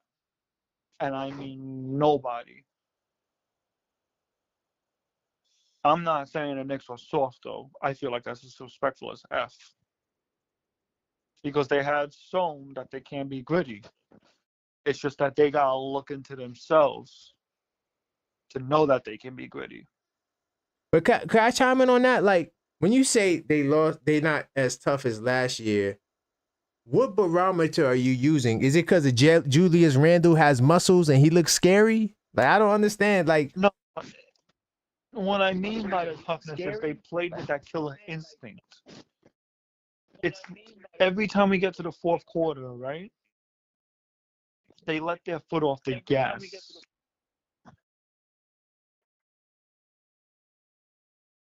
So here's the thing, right? When we talking about close games, right? Mm-hmm. Okay, so let me do some quick math right quick, so I could give you the perspective of close games, because that's the only way to if in my opinion to like capture that would be to calculate the close games. So according to my math and my stats that I documented last year, right? We had 50 wins, 31. Size 9 border, size 9. Size 9 border, but I was getting at the 50-50 balls. That's what I was trying to allude to. So 19. So we were 19 and 17 in close games last season. 19 and 17. Our record this year in close games is 18 and 16. 18 and 16 versus 19 and 17. I mean, it's the same. It's not, I hear you guys. Listen. And I know this is what us, what you guys would say too. What you would say, well, the Knicks were banged up and injured. They were banged up and injured. So they showed grit and determination by, bringing dudes in off the bench. Fantastic. I mean, if that's your assessment, that's your assessment. It just so happened that Isaiah Hartenstein happened to be one of those bench guys that turned out to be a starter this year and has been bowling, even though he didn't start every game for OKC, but that's not the point. Bottom line is, okay, you had Hartenstein, Dante DiVincenzo kind of started, but he's a bench player. Okay. OG did the OG trade, and when OG was there, you already know what OG does. Josh Hart is a starter now. I mean, I don't know. I just don't see the glory in last year over this year, because when you look at the numbers, it's very similar. I mean, eerily similar. Like, you could argue that it's pretty much the same. I mean, the differential is slightly higher, right? Net rating is slightly higher last year than it was this year. But that's because the Knicks, they took their foot off the gas. At one point, the Knicks had a 6-point differential, so I don't know. Mikal must move back to small forward. McCullough Jr., the shooting guard. Yo, if McCullough Jr. is that good to become a starting shooting guard, damn, that's great. He might be like the Cavaliers. Okay, I'm going to end this talk because it ain't that line for me. Okay, go ahead. I still think the next future is still bright ahead of them. You got a good squad. Facts. You got a good squad. You got a good unit. And Size 9 brings up a good point about Mikal, man. Ever since Mikal told Tibbs about his minutes, I don't want to sound like that one guy on the team. You know what I mean? Don't want to sound like it. I wouldn't be surprised if Mikal's out of here next year. Damn. Damn, that's crazy. I wouldn't be surprised. I'm agreeing with Size 9 on that. Size 9, you're the new Knicks 100 from now on. I don't care what nobody says. Size 9 is Nick 100. You've been knighted. I'm a bounce. All right, man. Salute to Yuri. Great calls tonight. New York City salute. AP, my man. AP, I got mad love for you. But you wildin', bro. You said trade Mikal for Quentin Grimes. Nah, man, you gotta stop, brother. Hey, Court says Grimes knees for Iron Man. Facts. I was trying to get Dusty to call in, man, but Dusty, he fronting right now. He's definitely fronting, man. But thank you guys for checking me out, man. This is the Knicks Call Up Show, man. I'm gonna salute everybody that was in the chat. It was a lot of people, but salute to AP, Size 9, all of the channel members, of course. HRM the Great, Knicks will be chance 25-26. Crimes Dad, he made a brief appearance. Who else made an appearance that I might have missed? Salute to you guys. Oh, salute to Own Dios too as well. Supermod. Salute to the great Maxine, who didn't tell me to shut it down. I thought she was gonna say shut it down. I didn't get the message tonight, so I guess she was rocking with you guys for rocking. Of course, salute to all of the callers. Yuri, Trevor, Mike from Harlem to PA, my man Quiet Money. Who else was that called in? Damn, what's the brother's name that called in from VA? Remind me of my dad. Hopefully I wrote his name down. Quiet Money. Mike. Okay, yeah, his name is also Mike. So we got two Mikes. J-Tap, of course, from the Bay. By the way, if you guys want to watch the game, first game of the playoffs, all you got to do is click the link in the chat. When you click the link in the chat, it'll take you to thisweekinsidetheknicks.com, right? I'm sorry, I didn't mean to put that up there, right? It'll take you to thisweekinsidetheknicks.com, which is the official blog of the brand, right? Now, on there, you'll see the Knicks first round playoff watch party. All you got to do is put your name, your number, and how many people are going to come. And that way I could know how many people is there. So we could, so I could set up the section and get as many seats as you guys are coming. It's going to be lit. I'm going to be going in. We got my man J-Tap flying out from the Bay. I might do something. I might have a surprise for some of the people that come out. Yeah, I think I'm going to do something for you guys for showing appreciation, coming out, supporting. Definitely tap in. Fill out the form and let me know you coming. All you got to do is you could go to thisweekinsidetheknicks.com. Right, here's a form right here. I took off all the Google stuff so you could just literally put your information in and you ain't got to sign in or do nothing crazy like that. And let me know you guys are coming. All right. Let me see. Size 9 said part of winning means you got to pay to play. God forbid Thompson plays a young player. He has to go. I do not want him back. Okay. Right now, I think Mariah will go for it. I think Deuce is going to do. I think they all going to do good. AP says Isaiah Hartenstein leaving this team destroyed this team. How, my brother? How is the team destroyed? We might have more wins. We have a better offense. How are we destroyed? Our defense is not too far off from last year's defense. We 13th. Last year they were 10th. How is the defense, or I mean, how are we destroyed? We got the best center we've ever had since Patrick Ewing. That's a fact. Isaiah Hartenstein is not in the same league as Karl Anthony Towns. He averages way more points and way more rebounds. So he's a better shooter than Isaiah Hartenstein. Looking like a better playmaker than Isaiah Hartenstein, but that's a whole nother topic.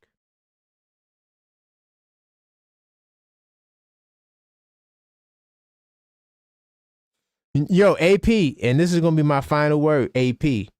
My cousin, he actually complained. He had the audacity to complain about Luka. He had the audacity to say, hey, I'm mad that we had to trade Max Christie.